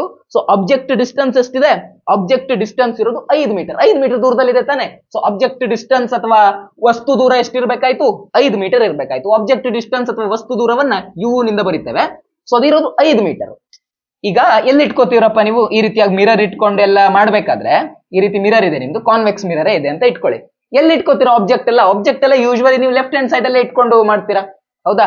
ಸೊ ಆಬ್ಜೆಕ್ಟ್ ಅನ್ನು ಲೆಫ್ಟ್ ಸೈಡ್ ಅಲ್ಲಿ ಇಟ್ಕೋತೀರಾ ಅಂತಂದ್ರೆ ಯೂಶುವಲಿ ನಾವು ಎಲ್ಲೇ ಯು ಬಂದ್ರು ಲೆಫ್ಟ್ ಸೈಡ್ಗೆ ಅಂತಾನೆ ನಾವು ಕನ್ಸಿಡರ್ ಮಾಡ್ತೀವಿ. ಹೀಗಾಗಿ ಯು ವ್ಯಾಲ್ಯೂನ ನಾವು ನೆಗೆಟಿವ್ ಅಂತ ತಗೊಳ್ಳೋಣ. ಎಷ್ಟಿದೆ, ಮೈನಸ್ ಎಷ್ಟು ಬರ್ಕೋಬೇಕು, -5 ಮೀಟರ್. ಹೌದಾ? 5 ಮೀಟರ್ ಅಂತ ಅವ್ರು ಹೇಳ್ತಾ ಇದ್ದಾರೆ. ಹೀಗಾಗಿ 5 ಮೀಟರ್ ಮೈನಸ್ ಯಾಕೆ ಬಂತ ಅನ್ನೋದು ಅರ್ಥ ಆಯ್ತಲ್ವಾ? ಹಾಗೆ ಇನ್ನೇನೇನ್ ಕೊಟ್ಟಿದ್ದಾರೆ, from this mirror find the position, nature and size of the image ಅಂತ ಕೇಳ್ತಾ ಇದ್ದಾರೆ. ಸೊ ನಾವು ಇವಿಷ್ಟನ್ನ ಕಂಡಿಡ್ಕೋಬೇಕು. ಸೊ ಇದನ್ನ ಕಂಡಿಡ್ಕೋಬೇಕು ಅಂದ್ರೆ ಅದರ ಸೈಜ್ ಕಂಡುಹಿಡಿಬೇಕು, ಅಂದ್ರೆ ಇಮೇಜ್ ನ ಸೈಜ್ ಕಂಡುಹಿಡಿಬೇಕು ಅಂದ್ರೆ ನಮಗೆ ಮ್ಯಾಗ್ನಿಫಿಕೇಶನ್ ಬಗ್ಗೆ ಗೊತ್ತಿರಬೇಕು, ಹೌದಾ? ಸೊ ನಮಗೆ ಬೇಕಾಗಿರುವಂತ ಫಾರ್ಮುಲಾ ಯಾವ್ದಿಲ್ಲ, ಮ್ಯಾಗ್ನಿಫಿಕೇಶನ್ ಗೊತ್ತಿರಬೇಕು. ಇಮೇಜ್ ನ ಸೈಜ್ ಕೇಳ್ತಾ ಇದ್ದಾರೆ, ಹೌದಾ? ಇಮೇಜ್ ಸೈಜ್ ಅಂದ್ರೆ ಇಮೇಜ್ ನ ಹೈಟ್ ಎಷ್ಟು ಬರುತ್ತೆ ಅಂತ ನಾವು ನೋಡ್ಬೇಕು. ಸೊ ಇಮೇಜ್ ಹೈಟ್ ಮತ್ತೆ ಮ್ಯಾಗ್ನಿಫಿಕೇಶನ್ ಎಲ್ಲ ನಾವು ಹೇಗೆ ನೋಡೋದು, ಈ ಫಾರ್ಮುಲಾದಿಂದ ನೋಡ್ತೀವಿ, ಕರೆಕ್ಟಾ? ಈ ಫಾರ್ಮುಲಾದಿಂದ ನೋಡ್ತೀವಿ. ಸೊ ಈ ಫಾರ್ಮುಲಾದಲ್ಲಿ ನಮಗೆ ಮ್ಯಾಗ್ನಿಫಿಕೇಶನ್ ಸಿಗುತ್ತೆ. ಬಟ್ ಈ ಫಾರ್ಮುಲಾ ನಾವು ಹಾಕಕ್ಕಾಗತ್ತಾ, ಈ ಫಾರ್ಮುಲಾದಲ್ಲಿ ನಮಗೆ ಮ್ಯಾಗ್ನಿಫಿಕೇಶನ್ ಎಷ್ಟಂತಾನು ಗೊತ್ತಿಲ್ಲ, ನಮ್ದು ವಸ್ತುವಿನ ಹೈಟ್ ಎಷ್ಟಂತಾನು ಗೊತ್ತಿಲ್ಲ, ಇದು ಗೊತ್ತಿಲ್ಲ. ಸೊ ಕಷ್ಟ ಆಗತ್ತೆ, ಹೌದಾ? ಸೊ ಇದ್ರೇನ್ ಮಾಡಕ್ಕಾಗಲ್ಲ. ಹಾಗೆ ನಾವ್ ಏನ್ ಮಾಡ್ಬೇಕಾಯ್ತು, ಈಗ ಇದಕ್ಕೆ ನಾವು ಒಂದು ಐಡಿಯಾ ಮಾಡ್ಕೋಬೇಕಾಯ್ತು. ಏನ್ ಮಾಡ್ಕೋಬೇಕಾಯ್ತಪ್ಪ ಅಂದ್ರೆ ಇಲ್ಲಿ ನಾವು ಇನ್ನೊಂದು ಫಾರ್ಮುಲಾ ಇದೆಯಲ್ವಾ ಮ್ಯಾಗ್ನಿಫಿಕೇಶನ್ಗೆ, ಅದನ್ನ ಹಾಕೋಬೇಕಾಯ್ತು. ಆ ಇನ್ನೊಂದು ಫಾರ್ಮುಲಾ ಯಾವ್ದಪ್ಪ, v/u, ಬಟ್ ಅದು ಮೈನಸ್ ಅಲ್ಲಿ ಬರುತ್ತೆ, ಈ ರೀತಿಯಾಗಿ ಬರುತ್ತೆ, ಕರೆಕ್ಟಾ? ಸೊ ನಾವು ಈ ಫಾರ್ಮುಲಾನ ಹಾಕೋಬೇಕಾಯ್ತು. ಈ ಫಾರ್ಮುಲಾ ಹಾಕೋಬೇಕಂದ್ರೆ ನಮ್ಗೆ ಏನ್ ಗೊತ್ತಿರ್ಬೇಕು, ಯು ಗೊತ್ತಿದೆ ಬಟ್ ವಿ ಗೊತ್ತಿಲ್ವಲ್ಲ. ಸೊ ವಿ ತಿಳ್ಕೊಬೇಕು ಅಂದ್ರೆ ನಾವೇನ್ ಮಾಡ್ಬೇಕು, ಸಾರಿ, ವಿ ತಿಳ್ಕೊಬೇಕು ಅಂದ್ರೆ ನಾವೇನ್ ಮಾಡ್ಬೇಕು, ವಿ ತಿಳ್ಕೊಬೇಕು ಅಂದ್ರೆ ನಮ್ಮ ಹತ್ರ ಇನ್ನೊಂದು ಫಾರ್ಮುಲಾ ಇದೆಯಲ್ವಾ, 1/f. 1/f ಫಾರ್ಮುಲಾ ಹಾಕೋಬೇಕು. 1/f ಹೇಗೆ ಸಿಗತ್ತೆ, 1/f ಅಂದ್ರೆ 1/v ಪ್ಲಸ್ 1/u ಮಾಡಿದ್ರೆ ನಮ್ಗೆ ಸಿಗತ್ತೆ. ಅರೆ ಇದು ಮಾಡ್ಬೇಕು ಅಂದ್ರೆ ನಮ್ಗೆ ಎಫ್ ಗೊತ್ತಿರ್ಬೇಕಲ್ಲ. ಎಫ್ ಹೇಗೆ ಕಂಡುಹಿಡಿಯೋದು, ಎಫ್ ಹೇಗೆ ಕಂಡುಹಿಡಿಯೋದಕ್ಕಂದ್ರೆ ಆರ್ ಅವರೇ ಕೊಟ್ಬಿಟ್ಟಿದ್ದಾರೆ. ಎಫ್ ಎಷ್ಟಿರುತ್ತೆ, ಯಾವತ್ತು ಆರ್ ನ ಅರ್ಧ ಇರುತ್ತೆ. ರೇಡಿಯಸ್ ಆಫ್ ಕರ್ವೇಚರ್ ನ ಅರ್ಧ ಇರೋದೇ ಫೋಕಲ್ ಲೆಂತ್, ಹೌದಾ. ಸೊ ರೇಡಿಯಸ್ ಆಫ್ ಕರ್ವೇಚರ್ ನ ಅರ್ಧ ಮಾಡ್ಕೊಂಡ್ರೆ ನಮ್ಗೆ ಫೋಕಲ್ ಲೆಂತ್ ಸಿಗತ್ತೆ. ಓಕೆನಾ. ಸೊ ನಾವ್ ಎಲ್ಲಕ್ಕಿಂತ ಫಸ್ಟ್ ಯಾವ ಫಾರ್ಮುಲಾ ಹಾಕೋಬೇಕು, ಇದನ್ನ ಹಾಕೋಬೇಕು. ಇದನ್ನ ಹಾಕಿದ್ರೆ ನಮ್ಗೆ ಫೋಕಲ್ ಲೆಂತ್ ಸಿಗತ್ತೆ. ಸಿಕ್ಕಿರೋ ಫೋಕಲ್ ಲೆಂತ್ ಅನ್ನ ಇಲ್ಲಿಗೆ ಹಾಕೋಬೇಕು. ಇದನ್ನ ಹಾಕಿ ಅವಾಗ ಇವೆರಡು ವ್ಯಾಲ್ಯೂ ಗೊತ್ತಲ್ವಾ, ಅವಾಗ ವಿ ಕಂಡುಹಿಡಿಯೋದಕ್ಕಾಗತ್ತೆ.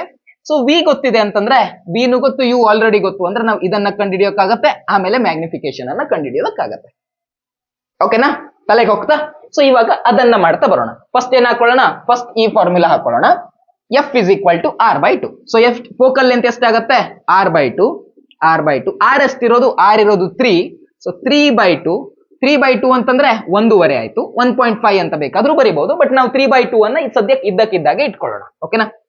ಇಷ್ಟು ಮೀಟರ್ ಆಯ್ತು, ಯಾಕಂದ್ರೆ ರೇಡಿಯಸ್ ಆಫ್ ಕರ್ವೇಚರ್ ಮೀಟರ್ ನಲ್ಲಿ ಕೊಟ್ಟಿದ್ದಾರೆ. ಸೊ ಅದನ್ನ ಅರ್ಧ ಮಾಡಿದಾಗ 1.5 ಮೀಟರ್ ಸಿಗುತ್ತೆ. ಕರೆಕ್ಟಾ. ಸೊ ಇಷ್ಟು ಬರ್ಕೊಂಡಿದ್ದೇನೆ. ಈಗ ಎಫ್ ಸಿಕ್ತು. ಎಫ್ ಸಿಕ್ಕದ್ಮೇಲೆ ನಾವೇನ್ ಮಾಡೋಣ, ಈ ಫಾರ್ಮುಲಾ ಹಾಕೊಳ್ಳೋಣ. 1/f is equal to 1/v plus 1/u. ಓಕೆನಾ. ಸೊ ನನಗೆ ಗೊತ್ತಿರೋದು ಏನಿಲ್ಲಿ, ಗೊತ್ತಿರೋದು ಏನಪ್ಪಾ ಅಂತಂದ್ರೆ ಎಫ್ ಗೊತ್ತು ನನಗೆ, ಹೌದಾ. ಸೊ ಎಫ್ ಗೊತ್ತು ಅಂದ್ರೆ ನಾನು ಏನ್ ಮಾಡ್ಕೋತೀನಿ, ಎಫ್ ಜಾಗದಲ್ಲಿ ಎಫ್ ನ ವ್ಯಾಲ್ಯೂವನ್ನ ಬರ್ಕೋತೀನಿ. ಎಫ್ ನ ವ್ಯಾಲ್ಯೂ ಏನಿದೆ, 3/2 ಇದೆ. ಸೊ ಎಫ್ ನ ಜಾಗದಲ್ಲಿ ಏನ್ ಬರ್ಕೋತಾನೆ, 3/2 ಅಂತ ಬರ್ಕೋತಾನೆ. ಈ 2 ಏನಿದೆಯಲ್ವಾ, ಇದು ಡಿನಾಮಿನೇಟರ್ ನಲ್ಲಿದೆ, ಛೇದದಲ್ಲಿದೆ. ಸೊ ಅದೇನಾಗುತ್ತೆ, 2 ಮೇಲಕ್ಕೆ ಹೋಗುತ್ತೆ. ಕರೆಕ್ಟಾ. ಸೊ 2 ಎಲ್ಲಿಗೆ ಬಂತು, ಇಲ್ಲಿಗೆ ಬಂತು. ಸರಿನಾ. ಸೊ 2 ಇಲ್ಲಿಗೆ ಬಂತು. ನಮ್ಗೆ ಇಲ್ಲಿ ಸಿಗ್ತಾ ಇರೋದೇನು, ನಮ್ಗೆ ಸಿಗ್ತಾ ಇರೋದು 1/f ಇಲ್ಲಿ ಫಾರ್ಮುಲಾದಲ್ಲಿ, ಹೌದಾ. ಇದೇ ಫಾರ್ಮುಲಾ ಹಾಕಿರೋದು, ಇಷ್ಟು ಸಿಗತ್ತೆ. ಓಕೆನಾ. ಇದು 2/3. ಇವಾಗ ಇನ್ನೇನ್ ಗೊತ್ತು ನಮ್ಗೆ, ಇದರಲ್ಲಿ ಯು ವ್ಯಾಲ್ಯೂ ಗೊತ್ತು, ಹೌದಾ. ಯು ವ್ಯಾಲ್ಯೂ ಇರೋದು -5. ಸೊ ಯು ಜಾಗದಲ್ಲಿ ನಾವೇನಂತ ಬರ್ಕೊಳ್ಳೋಣ, -5 ಅಂತ ಬರ್ಕೊಳ್ಳೋಣ. ಓಕೆನಾ. ಇದು ಮೈನಸ್ ಇಂಟು ಪ್ಲಸ್ ಮಾಡಿದಾಗ ಏನ್ ಬರುತ್ತೆ, ಮೈನಸ್ ಬರುತ್ತೆ. ಹೀಗಾಗಿ ಓವರ್ ಆಲ್ ಆಗಿ ನಾವಿಲ್ಲಿ ಏನ್ ಬರ್ಕೋಬಹುದು, ಮೈನಸ್ ಅಂತ ಬರ್ಕೋಬಹುದು. ಕ್ಲಿಯರಾ. ಸೊ ಇಷ್ಟೆಲ್ಲ ನಮಗೆ ಗೊತ್ತಿದೆ. ಈಗ ಹೇಗಾದ್ರೂ ಮಾಡಿ ನಾವು ವಿ ಅನ್ನ ಕಂಡಿಡ್ಕೋಬೇಕು. ಕರೆಕ್ಟಾ. ಹೇಗಾದ್ರೂ ಮಾಡಿ ನಾವಿಲ್ಲಿ ವಿ ಅನ್ನ ಕಂಡಿಡ್ಕೋಬೇಕು. ಹೇಗೆ ಕಂಡಿಡ್ಕೊಳ್ಳೋಣ, ಸಿಂಪಲ್. ಈಗ ಇಲ್ಲಿ ನೋಡಿ ಮಾಡ್ತೇನೆ. ಇಲ್ಲಿ ನೆಕ್ಸ್ಟ್ ಸ್ಟೆಪ್ ಎಲ್ಲ ಗೊತ್ತಲ್ವಾ, ನೀವು ಮ್ಯಾಥ್ಸ್ ಅಲ್ಲೆಲ್ಲ ಇವೆಲ್ಲ ಮಾಡೇ ಇರ್ತೀರಾ. ಸೊ ಏನ್ ಮಾಡ್ಕೋಬೇಕು, ಅವಾಗ ಈ ರೀತಿಯಾಗಿದೆ ಅಂತಂದ್ರೆ ಫಸ್ಟ್ ಕೆಳಗಡೆಗಿರೋದನ್ನ ಮಲ್ಟಿಪ್ಲೈ ಮಾಡ್ಕೊಂಡು ಬರ್ಕೋಬೇಕು, ಹೌದಾ. ವಿ ಇಂಟು 5 ಮಾಡಿದ್ರೆ ಏನ್ ಬರುತ್ತೆ, 5v ಅಂತ ಸಿಗತ್ತೆ. ಮೇಲ್ಗಡೆಗೆ ಏನ್ ಮಾಡ್ಬೇಕು, ಅವಾಗ ಇದನ್ನ ಇದ್ರ ಜೊತೆ ಮಲ್ಟಿಪ್ಲೈ ಮಾಡಿ ಬರ್ಕೋಬೇಕು. 5 ಇಂಟು 1 ಮಾಡಿದ್ರೆ 5ನೇ ಉಳ್ಕೊಳ್ಳುತ್ತೆ. ಹಾಗೇನೆ v ಇಂಟು -1 ಮಾಡಿದ್ರೆ -v ಅನ್ನೋದು ಉಳ್ಕೊಳ್ಳುತ್ತೆ. ಕ್ಲಿಯರಾ. ಸೊ ಇಲ್ಲೇನಿತ್ತು ಆಲ್ರೆಡಿ, ಇಲ್ಲಿರೋದು 2/3 ಆಲ್ರೆಡಿ ಇತ್ತು. ಸರಿನಾ. ಸೊ ಈ ರೀತಿಯಾಗಿ ನಮ್ಗೆ ಸಿಕ್ಕಿದೆ. ಇವಾಗ ನಾವ್ ಏನ್ ಮಾಡೋಣ, ಇವಾಗ ಸಿಂಪಲ್ ಆಗಿ ಐಡಿಯಾ ಮಾಡೋಣ. ಇದಿದೆಯಲ್ವಾ, ಇದನ್ನ ನಾನು ಈ ಕಡೆ ತರ್ತೇನೆ. ಅವಾಗ ಏನಾಗತ್ತದು 5v ಇಂಟು 2. 5v ಇಂಟು 2 ಮಾಡಿದ್ರೆ 10v ಆಗತ್ತೆ, ಹೌದಾ. ಸೊ ಇದನ್ನ ಈ ಕಡೆ ತರ್ತೀನಿ. ಅವಾಗ ಏನಾಗತ್ತದು 5v ಇಂಟು 2 ಆಗುತ್ತೆ. 5v ಇಂಟು 2 ಮಾಡಿದ್ರೆ 5 ಇಂಟು 2 ಮಾಡಿದ್ರೆ 10 ಸಿಗುತ್ತೆ. ಸೊ ಇದು 10v ಆಗುತ್ತೆ ಮೇಲ್ಗಡೆಗೆ. ಓಕೆನಾ. ಸೊ ಇದು 10v ಆಗುತ್ತೆ. ಹಾಗೆ ಈ 3 ಅನ್ನ ಈ ಕಡೆ ತಗೋಗ್ತೀನಿ. 3 ಈ ಕಡೆ ತಗೋಗ್ತೀನಿ. ಸೊ 3 ಅನ್ನ ಏನ್ ಮಾಡ್ಬೇಕು, ನಾನು ಇದ್ರ ಜೊತೆಗೆ ಮಲ್ಟಿಪ್ಲೈ ಮಾಡ್ಬೇಕು. ಈಗ 3 ಅನ್ನ ಇದ್ರ ಜೊತೆಗೆ ಮಲ್ಟಿಪ್ಲೈ ಮಾಡೋದು ಏನಿದೆಯಲ್ವಾ, ಇದು ಒಂದ್ ಸ್ವಲ್ಪ ನಮ್ಗೆ ಇದ್ರ ವಿಷಯ ಸ್ವಲ್ಪ ಟ್ರಿಕಿ ವಿಷಯ. ಯಾಕಂದ್ರೆ ಈ 3 ಏನಿದೆಯೋ, ಈ 3 5 ಪ್ರಾಪರ್ಟಿ, 5 ಜೊತೆಗೂ ಮಲ್ಟಿಪ್ಲೈ ಮಾಡ್ಕೋಬೇಕು. ಈ 3 ಅನ್ನ ನಾವು v ಜೊತೆಗೂ ಮಲ್ಟಿಪ್ಲೈ ಮಾಡ್ಕೋಬೇಕು. ಯಾಕಂದ್ರೆ 5 ಮತ್ತೆ v ಗಳ ನಡುವೆ ಮೈನಸ್ ಬಂದಿದೆ. ಸೊ ಯಾವ್ದಾದ್ರು ಎರಡರ ನಡುವೆ ಪ್ಲಸ್ ಅಥವಾ ಮೈನಸ್ ಬಂದ್ರೆ ನಾವೇನ್ ಮಾಡ್ಕೋಬೇಕು, ಈ 3 ಅನ್ನ ಇದ್ರ ಜೊತೆಗೂ ಮಲ್ಟಿಪ್ಲೈ ಮಾಡ್ಕೋಬೇಕು, ಇದ್ರ ಜೊತೆಗೂ ಮಲ್ಟಿಪ್ಲೈ ಮಾಡ್ಕೋಬೇಕು. ಸೊ 3 ಇಂಟು 5 ಮಾಡಿದ್ರೆ 15 ಆಗತ್ತೆ. 3 ಇಂಟು v ಮಾಡಿದ್ರೆ 3v ಆಗತ್ತೆ. ಸೊ 15 ಮೈನಸ್ 3v ಆಗತ್ತೆ. ಕರೆಕ್ಟಾ. ಸೊ ಇದು 15 ಮೈನಸ್ 3v ಅಂತ ಆಗತ್ತೆ. ನಾನಿವಾಗ ಏನ್ ಮಾಡ್ಕೋತೀನಿ,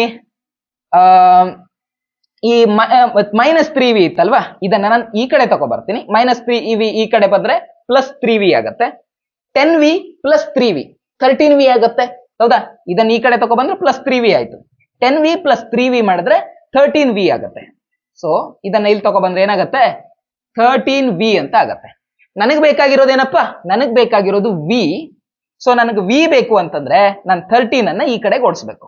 ಹೌದಾ. ಸೊ 15/13 ಮಾಡಿದ್ರೆ ನಮಗೆ ವಿ ಸಿಗತ್ತೆ. ಓಕೆನಾ. ಸೊ ಇಷ್ಟು ಸಿಗತ್ತೆ. ಈಗ ನಮ್ಗೆ ವಿ ವ್ಯಾಲ್ಯೂ ಏನ್ ಸಿಕ್ಕಿದೆ, ಪಾಸಿಟಿವ್ ಸಿಕ್ಕಿದೆ. ಸೊ ವಿ ವ್ಯಾಲ್ಯೂ ವಿ ಜಾಗದಲ್ಲಿ ನಾವೇನು ಬರ್ಕೋಬಹುದು, 15/13 ಅಂತ ಬರ್ಕೋಬಹುದು. ಸೊ ನಮ್ ಫೈನಲಿ ನಾವ್ ಇವಾಗ ಯಾವ ಇಕ್ವೇಶನ್ ಹಾಕೋಬೇಕು, ಈ ಇಕ್ವೇಶನ್ ಅನ್ನ ಇಲ್ಲಿ ಹಾಕೋಬೇಕು. So M is equal to minus V by U ಅಂತ ಹಾಕೋಬೇಕು. ಓಕೆನಾ.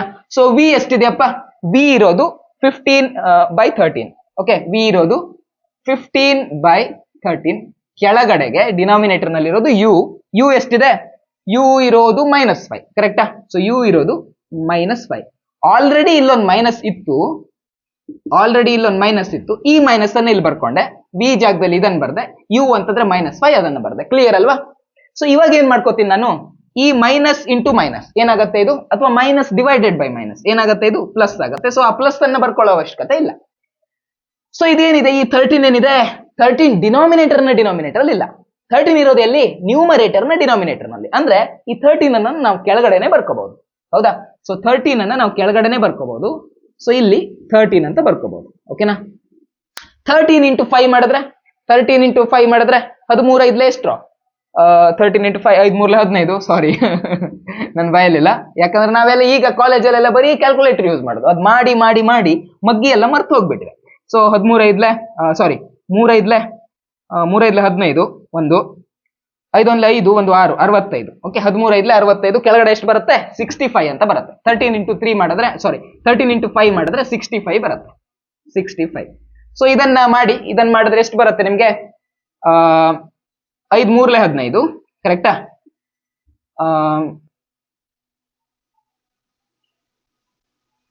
5 1 5 1 ಉಳ್ಕೋತು, ಮತ್ತೆ 5 3 15. 3/13 ಅಂತ ಬರುತ್ತೆ. ಹೌದಾ. ಸೊ 3/13 ಅಂತ ಬರುತ್ತೆ. ನೀವು ಇದನ್ನ ಬೇಕಾದ್ರೆ ಅಗೇನ್ ಡಿವೈಡ್ ಮಾಡ್ಬೋದು. 3/13 ಅಂದ್ರೆ ಎಷ್ಟು ಬರುತ್ತಪ್ಪ, 3/13 ಅಥವಾ ಈ ರೀತಿಯಾಗಿ ಮಾಡ್ಬೋದು. ಹೌದಾ.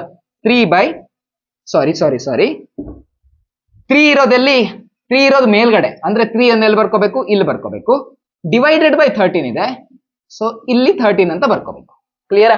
ಸೊ ಏನ್ ಮಾಡೋಣ ಇವಾಗ 13 ಇಂದ 3 ಡಿವೈಡ್ ಮಾಡಕ್ಕಾಗಲ್ಲ. ಸೊ ನಾವೇನ್ ಮಾಡ್ಕೋತೀವಿ, 1 0 ಸಾಲ ತಗೋತೀವಿ. ಸೊ 1 0 ಸಾಲ ತಗೋಬೇಕು ಅಂದ್ರೆ ಇಲ್ಲೊಂದು ಪಾಯಿಂಟ್ ಹಾಕೋಬೇಕು. ಕರೆಕ್ಟಾ. ಸೊ ಈಗ ಡಿವೈಡ್ ಮಾಡ್ಕೋಬಹುದು. ಹೌದಾ. 13 1 13, 13 2 26. ಸೊ 0 ಪಾಯಿಂಟ್ ಇಲ್ಲಿ 2 ಬರುತ್ತೆ ಮೇಲ್ಗಡೆ, 2 13 2 26. ಸೊ ಇಲ್ಲಿಗೆ ಏನಾಗುತ್ತೆ, 4 ಉಳ್ಕೊಳ್ಳುತ್ತೆ. ಸರಿನಾ. ಇನ್ನು ಬೇಕಾದ್ರೆ ಮಾಡ್ಬೇಕು ಅಂತಂದ್ರೆ ನಾವು ಇನ್ನೊಂದು 0 ಸಾಲ ಹಾಕಿ ತಗೋಬಹುದು. ಸೊ ಮುಂದೆ ಮಾಡ್ಬೇಕು, ಅವಾಗ ಮತ್ತೆ ಇಲ್ಲಿ ಡಾಟ್ ಹಾಕೊಳ್ಳೋದಲ್ಲ. ಫಸ್ಟ್ ಸಾಲ ತಗೋಬೇಕಾದ್ರೆ ಮಾತ್ರ ಡಾಟ್ ಹಾಕೊಳ್ಳೋದು, ಬಾಕಿ ಟೈಮಲ್ಲಿ ಡಾಟ್ ಹಾಕೋಬೇಕಂತಿಲ್ಲ. ಸೊ ಈಗ ಈ ರೀತಿ ಆಯ್ತು. 13 2 26, 13 3 39, 13 3 39, 1 ಉಳ್ಕೊಳ್ಳುತ್ತೆ. ಈ ರೀತಿಯಾಗಿ ಆಗುತ್ತೆ. ಅಂದ್ರೆ ನಮ್ಗೆ ಸಿಕ್ಕಿರೋದು ಎಷ್ಟು ಸಿಕ್ಕಿದೆ, 0.23 ಸಿಕ್ಕಿದೆ. ಅಂದ್ರೆ 0.23 ಸಿಕ್ಕಿದೆ. ನಮಗ್ ಸಿಗ್ತಾ ಇರೋದು ಏನಿಲ್ಲಿ, ಮ್ಯಾಗ್ನಿಫಿಕೇಶನ್. ಓಕೆನಾ. ಮ್ಯಾಗ್ನಿಫಿಕೇಶನ್ ಸಿಗ್ತಾ ಇರೋದು. ಮ್ಯಾಗ್ನಿಫಿಕೇಶನ್ ಈಗ ನೋಡಿ, ಇಲ್ಲಿ ಲೆಂತ್ ಇದೆ. ಹೌದಾ. ಸೊ ಇಲ್ಲಿರೋದೇನು, ಆಬ್ಜೆಕ್ಟ್ ಡಿಸ್ಟೆನ್ಸ್. ಸೊ ಡಿಸ್ಟೆನ್ಸ್ ಅನ್ನ ನಾವು ಇಲ್ಲಿ ಮೀಟರ್ ನಲ್ಲಿ ಹೇಳಿದೀವಿ, ಅಥವಾ ನಿಮ್ಗೆ ಮಾಸ್ ಹೇಳ್ಬೇಕು ಯಾವ್ದ್ರಲ್ಲಿ ಹೇಳ್ತೀರಾ, ಕೆಜಿ ನಲ್ಲಿ ಹೇಳ್ತೀರಾ. ಹೌದಾ. ಸೊ ಬಟ್ ಇಲ್ಲಿ ಸಿಕ್ಕಿರೋದೇನು, ಇಲ್ಲಿ ಸಿಕ್ಕಿರೋದಕ್ಕೆ ಯಾವುದೇ ರೀತಿ ಯೂನಿಟ್ ಇಲ್ಲ. ಇಲ್ಲಿ ಸಿಕ್ಕಿರೋದು ಮ್ಯಾಗ್ನಿಫಿಕೇಶನ್ ಅನ್ನ ಯಾವ್ದ್ರಲ್ಲೂ ಹೇಳಲ್ಲ ನಾವು. ಜಸ್ಟ್ ಎಷ್ಟು ಮ್ಯಾಗ್ನಿಫಿಕೇಶನ್ ಇದೆಯೋ ಅದನ್ನ ಇದ್ದಕ್ಕಿದ್ದಷ್ಟೇ ಬರಿತೀವಿ. ಹಾಗೇನೆ ರಿಫ್ರಾಕ್ಟಿವ್ ಇಂಡೆಕ್ಸ್ ಅಂತ ಒಂದ್ ಬರುತ್ತೆ, ಅದಕ್ಕೂ ಯಾವುದೇ ಯೂನಿಟ್ ಇರಲ್ಲ. ಅದು ಎಷ್ಟು ಸಿಕ್ಕಿದೆಯೋ ಅಷ್ಟೇ ಬರಿತೀವಿ. ಈಗ ನಾವ್ ಇದನ್ನ ನೋಡಿದ್ರೆ ಏನ್ ಸಿಕ್ತು ನಮ್ಗೆ, ನಮಗ್ ಸಿಕ್ಕಿರೋದೇನಪ್ಪಾ ಅಂದ್ರೆ, ನಮಗ್ ಸಿಕ್ಕಿರುವಂತ ವ್ಯಾಲ್ಯೂ ಏನಿದೆಯೋ ಇದು 1ಕ್ಕಿಂತ ಕಡಿಮೆ ಇದೆ. ಹೌದಾ. ಸೊ ಮ್ಯಾಗ್ನಿಫಿಕೇಶನ್ ನ ವ್ಯಾಲ್ಯೂ 1ಕ್ಕಿಂತ ಕಡಿಮೆ ಇರೋದ್ರಿಂದ ಏನಾಗಿದೆ, ನಮ್ಮ ಯಾವ್ದು ಜಾಸ್ತಿ ಆದಾಗಾಯ್ತು, ನಮ್ಮ ಆಬ್ಜೆಕ್ಟ್ ಜಾಸ್ತಿ ಇದೆ, ಸಿಕ್ಕಿರುವಂತ ಇಮೇಜ್ ಕಡಿಮೆ ಇದೆ ಅನ್ನೋದಾಯ್ತು. ಹೌದಾ. ಸೊ ಇಮೇಜ್ ನ ಹೈಟ್ ಕಡಿಮೆ ಇರುತ್ತೆ. ಇಮೇಜ್ ನ ಹೈಟ್ ಅನ್ನು ಹೇಗೆ ಬರಿತೀವಿ, h dash is lesser than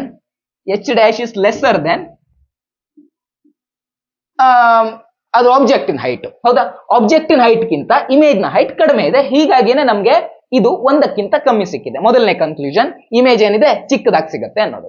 ಇನ್ನೇನ್ ಕೇಳಿದ್ದಾರೆ ಅವರು ಕೇಳ್ತಾ ಇರೋದಂದ್ರೆ ಪೊಸಿಷನ್ ಕೇಳಿದ್ದಾರೆ. ಪೊಸಿಷನ್ ಅಂತಂದ್ರೆ ಎಲ್ಲಿ ಬರುತ್ತೆ ಅಂದ್ರೆ ವಿ ವ್ಯಾಲ್ಯೂ ನಾವು ಕಂಡಿಡ್ಕೊಂಡಿದೀವಿ, ಇಲ್ಲಿಗೆ ಬರುತ್ತೆ. ಹೌದಾ. 15/13 ಮಾಡಿದ್ರೆ ಎಲ್ಲಿ ಬರುತ್ತೋ ಅಲ್ಲಿಗೆ ಬರುತ್ತೆ. ಸೊ 15/13 ಮಾಡುತ್ತೆ ಅಂತಂದ್ರೆ 15/13 ಮಾಡಿದ್ರೆ ಎಷ್ಟು ಬರುತ್ತಪ್ಪ, 15/13 ಮಾಡಿದ್ರೆ 13 1 13, 2 ಉಳ್ಕೋತು. ಸೊ ಫಸ್ಟ್ ಟೈಮ್ ಸಾಲ ತಗೋತಾ ಇದ್ದೀನಿ 0. ಸೊ ಇಲ್ಲಿ ಪಾಯಿಂಟ್ ಹಾಕೋಬೇಕು. ಅದಾದ್ಮೇಲೆ 13 ಒಂದ್ಲೆ 13 ಅಗೇನ್ ಇದೆಷ್ಟು ಬರುತ್ತೆ ಅವಾಗ ಇದು ಬರೋದು 7. ಹೌದಾ? ಸೊ 1.1 ಅಂತ ಬಂದಿದೆ. ಹೀಗಾಗಿ ವಿ ಅನ್ನ ನಾವು 1.1 ಮೀಟರ್ ಅಂತ ಕರ್ಕೋಬಹುದು. ಇಮೇಜ್ ಡಿಸ್ಟೆನ್ಸ್ ಅಥವಾ ಪೊಸಿಷನ್ ಏನ್ ಬರುತ್ತೆ, ಪೊಸಿಷನ್ ಬರೋದು 1.1 ಮೀಟರ್. ಓಕೆನಾ? ಸೊ ಇನ್ನೇನ್ ಕೇಳ್ತಾ ಇದಾರೆ, ಪೊಸಿಷನ್ ಹೇಳಾಯ್ತು. ನೇಚರ್ ಹೇಗಿದೆ ಅಂತ ಹೇಳಬೇಕು. ನೇಚರ್ ಅಂದ್ರೆ ನಮಗ್ ಸಿಕ್ಕಿರೋದು ವರ್ಚುವಲ್ ಇಮೇಜೋ ಅಥವಾ ರಿಯಲ್ ಇಮೇಜೋ ಅಂತ ಹೇಳಬೇಕು. ನೋಡಿ, ನಮಗ್ ಬಂದಿರುವಂತ ವ್ಯಾಲ್ಯೂ ಏನ್ ಬಂದಿದೆ, ಬಂದಿರುವಂತಹ ವ್ಯಾಲ್ಯೂ ಪಾಸಿಟಿವ್ ಬಂದಿದೆ ಮ್ಯಾಗ್ನಿಫಿಕೇಶನ್ ನಲ್ಲಿ. ಕರೆಕ್ಟಾ? ಸೊ ಬಂದಿರುವಂತ ವ್ಯಾಲ್ಯೂ ಪಾಸಿಟಿವ್ ಬಂದಿದೆ ಅಂತಂದ್ರೆ ಏನರ್ಥ, ಮ್ಯಾಗ್ನಿಫಿಕೇಶನ್ ಪಾಸಿಟಿವ್ ಬಂದ್ರೆ ಏನರ್ಥ, ಮ್ಯಾಗ್ನಿಫಿಕೇಶನ್ ಪಾಸಿಟಿವ್ ಬಂದಿದೆ ಅಂತಂದ್ರೆ ನಮಗೆ ಸಿಕ್ಕಿರುವಂತಹ ಇಮೇಜ್ ಏನಿದೆಯೋ ವರ್ಚುವಲ್ ಅಂತ ಅರ್ಥ. ಹೌದಾ? ನಿಮ್ಗೆ ನಾನು ಆಲ್ರೆಡಿ ಕಮೆಂಟ್ ಮಾಡೋದಕ್ಕೆ ಹೇಳಿದೆ.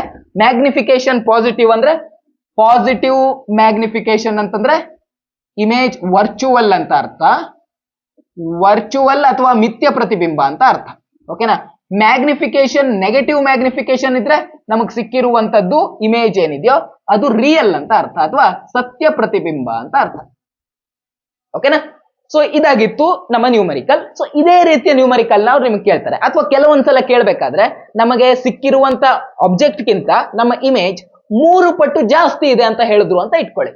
ಇದರ ಅರ್ಥ ಏನು, ಆಬ್ಜೆಕ್ಟ್ ಗಿಂತ ಇಮೇಜ್ 3 ಪಟ್ಟು ಜಾಸ್ತಿ ಇದೆ ಅಂತಂದ್ರೆ ನಮ್ಮ ಮ್ಯಾಗ್ನಿಫಿಕೇಶನ್ ನ ವ್ಯಾಲ್ಯೂ 3 ಅಂತ ಅರ್ಥ. ಓಕೆನಾ? 3 ಪಟ್ಟು ಜಾಸ್ತಿ ಅಂದ್ರೆ ಹಾಗೆ. ಓಕೆನಾ? ಸೊ ಈ ರೀತಿಯಾಗಿ ಕೇಳ್ತಾರೆ. ಸೊ ಸಿಂಪಲ್ ಆಗಿ ನೀವು ಫಾರ್ಮುಲಾ ಒಂದ್ ನಿಮ್ ತಲೆಲಿದ್ರೆ ಆಯ್ತು. ಸೊ ಬಾಕಿ ಇದೆಲ್ಲ ನೀವು ಅಲ್ಲಿ ವ್ಯಾಲ್ಯೂ ಸಬ್ಸ್ಟಿಟ್ಯೂಟ್ ಮಾಡ್ತೀರಾ, ಆನ್ಸರ್ ತನ್ನಿಂತಾನೆ ಬರುತ್ತೆ ಮಾಡ್ಕೊಂತ ಹೋದ್ರೆ. ಈ ಮ್ಯಾಗ್ನಿಫಿಕೇಶನ್ ಯಾವ ರೀತಿಯಾಗಿ ಬಂದಿದೆ ಅಂತ ನೋಡಿದ್ರೆ, ಮ್ಯಾಗ್ನಿಫಿಕೇಶನ್ ಪಾಸಿಟಿವ್ ಅಂದ್ರೆ ವರ್ಚುವಲ್ ಇಮೇಜ್ ಅಂತ ಅರ್ಥ, ಮ್ಯಾಗ್ನಿಫಿಕೇಶನ್ ನೆಗೆಟಿವ್ ಅಂದ್ರೆ ರಿಯಲ್ ಇಮೇಜ್ ಅಂತ ಅರ್ಥ. ಹಾಗೇನೆ ಅದೆಲ್ಲ ನೋಡ್ಬೋದಲ್ಲ, ಬಾಕಿ ಎಲ್ಲ ನೋಡ್ಬೋದಲ್ಲ. ಮ್ಯಾಗ್ನಿಫಿಕೇಶನ್ ನ ವ್ಯಾಲ್ಯೂ 1 ಗಿಂತ ಕಡಿಮೆ ಬಂದಿದೆ ಅಂತಂದ್ರೆ ಸಿಕ್ಕಿರುವಂತ ಇಮೇಜ್ ನ ಹೈಟ್ ಕಡಿಮೆ ಇದೆ ಅಂತ ಅರ್ಥ. ಮ್ಯಾಗ್ನಿಫಿಕೇಶನ್ ನ ವ್ಯಾಲ್ಯೂ 1 ಗಿಂತ ಜಾಸ್ತಿ ಬಂದಿದೆ ಅಂತಂದ್ರೆ ಸಿಕ್ಕಿರೋದು ದೊಡ್ಡ ಇಮೇಜ್ ಅಂತ ಅರ್ಥ. ಹೌದಾ? ಸೊ ಇವೆಲ್ಲ ನೀವು ಈಸಿಯಾಗಿ ಮಾಡ್ಕೋಬಹುದು. ಸರಿಯಾಗಿ ಒಂದು ಮ್ಯಾಗ್ನಿಫಿಕೇಶನ್ ಎಷ್ಟು ಬಂದಿದೆ ಅಂತ ನೋಡಿದ್ರೆ ಬಾಕಿದೆಲ್ಲ ಹೇಳಬಹುದು. ಸರಿನಾ? ಇವಾಗ ಏನ್ ಮಾಡೋಣ, ಇದು ಮುಗೀತು. ಇವಾಗ ರಿಫ್ರಾಕ್ಷನ್ ಅನ್ನ ತಿಳ್ಕೊಳ್ಳೋಣ. ಓಕೆನಾ? ನೀವೇನ್ ಮಾಡಿ, ಇವಾಗ ಒಂದ್ ಕೆಲಸ ಮಾಡಿ, ಒಂದು 5 ಮಿನಿಟ್ಸ್ ಬ್ರೇಕ್ ತಗೊಂಡ್ ಬನ್ನಿ. ಬ್ರೇಕ್ ನಲ್ಲಿ ನೀವೇನ್ ಮಾಡ್ಬೇಕು, ನೀವು ಅಪ್ಪಿ ತಪ್ಪಿನ ಫೋನ್ ಮುಟ್ಟಂಗಿಲ್ಲ, ಸ್ಕ್ರೀನ್ ಆಫ್ ಮಾಡಿ ಪಕ್ಕಕ್ಕಿಡಬೇಕು. ಹಾಗೇನೆ ಒಂದ್ ರೌಂಡ್ ಹೋಗಿ ಮುಖ ತೊಳ್ಕೊ ಬನ್ನಿ, ಹೊರಗಡೆ ಎಲ್ಲ ನೋಡ್ರಿ, ನೇಚರ್ ನೋಡಿ, ಪ್ರಕೃತಿ ನೋಡಿ, ಆಯ್ತಾ? ಅಥವಾ ಮನೆಯ ಜೊತೆ 1-2 ನಿಮಿಷ ಮಾತಾಡಿ, ಆಮೇಲೆ ವಾಪಸ್ ಬಂದು ಮತ್ತೆ ಶುರು ಮಾಡಿ. ಕ್ಲಿಯರಾ? ಅಥವಾ ಊಟ ಮಾಡೋರಿದ್ರೆ ಊಟ ಎಲ್ಲ ಮಾಡ್ಕೊಂಡ್ ಬನ್ನಿ. ಸರಿನಾ? ಆಮೇಲೆ ಮತ್ತೆ ಶುರು ಮಾಡಿ. ಬಾಕಿ ರಿಫ್ರಾಕ್ಷನ್ ಪಾರ್ಟ್ ಅನ್ನ ಆಮೇಲೆ ನೋಡಿ. ಓಕೆ? ಮತ್ತೆ ನೋಡೋದ್ ಮರಿಬೇಡಿ, ಮತ್ತೆ ರೀಲ್ಸ್ ತಿಕ್ತಾ ಕೂತ್ಕೊಳ್ತೀರಾ ಆಮೇಲೆ. ಸರಿನಾ? ಇವಾಗ ಹೋಗಿ 5 ಮಿನಿಟ್ಸ್ ಬ್ರೇಕ್ ತಗೋ ಬನ್ನಿ. ಬೈ. ಇವಾಗ ನಾವು ರಿಫ್ರಾಕ್ಷನ್ ಬಗ್ಗೆ ನೋಡುವ. ರಿಫ್ಲೆಕ್ಷನ್ ಅಂದ್ರೆ ಏನಾಗಿತ್ತು, ಹಿಂಗೊಂದಿತ್ತು ಕನ್ನಡಿಗೆ ಹೋಗಿ ಬಡ್ದು ವಾಪಸ್ ಬಂದಿತ್ತು. ದಿಸ್ ವಾಸ್ ರಿಫ್ಲೆಕ್ಷನ್, ಪ್ರತಿಫಲನ. ಈಗ ನಾವೇನ್ ನೋಡೋಣ, ಇವಾಗ ನೋಡ್ತಾ ಇರೋದು ನಾವು ರಿಫ್ರಾಕ್ಷನ್. ರಿಫ್ಲೆಕ್ಷನ್ ಬೇರೆ, ರಿಫ್ರಾಕ್ಷನ್ ಬೇರೆ. ಇವಾಗ ಏನಾಗುತ್ತೆ ಅಂತಂದ್ರೆ, ಅವಾಗ ನೋಡುತ್ತಿರೋದು ಪ್ರತಿಫಲನ ಆಗಿತ್ತು, ಇವಾಗ ವಕ್ರೀಭವನ ನೋಡ್ತಾ ಇದ್ದೇವೆ. ಏನಾಗತ್ತಪ್ಪ ಅಂದ್ರೆ, ನಾನು ಇದ್ರ ಮೇಲೆಲ್ಲ ಗಾಳಿ ಇದೆ, ನಾನಿಲ್ಲಿ ಏನ್ ಮಾಡ್ಕೋತೀನಿ, ಒಂದು ಗ್ಲಾಸ್ ನ ಸ್ಲ್ಯಾಬ್ ಅನ್ನ ಇಟ್ಕೋತೀನಿ. ಅವಾಗ ಲೈಟ್ ಅನ್ನು ತಗೊಂಡು ನಾನು ಹಿಂಗ್ ಸ್ಟ್ರೇಟ್ ಆಗಿ ಬಿಟ್ನಪ್ಪ, ಲೈಟ್ ಅನ್ನ ಹಿಂಗೆ ಬಿಟ್ನಪ್ಪ, ಅವಾಗ ಏನಾಗುತ್ತೆ, ಆ ಲೈಟು ಸ್ಟ್ರೇಟ್ ಆಗಿ ಹೋಗುತ್ತೆ, ಏನು ರಿಫ್ಲೆಕ್ಟ್ ಆಗಲ್ಲ, ತನ್ನ ಪಾಡಿಗೆ ತಾನು ಸ್ಟ್ರೇಟ್ ಆಗಿ ಹೋಗುತ್ತೆ. ಹೌದಾ ಸರ್? ಇದು ರಿಫ್ರಾಕ್ಷನ್ ಸರ್? ಅಲ್ಲ, ಇದಲ್ಲ ರಿಫ್ರಾಕ್ಷನ್. ಸೊ ರಿಫ್ರಾಕ್ಷನ್ ಅಂದ್ರೆ ಏನ್ ಹಾಗಾದ್ರೆ? ರಿಫ್ರಾಕ್ಷನ್ ಏನಂತಂದ್ರೆ, ಲೈಟು ಒಂದು ಮೀಡಿಯಂ ಇಂದ ಇನ್ನೊಂದು ಮೀಡಿಯಂಗೆ ಹೋಗ್ಬೇಕು. ಇಲ್ಲಿ ಹೋಗಿತ್ತು, ಬಟ್ ರಿಫ್ರಾಕ್ಷನ್ ಆಯ್ತಾ ಆಗ್ಲಿಲ್ಲ. ಹೆಂಗ ಹೋಗ್ಬೇಕು? ಓರೆಯಾಗಿ ಹೋಗ್ಬೇಕು, ಕ್ರಾಸ್ ಆಗಿ ಹೋಗ್ಬೇಕು. ಓಕೆನಾ? ಈ ರೀತಿ ಕ್ರಾಸ್ ಆಗಿ ಹೋಗ್ಬೇಕು ಲೈಟು. ಕ್ರಾಸ್ ಆಗಿ ಹೋಗ್ತಾ ಇದೆ ಅಂದ್ರೆ ಮಾತ್ರ ಆವಾಗ ರಿಫ್ರಾಕ್ಷನ್ ಆಗುತ್ತೆ. ರಿಫ್ರಾಕ್ಷನ್ ಅಂದ್ರೆ ಲೈಟು ತನ್ನ ಡೈರೆಕ್ಷನ್ ಅನ್ನ ಚೇಂಜ್ ಮಾಡ್ಕೊಳತ್ತೆ. ಈಗ ಲೈಟ್ ಹೀಗ್ ಬಿಟ್ಟಿದ್ದೀನಿ, ಸಪೋಸ್ ಸ್ಲ್ಯಾಬ್ ಇಲ್ಲ ಅಂದ್ರೆ ಅದು ಹೆಂಗ್ ಹೋಗ್ತಾ ಇತ್ತು, ಹಿಂಗ್ ಹೋಗ್ತಾ ಇತ್ತು. ಕರೆಕ್ಟಾ? ಬಟ್ ಈ ಲೈಟ್ ಏನಾಗುತ್ತೆ, ತನ್ನ ಡೈರೆಕ್ಷನ್ ಅನ್ನ ಚೇಂಜ್ ಮಾಡ್ಕೊಳತ್ತೆ. ಹೀಗ್ ಹೋಗ್ಬೇಕಾಗಿತ್ತು, ಬಟ್ ಆ ಲೈಟ್ ಡೈರೆಕ್ಷನ್ ಅನ್ನ ಚೇಂಜ್ ಮಾಡ್ಕೊಂಡು ಹೀಗ್ ಬರುತ್ತೆ. ಓಕೆನಾ? This is called refraction. So ಹೀಗಾಗತ್ತೆ. ಕಡೆಗೆ ಈ ಲೈಟ್ ಇವಾಗ ಗ್ಲಾಸ್ ನಿಂದ ಹೊರಗೆ ಮತ್ತೆ ಗಾಳಿಗೆ ಬರ್ತಾ ಇದೆ, ಇಲ್ಲಿ ಮತ್ತೆ ರಿಫ್ರಾಕ್ಷನ್ ಆಗುತ್ತಾ? ಹೌದಪ್ಪ, ಇಲ್ಲಿ ಮತ್ತೆ ರಿಫ್ರಾಕ್ಷನ್ ಆಗುತ್ತೆ. ಇಲ್ಲಿ ಯಾವ ರೀತಿಯಾಗಿ ರಿಫ್ರಾಕ್ಷನ್ ಆಗುತ್ತೆ ನೋಡಿ, ಗಾಳಿ ಹೋಗ್ತಾ ಇರೋದು ಸ್ಟ್ರೇಟ್ ಆಗಿ ಹೋಗ್ಬೇಕಾಗಿತ್ತು ಇದು. ಓಕೆನಾ? ಈ ರೀತಿಯಾಗಿ ಹೋಗ್ಬೇಕಾಗಿತ್ತು, ಬಟ್ ಇಲ್ಲಿ ಮತ್ತೆ ರಿಫ್ರಾಕ್ಷನ್ ಆಗುತ್ತೆ. ಮತ್ತೆ ರಿಫ್ರಾಕ್ಷನ್ ಆಗಿ ಇದು ಮತ್ತೆ ತನ್ನ ಡೈರೆಕ್ಷನ್ ಅನ್ನ ಚೇಂಜ್ ಮಾಡ್ಕೊಳ್ಳುತ್ತೆ. So this is what refraction. ಇಲ್ಲಿ ರಿಫ್ರಾಕ್ಷನ್ ಎಲ್ಲೆಲ್ಲಿ ನಡೀತಾ ಉಂಟು? ಈ ಪಾಯಿಂಟ್ ಅಲ್ಲಿ ಒಂದ್ಸಲ ನಡೀತಾ ಉಂಟು, ಈ ಪಾಯಿಂಟ್ ಅಲ್ಲಿ ಇನ್ನೊಂದ್ಸಲ ರಿಫ್ರಾಕ್ಷನ್ ನಡೀತಾ ಉಂಟು. ರಿಫ್ರಾಕ್ಷನ್ ಅಂದ್ರೆ ಗಾಳಿ ಒಂದು ಮೀಡಿಯಂ, ಗಾಳಿ ಅಲ್ಲ, ಲೈಟ್ ಒಂದು ಮೀಡಿಯಂ ನಿಂದ ಇನ್ನೊಂದು ಮೀಡಿಯಂಗೆ ಹೋಗ್ತಾ ಇದೆ. ಗಾಳಿಯಿಂದ ಗ್ಲಾಸ್ಗೆ ಹೋಗ್ತಾ ಇದೆ ಇಲ್ಲಿ, ಹೌದಾ? ಸೊ ಹಾಗೆ ಹೋಗ್ಬೇಕಾದ್ರೆ ತನ್ನ ಡೈರೆಕ್ಷನ್ ಅನ್ನ ಚೇಂಜ್ ಮಾಡ್ಕೊಳ್ಳುತ್ತೆ. ಲೈಟು ಒಂದು ಮೀಡಿಯಂ ಇಂದ ಇನ್ನೊಂದು ಮೀಡಿಯಂಗೆ ಹೋಗ್ಬೇಕಾದ್ರೆ, ಇನ್ನೊಂದು ಮೀಡಿಯಂಗೆ ಕ್ರಾಸ್ ಆಗಿ ಹೋಗ್ಬೇಕಾದ್ರೆ, ಸ್ಟ್ರೇಟ್ ಆಗಿ ಹೋಗಿದ್ರೆ ಆಗತ್ತಾ? ಇಲ್ಲ, ತನ್ನಿನ ಪಾಡಿಗೆ ತಾನು ಸ್ಟ್ರೇಟ್ ಆಗಿ ಹೋಗತ್ತದು. ಕ್ರಾಸ್ ಆಗಿ ಹೋಗ್ಬೇಕಾದ್ರೆ ತನ್ನ ಡೈರೆಕ್ಷನ್ ಅನ್ನು ಚೇಂಜ್ ಮಾಡ್ಕೊಳ್ಳುತ್ತೆ. ಇದಕ್ಕೆ ನಾವು ರಿಫ್ರಾಕ್ಷನ್ ಅಂತ ಕರಿತೀವಿ, ಸರಿನಾ? ಬೆಳಕು ಒಂದು ಮಾಧ್ಯಮದಿಂದ ಇನ್ನೊಂದು ಮಾಧ್ಯಮಕ್ಕೆ ಓರೆಯಾಗಿ ಚಲಿಸುವಾಗ, ಹೀಗೆ ಬಂದ್ರೆ ಆಗಲ್ಲ, ಓರೆಯಾಗಿನೇ ಹೋಗ್ಬೇಕು. ಸೊ ಓರೆಯಾಗಿ ಚಲಿಸುವಾಗ ತನ್ನ ಚಲನೆಯ ಪಥವನ್ನು ಬದಲಾಯಿಸಿಕೊಳ್ಳುತ್ತದೆ, ತನ್ನ ಚಲನೆಯ ದಿಕ್ಕನ್ನು ಬದಲಾಯಿಸಿಕೊಳ್ಳುತ್ತದೆ. ಇದನ್ನೇ ನಾವು ವಕ್ರೀಭವನ ಅಂತ ಕರಿತೇವೆ. ಸೊ ಹೀಗ ನೋಡೋದಾದ್ರೆ ಈ ರಿಫ್ರಾಕ್ಷನ್ ಇತ್ತಲ್ವಾ, ರಿಫ್ಲೆಕ್ಷನ್ಗೆ ಏನೋ ರೂಲ್ಸ್ ಇತ್ತು, ಹೌದಾ? 2 ರೂಲ್ ನಾವು ನೋಡ್ಕೊಂಡಿದ್ವಿ. ಈಗ ರಿಫ್ರಾಕ್ಷನ್ ಇದೆಯಲ್ವಾ, ಇದಕ್ಕೇನು ರೂಲ್ಸ್ ಇಲ್ವಾ? ಹಾಗಾದ್ರೆ ತನ್ನ ಮನ್ಸಿಗೆ ಬಂದಂಗ ಆಗ್ತದ? ಇಲ್ಲ, ಇದು ತನ್ನ ಮನ್ಸಿಗೆ ಬಂದಂಗ ಆಗುದಿಲ್ಲ, ಇದಕ್ಕೂ ರೂಲ್ಸ್ ಇದೆ. So rule number 1, rule number 1 ಏನಪ್ಪಾ ಅಂತಂದ್ರೆ, ನಮ್ದು ಈ ರೇ ಏನಿದೆಯೋ, ಈ ರೇ ಮತ್ತೆ ಈ ರೇ, ಈಗ ಸದ್ಯ ಈ ಕೇಸ್ ಬೇಡ, ಇಲ್ಲಿ ಫಸ್ಟ್ ರಿಫ್ರಾಕ್ಷನ್ ಎಲ್ಲಿ ನಡೀತಾ ಉಂಟಲ್ವಾ, ಇದಷ್ಟೇ ನೋಡ್ರಿ ನೀವು, ಆ ಮೇಲಿನ ಜಾಗದಲ್ಲಿ ಆಗ್ತಾ ಇರುವಂತ ಈ ರಿಫ್ರಾಕ್ಷನ್ ಅಷ್ಟೇ ನೋಡಿ. ಸೊ ಇದನ್ನ ಕರೆಕ್ಟ್ ಆಗಿ ಅಬ್ಸರ್ವ್ ಮಾಡಿ ಸ್ಟಡಿ ಮಾಡುವ. ಇದಕ್ಕೇನಂತೀವಿ ನಾವು? ಇದಕ್ಕೆ ನಾವು ಪತನ ಕಿರಣ ಅಂತೀವಿ. ನಾವು ಹಾಕಿರುವ ರೇ ಇದೆಯಾ, ಹೌದಾ? ಇದಕ್ಕೆ ನಾವು ಇನ್ಸಿಡೆಂಟ್ ರೇ ಅಂತ ಕರಿಬಹುದು. ದಿಸ್ ಇಸ್ ಇನ್ಸಿಡೆಂಟ್ ರೇ ಅಥವಾ ಪತನ ಕಿರಣ. ಇನ್ಸಿಡೆಂಟ್ ರೇ, ಕನ್ನಡದಲ್ಲಿ ಹೇಳೋದಾದ್ರೆ ಪತನ ಕಿರಣ, ಓಕೆನಾ? ಸೊ ಇಲ್ಲಿ ಬಂದ್ ಬಿದ್ದಿರೋದು ಇನ್ಸಿಡೆಂಟ್ ರೇ. ಹಾಗಾದ್ರೆ ಈ ರೇಗೆ ಏನಂತ ಕರಿಬಹುದು? ಇದು ರಿಫ್ರಾಕ್ಷನ್ ಆದ್ಮೇಲೆ ಹೋಗಿರೋ ರೇ, ರಿಫ್ಲೆಕ್ಷನ್ ಆಗ್ತಾ ಇಲ್ಲ, ಇಲ್ಲಿ ಆಗ್ತಾ ಇರೋದು ರಿಫ್ರಾಕ್ಷನ್. ಸೊ ರಿಫ್ರಾಕ್ಷನ್ ಆದ್ಮೇಲೆ ಹೋಗಿರುವಂತ ರೇ, ಹೀಗಾಗಿ ಈ ರೇಗ್ ನಾವೇನಂತ ಕರಿಬಹುದು? ಇದಕ್ಕೆ ನಾವು ರಿಫ್ರಾಕ್ಟೆಡ್ ರೇ ಅಂತ ಕರಿಬಹುದು. ಓಕೆ, ರಿಫ್ರಾಕ್ಟೆಡ್ ರೇ ಅಂತ ಕರಿಬಹುದು. ಇನ್ಸಿಡೆಂಟ್ ರೇ, ರಿಫ್ರಾಕ್ಟೆಡ್ ರೇ. ಪತನ ಕಿರಣ ವಕ್ರೀಭವನ ಆದ್ಮೇಲೆ ಹೋಗಿರುವಂತ ಕಿರಣ ಅಲ್ವಾ ಇದು, ಹೀಗಾಗಿ ಕನ್ನಡದಲ್ಲಿ ಹೇಳೋದಾದ್ರೆ ವಕ್ರಿಮ ಕಿರಣ ಅಂತ ಕರಿತೀವಿ, ವಕ್ರಿಮ ಕಿರಣ ಅಂತ ಕರಿತೀವಿ. ಈ ರೀತಿಯಾಗಿ 2 ರೇ ಇದೆ. ಹಾಗೇನೆ ನಾವು ಅಲ್ಲೇನ್ ಮಾಡಿದ್ವಿ ಅಂತಂದ್ರೆ ಒಂದು ನಾರ್ಮಲ್ ಬಗ್ಗೆ ಮಾತಾಡಿದ್ವಿ. ಯಾವ ಪಾಯಿಂಟ್ ಅಲ್ಲಿ ನಾರ್ಮಲ್ ಬಗ್ಗೆ ಮಾತಾಡಿದ್ವಿ? ಅಲ್ಲಿ ಕನ್ನಡಿ ಬಗ್ಗೆ ಎಲ್ಲ ಮಾತಾಡ್ಬೇಕಾದ್ರೆ ಯಾವ ಪಾಯಿಂಟ್ ಅಲ್ಲಿ ನಾರ್ಮಲ್ ಬಗ್ಗೆ, ಯಾವ ಪಾಯಿಂಟ್ ಅಲ್ಲಿ ರಿಫ್ಲೆಕ್ಷನ್ ಆಗ್ತಾ ಇತ್ತು ಆ ಪಾಯಿಂಟ್ ಅಲ್ಲಿ ನಾವು ಒಂದು ನಾರ್ಮಲ್ ಹೇಳ್ಕೊಂಡಿದ್ವಿ, ಹೌದಾ? ಇಲ್ಲೂ ಸೇಮು, ಯಾವ ಪಾಯಿಂಟ್ ಅಲ್ಲಿ ರಿಫ್ರಾಕ್ಷನ್ ಆಗ್ತಾ ಇದೆಯೋ ಆ ಪಾಯಿಂಟ್ ಅಲ್ಲಿ ನಾವು ಒಂದು ನಾರ್ಮಲ್ ಬಗ್ಗೆ ಮಾತಾಡ್ತಾ ಇದೀವಿ. ಅಂದ್ರೆ ಇಲ್ಲಿ ನಾವು ಒಂದು ನಾರ್ಮಲ್ ಬಗ್ಗೆ ಮಾತಾಡ್ತೀವಿ, ಓಕೆನಾ? ಈ ನಾರ್ಮಲ್ ಬಗ್ಗೆ ಮಾತಾಡ್ತಾ ಇದೀವಿ. ಇಲ್ಲಿರೋದು ಯಾವುದು? ಪತನ ಕಿರಣ, ಇನ್ಸಿಡೆಂಟ್ ರೇ, ರಿಫ್ರಾಕ್ಟೆಡ್ ರೇ ಮತ್ತೆ ಈ ನಾರ್ಮಲ್. 3 ಬೋರ್ಡಿನ ಪ್ಲೇನ್ ನಲ್ಲೇ ಇದೆಯಾ? ಹೌದು. ಈ ರೇ ರಿಫ್ರಾಕ್ಷನ್ ಆದ್ಮೇಲೆ ಹೀಗೆ ಹೊರಗಡೆ ಬಂತು? ಇಲ್ಲ. ರಿಫ್ರಾಕ್ಷನ್ ಆದ್ಮೇಲೆ ಬೋರ್ಡ್ ಒಳಗಡೆ ಹೋಗುತ್ತೆ? ಇಲ್ಲ. ಬೋರ್ಡ್ ಮೇಲೆ ಇದ್ರೆ ಅದು ಬೋರ್ಡ್ ಮೇಲೆನೆ ಇರುತ್ತೆ, ಅಂದ್ರೆ ಅದೇ ಪ್ಲೇನ್ ಮೇಲೆ ಇರುತ್ತೆ. ಯಾವ 3? ಇನ್ಸಿಡೆಂಟ್ ರೇ ಮತ್ತೆ ರಿಫ್ರಾಕ್ಟೆಡ್ ರೇ ಮತ್ತೆ ನಾರ್ಮಲ್ ಅಂದ್ರೆ ಲಂಬ, ಇದಕ್ಕೆ ವಕ್ರೀಭವನ ನಡೆಯುವ ಮೇಲ್ಮೈಗೆ ಎಳೆದಿರುವ ಲಂಬ. So ಮತ್ತಿರೋದು normal. ಸೊ ಈ 3 ಏನಾಗಿರುತ್ತೆ? ಒಂದೇ ಪ್ಲೇನ್ ನಲ್ಲಿ ಇರುತ್ತೆ, ಸೇಮ್ ಪ್ಲೇನ್ ನಲ್ಲಿ ಇರುತ್ತೆ. ಕನ್ನಡದಲ್ಲಿ ಹೇಳೋದಾದ್ರೆ ಒಂದೇ ಮೇಲ್ಮೈಯಲ್ಲಿ ಇರುತ್ತೆ, ಹೌದಾ? ರೂಲ್ ನಂಬರ್ 1 ಆಯ್ತು. ಹಾಗೆ ಇಲ್ಲಿ ಇನ್ನೊಂದು ರೂಲ್ ಇದೆ, ಏನಪ್ಪಾ ಅಂತಂದ್ರೆ, ಇಲ್ಲಿ ನೋಡ್ರಿ, ಇಲ್ಲಿ ಆಂಗಲ್ ಕ್ರಿಯೇಟ್ ಆಗ್ತಾ ಇದೆ, ಹೌದಾ? ಇದು ಇನ್ಸಿಡೆಂಟ್ ರೇ ಜೊತೆಗೆ ಆಗ್ತಾ ಇರುವಂತ ಆಂಗಲ್, ಅಂದ್ರೆ ಆಂಗಲ್ ಆಫ್ ಇನ್ಸಿಡೆನ್ಸ್, ಅಥವಾ ಇದಕ್ಕೆ ನಾವು ಪತನ ಕೋನ ಅಂತಾನು ಕರಿಬಹುದು. ಹಾಗೆ ಇಲ್ಲೂ ಒಂದಿದೆಯಲ್ವಾ, ಇದು ಯಾವ್ದ್ರೆ?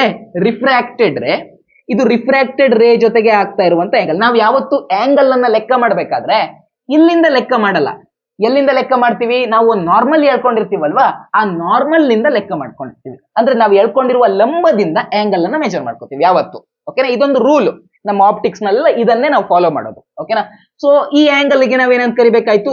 ಈ ಆಂಗಲ್ಗೆ ಆಂಗಲ್ ಆಫ್ ಇನ್ಸಿಡೆನ್ಸ್, ಯಾಕಂದ್ರೆ ಇಲ್ಲಿರೋದು ಇನ್ಸಿಡೆಂಟ್ ರೇ, ಹೀಗಾಗಿ ಆಂಗಲ್ ಆಫ್ ಇನ್ಸಿಡೆನ್ಸ್ ಅಂತ ಕರಿತೀವಿ, ಅಥವಾ ಪತನ ಕೋನ ಅಂತ ಕರಿತೀವಿ. ಇಲ್ಲಿರೋದು ಯಾವುದು? ಇದು ರಿಫ್ರಾಕ್ಟೆಡ್ ರೇ, ಹಾಗಾಗಿ ಇದೇನಾಗ್ಬೇಕಾಯ್ತು? ಆಂಗಲ್ ಆಫ್ ರಿಫ್ರಾಕ್ಷನ್ ಆಗಬೇಕಾಯ್ತು, ಅಥವಾ ಕನ್ನಡದಲ್ಲಿ ಹೇಳೋದಾದ್ರೆ ವಕ್ರೀಭವನದ ಕೋನ, ಓಕೆ? ಅದಿಲ್ಲಿದೆ. ಸೊ ಇವೆರಡು ಇದ್ದಾಗ ಅದು ಹೇಗಿರುತ್ತೆ ಅಂದ್ರೆ, ಇದು ಒಂದು ಆಂಗಲ್ ಇದೆ, ಹೌದಾ? ನಾವು ಫಸ್ಟ್ ಏನ್ ಮಾಡ್ಕೋಬೇಕು? ಫಸ್ಟ್ ನಾವು ಇದ್ರದ್ದು ಸೈನ್ ತೆಗಿಬೇಕು. ಈಗ ತೀಟಾ ಇದೆ, ಅದು ಸೈನ್ ತೆಗೆದ್ರೆ ಏನಾಗುತ್ತೆ? ಅದು ಸೈನ್ ತೀಟಾ ಆಗತ್ತೆ, ಹೌದಾ? ಈಗ ಇಲ್ಲಿ ಆಂಗಲ್ ಆಫ್ ಇನ್ಸಿಡೆನ್ಸ್ ಇದೆ, ಇದ್ರದ್ದು ಸೈನ್ ತಗೋಬೇಕು, ಆವಾಗ ಅದೇನಾಗತ್ತೆ? ಸೈನ್ ಐ ಆಗಲ್ವಾ? ಹೌದಪ್ಪ, ಆಗತ್ತೆ.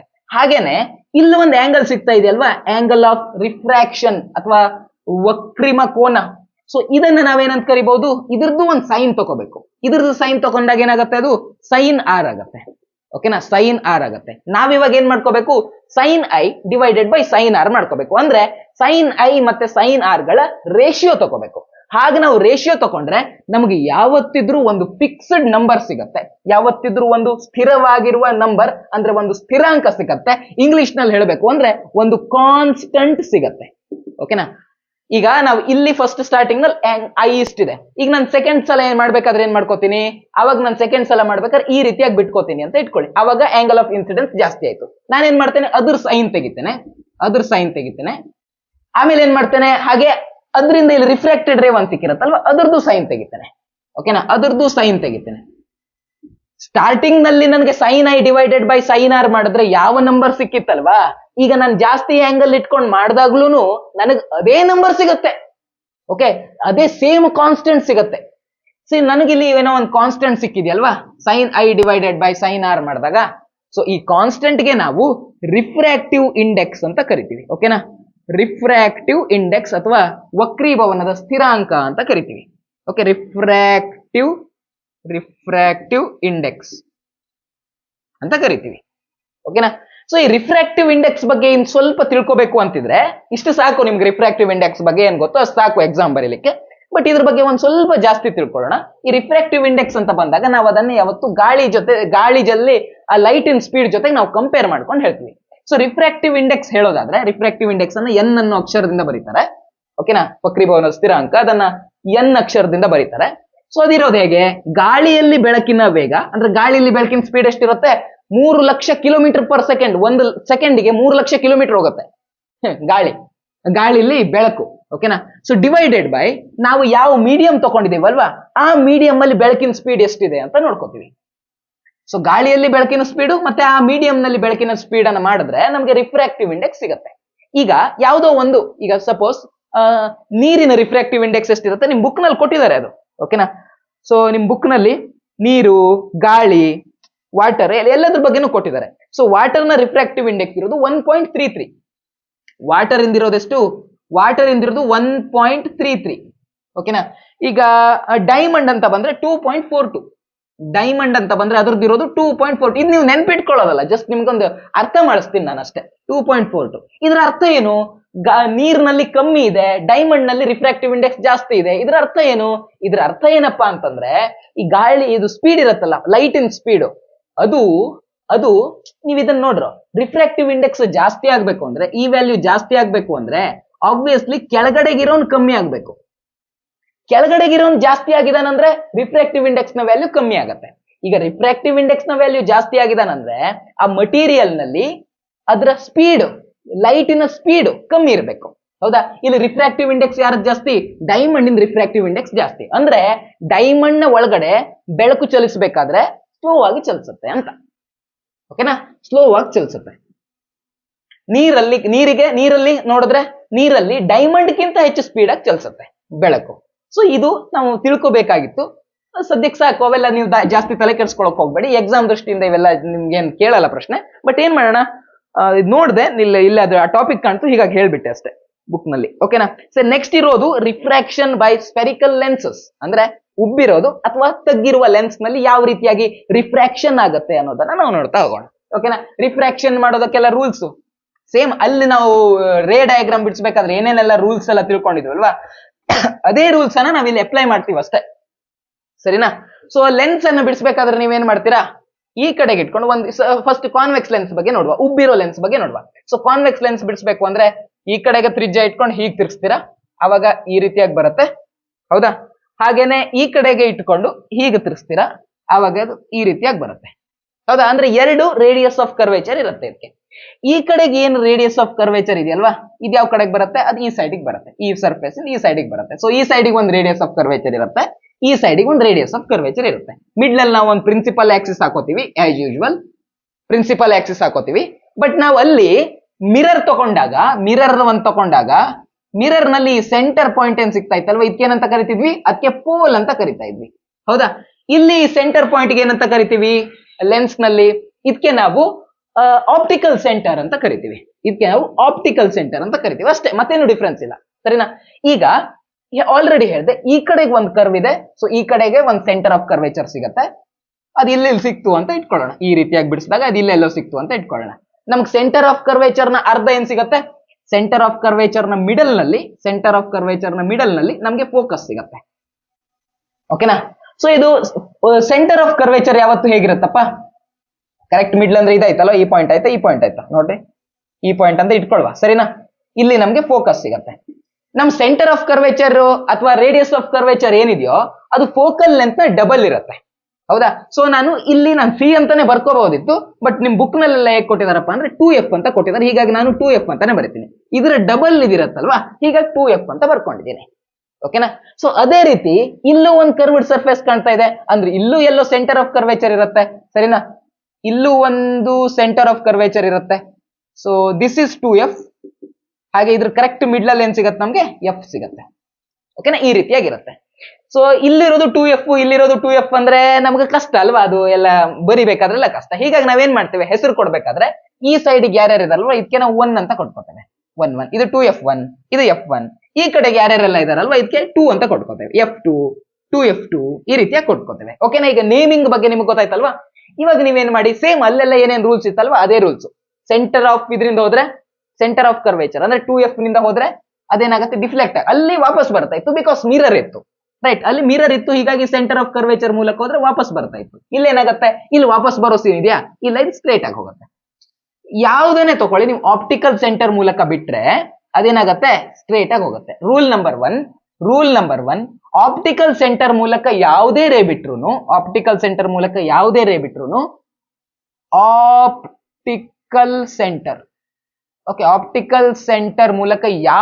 ನೀವು ಬಿಡಿ, ಆ ರೇ ಹೆಂಗ್ ಹೋಗುತ್ತೆ, ಡಿಫ್ಲೆಕ್ಟ್ ಆಗದೇನೆ ತನ್ನ ಪಾಡಿಗೆ ತಾನು ಸ್ಟ್ರೇಟ್ ಆಗಿ ಹೋಗುತ್ತೆ. ಓಕೆನಾ? ಅದು ಸ್ಟ್ರೇಟ್ ಆಗಿ ಹೋಗುತ್ತೆ, ಸರಿನಾ? ಸೊ ಇದೊಂದಾಯ್ತು. ಹಾಗೇನೆ ಪ್ಯಾರಲಲ್ ಆಗಿ ಬಂದಿರುವಂತ ರೇ, ಸೆಕೆಂಡ್ ಪಾಯಿಂಟ್, ಪ್ಯಾರಲಲ್ ರೇ ಹೇಗೆ ಹೋಗ್ಬೇಕಾಯ್ತು? ಆಬ್ವಿಯಸ್ಲಿ ಫೋಕಸ್ ಮೂಲಕ ಹೋಗುತ್ತೆ. ಹೌದಾ? ಸೊ ಪ್ಯಾರಲಲ್ ರೇ ಅಂದ್ರೆ ಫೋಕಸ್ ಮೂಲಕ ಹೋಗುತ್ತೆ. ಫೋಕಸ್ ಮೂಲಕನೇ ರೇ ಬಿಟ್ರೆ ಅದು ಪ್ಯಾರಲಲ್ ಆಗಿ ಹೋಗುತ್ತೆ. ಓಕೆನಾ? ಸೊ ಫೋಕಸ್ ಮೂಲಕ ಬಿಟ್ರೆ ಪ್ಯಾರಲಲ್ ಆಗಿ ಹೋಗುತ್ತೆ. ಇನ್ನೇನೇನು ಹೇಳೋದಿದೆ? ಐ ಥಿಂಕ್ ಇನ್ನೇನು ಬೇಕಾಗಲ್ಲ, ಸಾಕಾಗತ್ತೆ ಅನ್ಸುತ್ತೆ. ಸೊ ಮೊದ್ಲು ಏನ್ ಮಾಡೋಣ, ಮೊದಲು ಇನ್ಫಿನಿಟಿಯಲ್ಲಿ ಇಟ್ಕೊಳ್ಳೋಣ. ಓಕೆನಾ? ಇನ್ಫಿನಿಟಿಯಲ್ಲಿ ಎಲ್ಲೋ ಇಟ್ಟಿದ್ದೀನಿ ನಾನು ಆಬ್ಜೆಕ್ಟ್ ಅನ್ನ. ಆವಾಗ ಎಲ್ಲಿ ಬರುತ್ತೆ, ಇಲ್ಲಿಂದನೂ ಪ್ಯಾರಲಲ್ ಆಗಿ ಬಂತು, ಇಲ್ಲಿಂದನೂ ರೇ ಪ್ಯಾರಲಲ್ ಆಗಿ ಬಂತು. ಓಕೆನಾ? ಸೊ ಇದಿಲ್ಲಿ ಇದಾಗತ್ತೆ. ಪ್ಯಾರಲಲ್ ಆಗಿ ಬಂದಿರೋದು ಯಾವ್ದ್ರ ಮೂಲಕ ಹೋಗ್ಬೇಕು, ಫೋಕಸ್ ಮೂಲಕ ಹೋಗ್ಬೇಕು, ಈ ರೀತಿಯಾಗಿ ಹೋಗುತ್ತೆ. ಇದು ಫೋಕಸ್ ಮೂಲಕ ಹೋಗ್ಬೇಕು, ಈ ರೀತಿಯಾಗಿ ಹೋಗುತ್ತೆ. ಎಲ್ಲ ಪಾಯಿಂಟ್ಸು ಇಲ್ಲೇ ಸಿಗತ್ತೆ. ಹೀಗಾಗಿ ಇಮೇಜ್ ಇಲ್ಲಿ ಸಿಗತ್ತೆ ಅಂತ ನಾವು ಹೇಳ್ಬೋದು, ಸರಿನಾ? ಹಾಗೇನೆ ಇನ್ನೊಂದು ಮಾಡೋಣ. ಇನ್ನೇನ್ ಮಾಡೋದಿದೆ, ಪ್ರತಿಯೊಂದನ್ನು ಮಾಡ್ಬಿಡೋಣ. ಓಕೆನಾ? ಸೊ ಇದಾದ್ಮೇಲೆ ನೆಕ್ಸ್ಟ್ ಬರೋದೇನು, ಇದು ನನ್ಗೊಂದ್ ಸ್ವಲ್ಪ ಅಳಿಸ್ಲಿಕ್ಕೆ ಕಷ್ಟ ಆಗತ್ತೆ, ಒಂದ್ ಸ್ವಲ್ಪ ಟೈಮ್ ವೇಸ್ಟ್ ಆಗತ್ತೆ ಇಲ್ಲಿ, ಬಟ್ ನೀವು ಅಲ್ಲಿ ಸ್ಕಿಪ್ ಮಾಡ್ಬಿಡಿ. ಓಕೆನಾ? ಸೊ ಇವಾಗ ಏನ್ ಮಾಡೋಣ, ಇವಾಗ 2f ನಲ್ಲಿ 2f ನಿಂದ ಒಂದ್ ಸ್ವಲ್ಪ ಈ ಕಡೆಗೆ ಇಡೋಣ. ಈಗ ಯಾವ ರೀತಿಯಾಗಿ ಬರುತ್ತೆ, ಈಗ ನೋಡ್ರ ಪ್ಯಾರಲಲ್ ಆಗಿ ಬಿಟ್ಟಿದ್ದೀನಿ. ಪ್ಯಾರಲಲ್ ಆಗಿ ಬಿಟ್ಟಿರೋದು ಏನಾಗುತ್ತೆ, ಬೆಂಡ್ ಆಗುತ್ತೆ, ಫೋಕಸ್ ಮೂಲಕ ಹೋಗುತ್ತೆ. ಕರೆಕ್ಟಾ? ಸೊ ಇದು ಫೋಕಸ್ ಮೂಲಕ ಹೋಗುತ್ತೆ. ಕರೆಕ್ಟ್ ಆಗಿ ಬಿಡಿಸಿದ್ದೀನಿ ತಾನೆ ನಾನು? ಹಾಗೆ ಇನ್ನೊಂದನ್ನ ಏನ್ ಮಾಡೋಣ, ಇನ್ನೊಂದನ್ನ ಫೋಕಸ್ ಮೂಲಕ ಬಿಟ್ಬಿಡೋಣ. ಫೋಕಸ್ ಮೂಲಕ ಅಂದ್ರೆ ಇದ್ರ ಫೋಕಸ್ ಮೂಲಕ ಹೋಗ್ಬೇಕದು. ಫೋಕಸ್ ಮೂಲಕ ಇನ್ನೊಂದು ಬಿಡೋಣ. ಸೊ ಇನ್ನೊಂದನ್ನು ಫೋಕಸ್ ಮೂಲಕ ಬಿಟ್ರೆ ಅದೇ ಹೋಗ್ಬೇಕು, ಅದು ಪ್ಯಾರಲಲ್ ಆಗಿ ಹೋಗ್ಬೇಕು. ಕರೆಕ್ಟಾ? ಸೊ ಎಲ್ಲಿ ಸಿಕ್ತು ಇಮೇಜು, ಇಲ್ಲಿ ಸಿಕ್ತು. ತಲೆ ಇಮೇಜ್ ಎಲ್ಲಿ ಸಿಕ್ತು, ಇಲ್ಲಿ ಸಿಕ್ಕಿದೆ. ಸೊ ಕೆಳಗಡೆಗೆ ಏನಾಗುತ್ತೆ, ತಲೆ ಬರುತ್ತೆ. ಓಕೆನಾ? ಇಲ್ಲಿ ಕಾಲಿಂದ ಬಿಟ್ಟಿರೋದು ಆಪ್ಟಿಕಲ್ ಸೆಂಟರ್ ಮೂಲಕ ಹೋಗಿದೆ, ಅದು ಸ್ಟ್ರೇಟ್ ಆಗಿ ಹೋಗುತ್ತೆ, ಅಲ್ಲೇನು ಪ್ರಾಬ್ಲಮ್ ಇಲ್ಲ. ಸೊ ರೇ ಯಾವ ರೀತಿಯಾಗಿ ಬಿಡಿಸ್ತೀರಲ್ವಾ, ರೇ ಹೇಗೆ ಹೋಗ್ತಾ ಇದೆ ಅಲ್ವಾ, ಅದರ ಆರೋ ಮಾರ್ಕ್ ಅಂತ ಕೂಡ ನೀವು ಕೊಡ್ಬೇಕಾಗತ್ತೆ. ಸೊ ಇಲ್ಲಿ ಆರೋ ಮಾರ್ಕ್ ಕೊಟ್ಟಿದ್ದೀರಾ ಅಂದ್ರೆ ಅದಿಲ್ಲಿ ಸೇರ್ಕೊಂಡಿದೆ ಅಂತ ಅರ್ಥ, ಇಲ್ಲಿ ಇಮೇಜ್ ಫಾರ್ಮ್ ಆಗಿದೆ ಅಂತ ಅರ್ಥ. ಸೊ ಇಲ್ಲಿ ನಮ್ಗೆ ಇಮೇಜ್ ಯಾವ ರೀತಿ ಸಿಕ್ತು, ತಲೆ ಕೆಳಗಾಗಿರೋದು ಸಿಕ್ಕಿದೆ, ಇರೋಕ್ಕಿಂತ ಚಿಕ್ಕದಾಗಿ ಸಿಕ್ಕಿದೆ. ಕರೆಕ್ಟಾ? ಸೊ ಇವೆಲ್ಲವನ್ನ ನೀವು ಬರೀತೀರಾ ಅಲ್ಲಿ. ಸೊ ಹಾಗೇನೆ ಇವಾಗ 2f ನಲ್ಲಿ ಇಟ್ಕೊಳ್ಳೋಣ, ಎಲ್ಲಿ ಬರುತ್ತೆ ನೋಡೋಣ. 2f ಅಂದ್ರೆ ಹಿಂದೆ ನಾವೇನ್ ಇಟ್ಕೊಂಡಿದ್ವಿ, ಸೆಂಟರ್ ಆಫ್ ಕರ್ವೇಚರ್ ನಲ್ಲಿ ಇಟ್ಕೊಂಡಿದ್ವಿ. ಹೌದಾ? ಸೆಂಟರ್ ಆಫ್ ಕರ್ವೇಚರ್ ನಲ್ಲಿ ಇಟ್ಟಾಗ ನಮ್ಗೆ ಎಲ್ಲಿ ಸಿಕ್ಕಿತ್ತು, ಸೆಂಟರ್ ಆಫ್ ಕರ್ವೇಚರ್ ನಲ್ಲೇ ಸಿಕ್ಕಿತ್ತು, ಅಷ್ಟೇ ಸೈಜಿಂಗ್ ಸಿಕ್ಕಿತ್ತು. ಹೌದಾ? ಸೊ ಇಲ್ಲೂ ಸೇಮ್ ಅದೇ ರೀತಿಯಾಗಿ ಆಗತ್ತೆ, ಅದೇ ರೀತಿಯಾಗಿ ಆಗಬೇಕು. ಬಟ್ ನನ್ನ ಡಯಾಗ್ರಾಮ್ ಒಂದ್ ಸ್ವಲ್ಪ ಹೆಚ್ಚು ಕಮ್ಮಿ ಆದ್ರೆ ಅದು ಎಕ್ಸಾಕ್ಟ್ ಅದೇ ಪ್ಲೇಸ್ ಅಲ್ಲಿ ಬರಲ್ಲ. ಓಕೆನಾ? ಸ್ವಲ್ಪ ಪ್ರಾಬ್ಲಮ್ ಆಗುತ್ತೆ ಅವಾಗ. ಸೊ ನಾವೇನ್ ಮಾಡೋಣ, ಇವಾಗ ಇಲ್ಲಿ ಇಟ್ಕೊಳ್ಳೋಣ. ಓಕೆನಾ? ಸೊ ಇಲ್ಲಿ ಇಟ್ಕೊಂಡಿದೀವಿ ಅಂದ್ರೆ ಏನ್ ಮಾಡ್ಬೇಕು, ಫಸ್ಟ್ ಸ್ಟಾರ್ಟಿಂಗು ಪ್ಯಾರಲಲ್ ಆಗಿ ಒಂದ್ರೆ ಬಿಡ್ತೀನಿ, ಬೆಂಡ್ ಆಗತ್ತೆ. ಯಾವ್ದ್ರ ಮೂಲಕ ಹೋಗುತ್ತೆ, ಫೋಕಸ್ ಮೂಲಕ ಅದು ಹೋಗುತ್ತೆ. ಓಕೆನಾ? ಸೊ ಇನ್ನೊಂದು ಏನ್ ಬಿಡೋಣ, ಇಲ್ಲೊಂದು ಕೆಳಗಡೆ ಏನ್ ಬಿಡೋದು, ಅದಂತೂ ಸ್ಟ್ರೇಟ್ ಆಗಿ ಹೋಗುತ್ತೆ ಬಿಡಿ. ಹಾಗೇನೆ ತಲೆಯಿಂದ ಇನ್ನೊಂದು ಬಿಡೋಣ. ಇನ್ನೊಂದು ಹೇಗ್ ಬಿಡ್ತೀನಿ ನಾನು, ಇನ್ನೊಂದನ್ನ ಆಪ್ಟಿಕಲ್ ಸೆಂಟರ್ ಮೂಲಕ ಬಿಡ್ತೀನಿ. ಈ ರೀತಿಯಾಗಿ ಆಪ್ಟಿಕಲ್ ಸೆಂಟರ್ ಮೂಲಕ ಬಿಡ್ತೀನಿ. ಆಪ್ಟಿಕಲ್ ಸೆಂಟರ್ ಮೂಲಕ ಬಿಟ್ರೆ ಅದೇನಾಗುತ್ತೆ, ಸ್ಟ್ರೇಟ್ ಆಗಿ ಹೋಗುತ್ತೆ. ಕರೆಕ್ಟಾ? ಸೊ ಇನ್ನೊಂದನ್ನ ನಾನು ಹೇಗ್ ಬಿಡ್ತೇನೆ, ಆಪ್ಟಿಕಲ್ ಸೆಂಟರ್ ಮೂಲಕ ಬಿಡ್ತೇನೆ, ಸ್ಟ್ರೇಟ್ ಆಗಿ ಹೋಗುತ್ತೆ. ಒಂದ್ ಸ್ವಲ್ಪ ಹೆಚ್ಚು ಕಮ್ಮಿ ಆಯ್ತು ಐ ಥಿಂಕ್ ಬಿಡಿಸಿರೋದು, ಬಟ್ ಅದೆಲ್ಲ ಬರ್ಬೇಕು, ಇಲ್ಲೇ ಬರ್ಬೇಕು, 2F ನಲ್ಲೇ ಬರ್ಬೇಕು. ಓಕೆ, 2F2 ನಲ್ಲಿ ಬರ್ಬೇಕು. ಓಕೆನಾ, ಸೇಮ್ ಸೈಜ್ ಇರುತ್ತೆ. 2F1 ನಲ್ಲಿ ಇಟ್ರೆ ಇಮೇಜ್ ಬರೋದು 2F2 ನಲ್ಲಿ. ಸೊ ಇವೆಲ್ಲ ನೀವು ನೆನ್ಪಿಟ್ಕೊಳ್ಳೋದಲ್ಲ, ಇದು ರೂಲ್. ರೇ ಡಯಾಗ್ರಾಮ್ ಹೇಗೆ ಹಾಕೋಬೇಕು ಅನ್ನೋದು ನೀವು ತಲೆಯಲ್ಲಿ ಇಟ್ಕೋಬೇಕು. ಸೊ ಇದನ್ನ ತಲೆಯಲ್ಲಿ ಇಟ್ಕೊಂಡ್ರೆ ಇದೆಲ್ಲ ಆಗತ್ತೆ. ಸೊ ನೀವು ಒಂದೆರಡು ಸಲ ಇದನ್ನ ಬಿಡಿಸಿ ಇದೇ ರೂಲ್ ಅನ್ನ ತಲೆಯಲ್ಲಿ ಇಟ್ಕೊಂಡು ಬಿಡಿಸಿ ಪ್ರಾಕ್ಟೀಸ್ ಮಾಡ್ತಿರತ್ತಾನೆ. ಸೊ ಅವಾಗ ಇಮೇಜ್ ಎಲ್ಲ ಎಲ್ಲೆಲ್ಲಿ ಬರುತ್ತೆ ಅನ್ನೋದು ನಿಮ್ ತಲೆಗೆ ಅದು ಮೆಮೊರಿಯಲ್ಲಿ ಸೇವ್ ಆಗಿ ಬಿಡತ್ತೆ. ಓಕೆನಾ, ಸೊ ಜಾಸ್ತಿ ತ್ರಾಸ್ ಪಟ್ಟು 2F ನಲ್ಲಿ ಇಟ್ಟಾಗ 2F ನಲ್ಲಿ ಬರುತ್ತದೆ, 2F1 ನಲ್ಲಿ ಇಟ್ಟಾಗ 2F2 ನಲ್ಲಿ ಬರುತ್ತದೆ ಅಲ್ಲ, ಈ ರೀತಿಯಾಗಿ ಮಾಡಬಾರ್ದು. ಸರಿನಾ? ಸೊ ಈ ರೀತಿಯಾಗಿ ಮಾಡಿ ತಲೆಯಲ್ಲಿ ಉಳ್ಕೊಳತ್ತೆ. ಈಗ ಏನ್ ಮಾಡಿ, ಈಗ ನಿಮ್ಗೆ ಹೋಮ್ವರ್ಕ್ ಸ್ವಲ್ಪ ಹತ್ರ ತಗೊಬನ್ನಿ. 2F2 2F1 ಮತ್ತೆ F1 ಮಧ್ಯ ಇಟ್ಟಾಗ ಎಲ್ಲಿ ಬರುತ್ತೆ ನೋಡಿ. F1 ನಲ್ಲಿ ಇಟ್ಟಾಗ ಏನಾಗುತ್ತೆ ಅನ್ನೋದನ್ನ ನಾನು ಹೇಳ್ತೇನೆ. ಓಕೆ, ನಿಮ್ ಹೋಮ್ವರ್ಕ್ ಯಾವ್ದು ಈಗ? ನಿಮ್ ಹೋಮ್ವರ್ಕ್ ಏನಪ್ಪಾ ಅಂದ್ರೆ 2F1 ಮತ್ತೆ F1 ಮಧ್ಯ ಇಟ್ಕೊಂಡು ನೋಡ್ಬೇಕು ಎಲ್ಲಿ ಬರುತ್ತೆ ಅನ್ನೋದನ್ನ ನೀವು ಹೇಳ್ಬೇಕು. ಸರಿನಾ? ಈಗ F1 ನಲ್ಲಿ ಇಟ್ಟಾಗ ಏನಾಗತ್ತೆ ಅಂತ ನೋಡುವ. ಫೋಕಸ್ ನಲ್ಲಿ ಇಟ್ಟಾಗ ನೀವೇ ಹೇಳಿರಪ್ಪ, ಒಂದ್ ಸ್ವಲ್ಪ ತಲೆ ಖರ್ಚು ಮಾಡ್ಕೊಂಡು ಹೇಳ್ರಿ. ಅವಾಗ ಇನ್ಫಿನಿಟಿಲಿ ಇಟ್ಟಾಗ ನಮ್ಗೆ ಇಮೇಜ್ ಅಲ್ಲಿ ಸಿಕ್ಕಿತ್ತು, ಫೋಕಸ್ ನಲ್ಲಿ ಸಿಕ್ಕಿತ್ತು. ಈಗ ನಾವು ಫೋಕಸ್ ನಲ್ಲಿ ಇಮೇಜ್ ಇಡ್ತಾ ಇದೀವಿ. ಸೊ ಎಲ್ಲಿ ಸಿಗ್ಬೇಕಪ್ಪ ಅದು? ಆಬ್ವಿಯಸ್ಲಿ ಅದು ಇನ್ಫಿನಿಟಿನಲ್ಲಿ ಸಿಗ್ಬೇಕು. ಹೌದಾ? ಸೊ ಇಲ್ಲಿ ಇಡ್ತಾ ಇದೀವಿ. ಇಲ್ಲಿ ಇಟ್ಟ ಮೇಲೆ ಏನಾಗತ್ತೆ? ಇಲ್ಲಿ ಇಟ್ಟ ಮೇಲೆ ಒಂದ್ ರೇ ಹೇಗ್ ತಗೋಬೇಕು, ಹೀಗ್ ತಗೋತೀವಪ್ಪ. ಒಂದ್ ರೇ ಹೀಗ್ ತಗೋತೀವಿ. ಇದೇನಾಗತ್ತೆ? ಬೆಂಡ್ ಹಾಕೊಂಡು ಫೋಕಸ್ ಮೂಲಕ ಹೋಗುತ್ತೆ. ಹಾಗೆ ಇನ್ನೊಂದ್ ರೇ ಇದೆಯಲ್ವಾ, ಇನ್ನೊಂದ್ ರೇಯನ್ನು ಹೇಗ್ ಬಿಡ್ಬೇಕು? ಆಪ್ಟಿಕಲ್ ಸೆಂಟರ್ ಮೂಲಕ ಬಿಡ್ಬೇಕು. ಅದು ಹೀಗೆ ಹೋಗುತ್ತೆ. ಸೊ ಹೇಗಿದೆ ನೋಡಿ, ಪ್ಯಾರಲಲ್ ರೇ ಹೋಗ್ತಾ ಇದೆ. ಇದು ಯಾವ್ಕ್ ಹೋದ್ರೂನು, ಎಷ್ಟು ದೂರ ಹೋದ್ರೂ ಅದು ಒಂದಕ್ಕೊಂದು ಮೀಟ್ ಆಗಲ್ಲ. ಸೊ ಇಮೇಜ್ ಈ ಕಡೆಗೆಲ್ಲೂ ಸಿಗಲ್ಲ. ಸೊ ಈ ಕಡೆಗೆ ನೋಡೋಣ ಅಂತ ಈ ಕಡೆಗೆ ಹೋದ್ರೆ ಅದು ಕೂಡ ಪ್ಯಾರಲಲ್ ಆಗಿ ಹೋಗುತ್ತೆ. ಸೊ ಈ ಕಡೆಗೆ ಹೋದ್ರೂ ಅದು ಯಾವತ್ತೂ ಮೀಟ್ ಆಗಲ್ಲ. ಸೊ ನಮ್ಗೆ ಇಮೇಜ್ ಎಲ್ಲಿ ಸಿಗತ್ತೆ ಅಂತ ನಾವು ಹೇಳ್ಬೋದು, ಇಮೇಜ್ ನಮ್ಗೆ ಇನ್ಫಿನಿಟಿಯಲ್ಲಿ ಸಿಗತ್ತೆ ಅಥವಾ ಅನಂತ ದೂರದಲ್ಲಿ ಸಿಗತ್ತೆ ಅಂತ ಹೇಳ್ಬೋದು. ಸರಿನಾ? F1 ಕಿಂತ ಹತ್ರ ತಗೊಂಬಣ್ಣಪ್ಪ, ಆವಾಗ ಏನಾಗತ್ತೆ ಕೆಲಸ? F1 ಕಿಂತ ಹತ್ರಕ್ಕೆ ತಗೊಬಣ್ಣಪ್ಪ, ಆವಾಗ ಏನಾಗತ್ತೆ? ಸ್ವಲ್ಪ ಥಿಂಕ್ ಮಾಡಿ. ಥಿಂಕ್ ಮಾಡೋದು ಬೇಡ, ನಾನೇ ಹೇಳ್ತೀನಿ. ಥಿಂಕ್ ಮಾಡೋದು ಬೇಡ, ಬಿಡಿಸ್ರಿ, ಡಯಾಗ್ರಾಮ್ ಬಿಡಿಸಿದಾಗ ಹೇಗೆ ಸಿಗತ್ತೆ ಅಂತ ನೋಡಿ. ನಾನು ಒಂದ್ಸಲ ಬಿಡಿಸ್ಬಿಡ್ತೇನೆ. ಓಕೆನಾ? ಸೊ F1 ಕಿಂತ ಹತ್ರ ಇಡಬೇಕು. F1 ಕಿಂತ ಹತ್ರದಲ್ಲಿ ಇಟ್ಟಾಗ ಏನಾಗತ್ತೆ? ಇಲ್ಲಿಟ್ಟಿದ್ದೀನಿ ಅಂತ ಇಟ್ಕೊಳ್ಳಿ, ಇಲ್ಲಿಟ್ಟಿದ್ದೀನಿ. ಸೊ ಒಂದ್ ರೇಯನ್ನ ಪ್ಯಾರಲಲ್ ಆಗಿ ಬಿಡೋಣ. ಸೊ ಪ್ಯಾರಲಲ್ ಆಗಿ ಬಿಟ್ಟಿರುವಂತ ರೇ ಹೇಗೆ ಹೋಗ್ಬೇಕು? ಫೋಕಸ್ ನ ಮೂಲಕ ಹೋಗಬೇಕು. ಸರಿನಾ? ಇನ್ನೊಂದ್ ರೇಯನ್ನ ಆಪ್ಟಿಕಲ್ ಸೆಂಟರ್ ನ ಮೂಲಕ ಬಿಡೋಣ. ಇದು ಈ ರೀತಿಯಾಗಿ ಹೋಗ್ತಾ ಇದೆ. ಅಂದ್ರೆ ಈ ಕಡೆಗೆ ಹೋಗ್ತಾ ಇದ್ದಾಗೂ ಅಗಲ ಹೋಗ್ತಾ ಇದೆ. ಅಂದ್ರೆ ಈ ಕಡೆಗೆ ಹೋದ್ರಂತೂ ಇದು ಯಾವತ್ತೂ ಸಿಗಲ್ಲ, ಈ ಕಡೆಗೆ ಹೋಗ್ತಾ ಇದ್ರಂತೂ ಇದು ಯಾವತ್ತೂ ಮೀಟ್ ಆಗಲ್ಲ. ಹೀಗಾಗಿ ನಾವೇನ್ ಮಾಡೋಣ, ಇದನ್ನ ಈ ಕಡೆಗೆ ಮೀಟ್ ಆಗೋದಕ್ಕೆ ಟ್ರೈ ಮಾಡೋಣ. ಓಕೆನಾ? ಇದನ್ನ ಹೀಗ್ ಬಂದಿದೆ. ಸೊ ಈ ಕಡೆಗೆ ಎಕ್ಸ್ಟೆಂಡ್ ಮಾಡೋಣ, ಎಲ್ಲಿ ಮೀಟ್ ಆಗತ್ತೆ ನೋಡೋಣ. ಈ ಕಡೆಗೆ ಹೋದ್ರಂತೂ ಮೀಟ್ ಆಗತ್ತೆ. ಓಹ್, ಕರೆಕ್ಟ್ ಆಗಿಲ್ಲ ಅಲ್ವಾ ಬಿಡಿಸಿರೋದು? ಹೀಗ್ ಬಂದಿರೋದು ಅಂದ್ರೆ ಒಂದ್ ಸ್ವಲ್ಪ ಈ ತರ ಆಗುತ್ತೆ. ಸ್ಕೇಲ್ ಇಟ್ಕೊಂಡ್ ಬಿಡಿಸಿದ್ರೆ ಕರೆಕ್ಟ್ ಆಗಿ ಬರುತ್ತೆ. ನಾನು ಸ್ಕೇಲ್ ಇಟ್ಕೊಂಡಿಲ್ಲ, ಈಗ ಸ್ವಲ್ಪ ಪ್ರಾಬ್ಲಮ್ ಆಗ್ತಾ ಇದೆ. ಈ ರೀತಿಯಾಗಿ ಬರುತ್ತೆ. ಈ ರೇ ಇದೆಯಲ್ವಾ, ಹೀಗೆ ಹೋಗ್ಬೇಕು. ಸೊ ಈ ರೇ ಬೆಳೆಸಿದ್ರೆ ಈ ರೀತಿಯಾಗಿ ಹೋಗುತ್ತೆ, ಇಲ್ಲೆಲ್ಲೋ ಮೀಟ್ ಆಗುತ್ತೆ. ಓಕೆನಾ? ಇಲ್ಲೆಲ್ಲೋ ಮೀಟ್ ಆಗುತ್ತೆ. ಸೊ ಇದನ್ನ ಬಿಡಿಸೋಣ. ಇವಾಗ ಇಲ್ಲೇನ್ ಇಮೇಜ್ ಫಾರ್ಮ್ ಆಗಿದೆಯಲ್ಲ, ಇದು ಇಲ್ಲೇ ಬರಬೇಕು ಹಾಗೇನಿಲ್ಲ. ಈ ಇಮೇಜು ಇದಕ್ಕಿಂತ ನಿಮ್ದು ಏನಿತ್ತಲ್ವಾ, ಆಬ್ಜೆಕ್ಟ್ ಇಟ್ಟಿದ್ರಲ್ವಾ, ಆಬ್ಜೆಕ್ಟ್ ಗಿಂತ ಈ ಕಡೆ ಬಂದ್ರೆ ಆಯ್ತು ಅಷ್ಟೇ. ಸರಿನಾ? ಆ ಕಡೆಗೆ ಎಲ್ಲಾದ್ರೂ ಬರ್ಬೋದು, ಅದು ಇಲ್ಲಿ ಎಲ್ಲಾದ್ರೂ ಬರ್ಬೋದು, ಬಟ್ ಬರುತ್ತೆ. ಬರುವಂತ ಇಮೇಜ್ ಯಾವ ರೀತಿಯಾಗಿರುತ್ತೆ? ಇದು ಲೆನ್ಸ್. ನಾನು ಆಬ್ಜೆಕ್ಟ್ ಇಲ್ಲಿಟ್ಟಿದ್ದೀನಿ ಅಂದ್ರೆ ಲೆನ್ಸ್ ಮೂಲಕ ಅದು ಹೋಗಿ ಇಲ್ಲೆಲ್ಲಾದ್ರೂ ಇಮೇಜ್ ಫಾರ್ಮ್ ಆದ್ರೆ ದಿಸ್ ಈಸ್ ಯಾವ ಇಮೇಜ್ ಅಂತ ಕರಿಬಹುದು? ಇಲ್ಲಿಂದ ಫಾರ್ಮ್ ಆಗಿರೋದು ಇದು ಲೆನ್ಸ್ ತಾನೆ. ಸೊ ಲೆನ್ಸ್ ಇಂದ ಲೈಟ್ ಈಸಿಯಾಗಿ ಪಾಸ್ ಆಗುತ್ತೆ. ಸೊ ಈ ಕಡೆಗೆಲ್ಲಾದ್ರೂ ಇಮೇಜ್ ಬಂತು ಅಂದ್ರೆ ಅದಕ್ಕೆ ನಾವು ರಿಯಲ್ ಇಮೇಜ್ ಅಂತ ಕರಿಬಹುದು. ಬಟ್ ಇವಾಗ ಆಬ್ಜೆಕ್ಟ್ ಇಲ್ಲೇ ಇದೆ, ಇಮೇಜ್ ಈ ಕಡೆಗೆ ಬರ್ತಾ ಇದೆ, ಮಿರರ್ ತರ ಆಗ್ತಾ ಇದೆ. ಮಿರರ್ ಇದು ಲೆನ್ಸ್ ತಾನೆ. ಸೊ ಲೆನ್ಸ್ ಅಲ್ಲಿ ಇಮೇಜ್ ಈ ಕಡೆ ಬರ್ಬೇಕಾಗಿತ್ತು, ಬಟ್ ಈ ಕಡೆ ಬಂದಿದೆ ಅಂತಂದ್ರೆ ಬಂದಿರುವಂತ ಇಮೇಜ್ ವರ್ಚುವಲ್ ಇಮೇಜ್ ಅಂತ ಅರ್ಥ. ಸೊ ಈ ಇಮೇಜ್ ಬಗ್ಗೆ ಡಿಸ್ಕ್ರೈಬ್ ಮಾಡೋದಾದ್ರೆ ಹೇಗ್ ಮಾಡಬಹುದು? ಇದು ನಾವು ಆಬ್ಜೆಕ್ಟ್ ನಿಂದ ಈ ಕಡೆಗೆ ಬರುತ್ತೆ, ಲೆನ್ಸ್ ನಿಂದ ಈ ಕಡೆ ಯಾವ ಕಡೆ ಆಬ್ಜೆಕ್ಟ್ ಇಟ್ಟಿದ್ದೇವೋ ಅದೇ ಕಡೆಗೆ ಇಮೇಜ್ ಬರುತ್ತೆ. So it is virtual image. ಹೌದಾ? Virtual image, it's erect image. So ಈ ರೀತಿಯಾಗೆಲ್ಲ ಇದನ್ನ ಹೇಳ್ಬೋದು. ಸೈಜ್ ಇದಕ್ಕಿಂತ ಇದ್ರದ್ದು ದೊಡ್ಡ ಸೈಜ್ ಇರುತ್ತೆ. ಸೊ ಇವೆಲ್ಲ ಹೇಳ್ಬೋದು. ಸರಿನಾ? ಇದಾದ್ಮೇಲೆ ಇದ್ರ ಬಗ್ಗೆ ಇನ್ನೇನ್ ಕೊಟ್ಟಿದ್ದಾರೆ ನಿಮ್ ಬುಕ್ ನಲ್ಲಿ ಅಂತಂದ್ರೆ ಲೆನ್ಸ್ ಫಾರ್ಮುಲಾ ಅಂಡ್ ಮ್ಯಾಗ್ನಿಫಿಕೇಶನ್. ನೀವು already mirror formula and magnification ಬಗ್ಗೆ ನೋಡಿದ್ರಲ್ವಾ? ಸೊ ಅದೇ ಲೆಕ್ಕದಲ್ಲಿ ಲೆನ್ಸ್ ಫಾರ್ಮುಲಾ ಅಂಡ್ ಮ್ಯಾಗ್ನಿಫಿಕೇಶನ್ ಕೂಡ ಇದೆ. ಸೊ ನಾನು ಏನ್ ಮಾಡ್ಕೋತೀನಪ್ಪ ಅಂತಂದ್ರೆ ಎರಡರದ್ದು ಕಂಪೇರ್ ಮಾಡ್ಕೊಂಡು ಬರ್ಕೊಳ್ಳೋಣ. ಯಾಕಂದ್ರೆ ಇದರಿಂದಾನೇ ನಮಗೆ ನೆನಪಿರೋದು. ಕಂಪೇರ್ ಮಾಡ್ಕೊಂಡು ಬರ್ಕೊಂಡ್ರೆ ಮಾತ್ರ ನಮಗೆ ನೆನಪಿರುತ್ತೆ. ಸರಿನಾ? ಸೊ ಎರಡದು ಫಾರ್ಮುಲಾ ನೋಡೋದಾದ್ರೆ ಅಲ್ಲಿ ರೇಡಿಯಸ್ ಆಫ್ ಕರ್ವೇಚರ್ ಅರ್ಧ ಇದಿರುತ್ತೆ, ಇಲ್ಲೂ ಸೇಮ್. ಓಕೆನಾ? 2f2 ಅರ್ಧ f2 ಇರುತ್ತೆ. ಸೊ ಅವೆಲ್ಲ ನಿಮ್ಗೆ ಗೊತ್ತಿರುವಂತ ವಿಚಾರ. ಸೊ ಬಟ್ ಅದಕ್ಕಿಂತ ನಾವು ಮೇನ್ ಯಾವ್ದ್ರ ಮೇಲೆ ಫೋಕಸ್ ಮಾಡೋಣ ಅಂತಂದ್ರೆ, ಅಥವಾ ಇಲ್ಲಿನೂ ರೇಡಿಯಸ್ ಆಫ್ ಕರ್ವೇಚರ್ ಮೇಲೆ ಏನಾದ್ರು ಕ್ವಶನ್ ಕೇಳ್ತಾರ? ಐ ಥಿಂಕ್ ಇಲ್ಲಿ ರೇಡಿಯಸ್ ಆಫ್ ಕರ್ವೇಚರ್ ಮೇಲೆ ಏನು ಕ್ವಶನ್ ಕೇಳಲ್ಲ, ರೈಟ್? ನೋಡ್ತೀನಿ, ವೇಟ್. ನಿಮ್ ಬುಕ್ ನಲ್ಲಿ ಇದ್ರೆ ಕೇಳ್ತಾರೆ ಅಂತ ಅರ್ಥ, ಇಲ್ಲ ಅಂದ್ರೆ ಇಲ್ಲ ಅಂತ ಅರ್ಥ.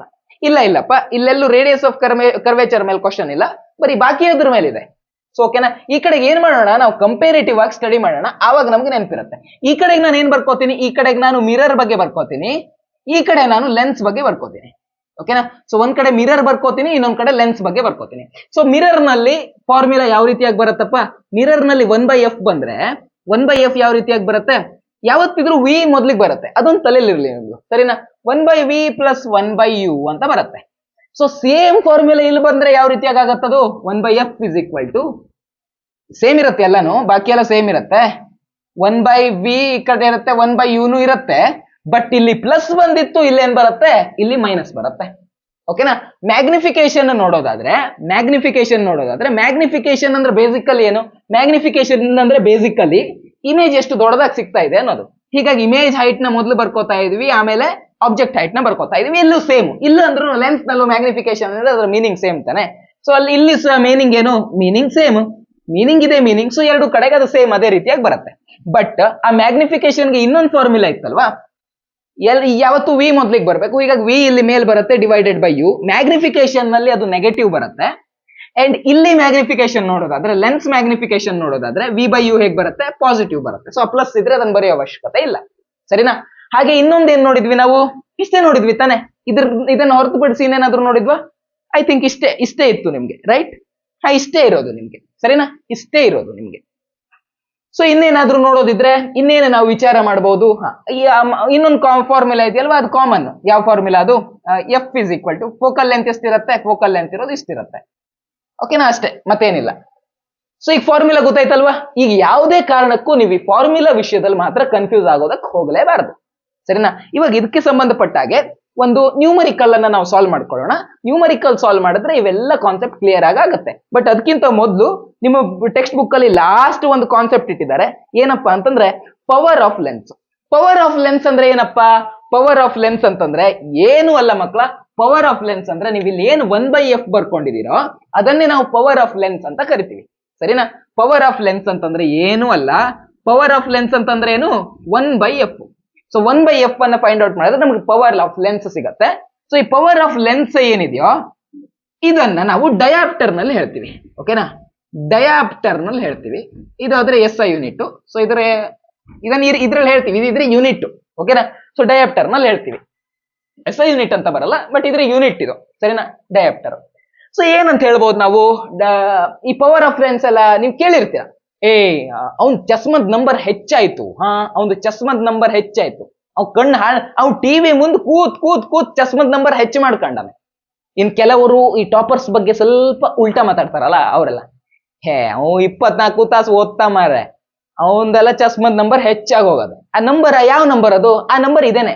ಆ ಲೆನ್ಸ್, ಚಸ್ಮದಲ್ಲಿ ಲೆನ್ಸ್ ಹಾಕ್ತಾರಲ್ವ, ಆ ಲೆನ್ಸ್ ನ ಪವರ್ ಬಗ್ಗೆನೇ ಅವ್ರು ಮಾತಾಡೋದು. ಸರಿನಾ?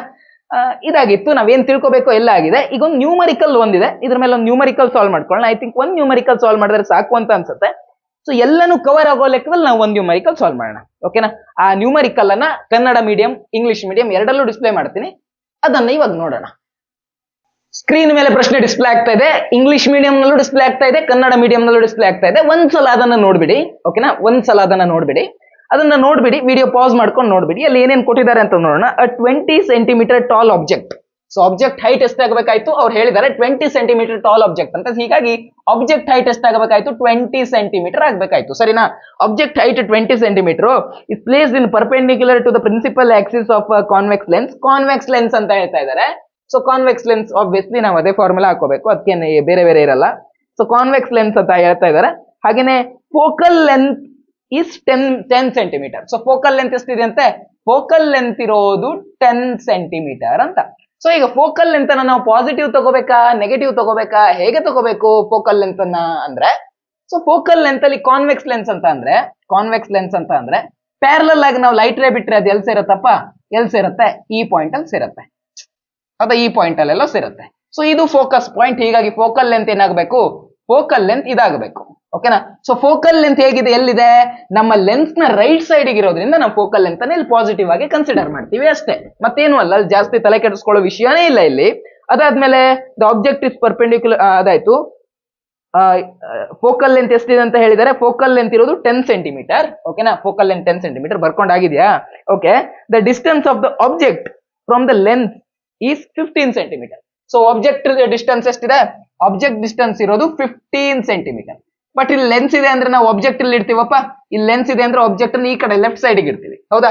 ಸೊ ಲೆಫ್ಟ್ ಸೈಡ್ ಆಬ್ಜೆಕ್ಟ್ ಇರ್ತೀವಿ ಅಂತಂದ್ರೆ ಆಬ್ಜೆಕ್ಟ್ ಡಿಸ್ಟೆನ್ಸ್ ಎಲ್ಲಿದ್ದಂಗಾಯ್ತು, ಲೆಫ್ಟ್ ಸೈಡ್ ಇದ್ದಂಗಾಯ್ತು, ಮಿರರ್ ಇಂದ ಲೆಫ್ಟ್ ಸೈಡ್ ಇದ್ದಂಗಾಯ್ತು. ಹೀಗಾಗಿ ಲೆಫ್ಟ್ ಸೈಡ್ ಇರೋದ್ರಿಂದ ಆಬ್ಜೆಕ್ಟ್ ಡಿಸ್ಟೆನ್ಸ್ ಅನ್ನ ನಾವು ಹೇಗೆ ತಗೋಬೇಕು, ನೆಗೆಟಿವ್ ಅಂತ ತಗೋಬೇಕು. ಓಕೆನಾ. ಇನ್ನೇನ್ ಕೊಟ್ಟಿದ್ದಾರೆ ಅವರು, find the nature, position and size of the image, also find it's magnification ಅಂತ. ಸೊ ನಾವು ಮ್ಯಾಗ್ನಿಫಿಕೇಶನ್ ಕಂಡುಹಿಡಬೇಕಂದ್ರೆ ನಮ್ಗೆ ಏನ್ ಗೊತ್ತಿರಬೇಕು, ಇಮೇಜ್ ಹೈಟ್, ಆಬ್ಜೆಕ್ಟ್ ಹೈಟ್ ಎರಡು ಗೊತ್ತಿರ್ಬೇಕು. ಹೌದಾ. Object height divided by image height. So ಇವೆರಡು ಗೊತ್ತಿರ್ಬೇಕು ನಮ್ಗೆ. ಸೊ ಇವೆರಡು ಗೊತ್ತಿರಬೇಕು ಅಂದ್ರೆ ಮ್ಯಾಗ್ನಿಫಿಕೇಶನ್ ಕಂಡುಹಿಡಬೇಕು ಅಂದ್ರೆ ನಮ್ಗೆ ಇದಂತೂ ಗೊತ್ತಿದೆ, ಇದು ಗೊತ್ತಿಲ್ಲ. ಸೊ ಇದು ಹೇಗಾದ್ರೂ ಗೊತ್ತು ಮಾಡ್ಕೋಬೇಕು ನಾವು. ಸೊ ಇದು ಗೊತ್ತು ಮಾಡ್ಬೇಕು ಅಂದ್ರೆ ನಮ್ಗೆ ಮ್ಯಾಗ್ನಿಫಿಕೇಶನ್ ಬೇಕು.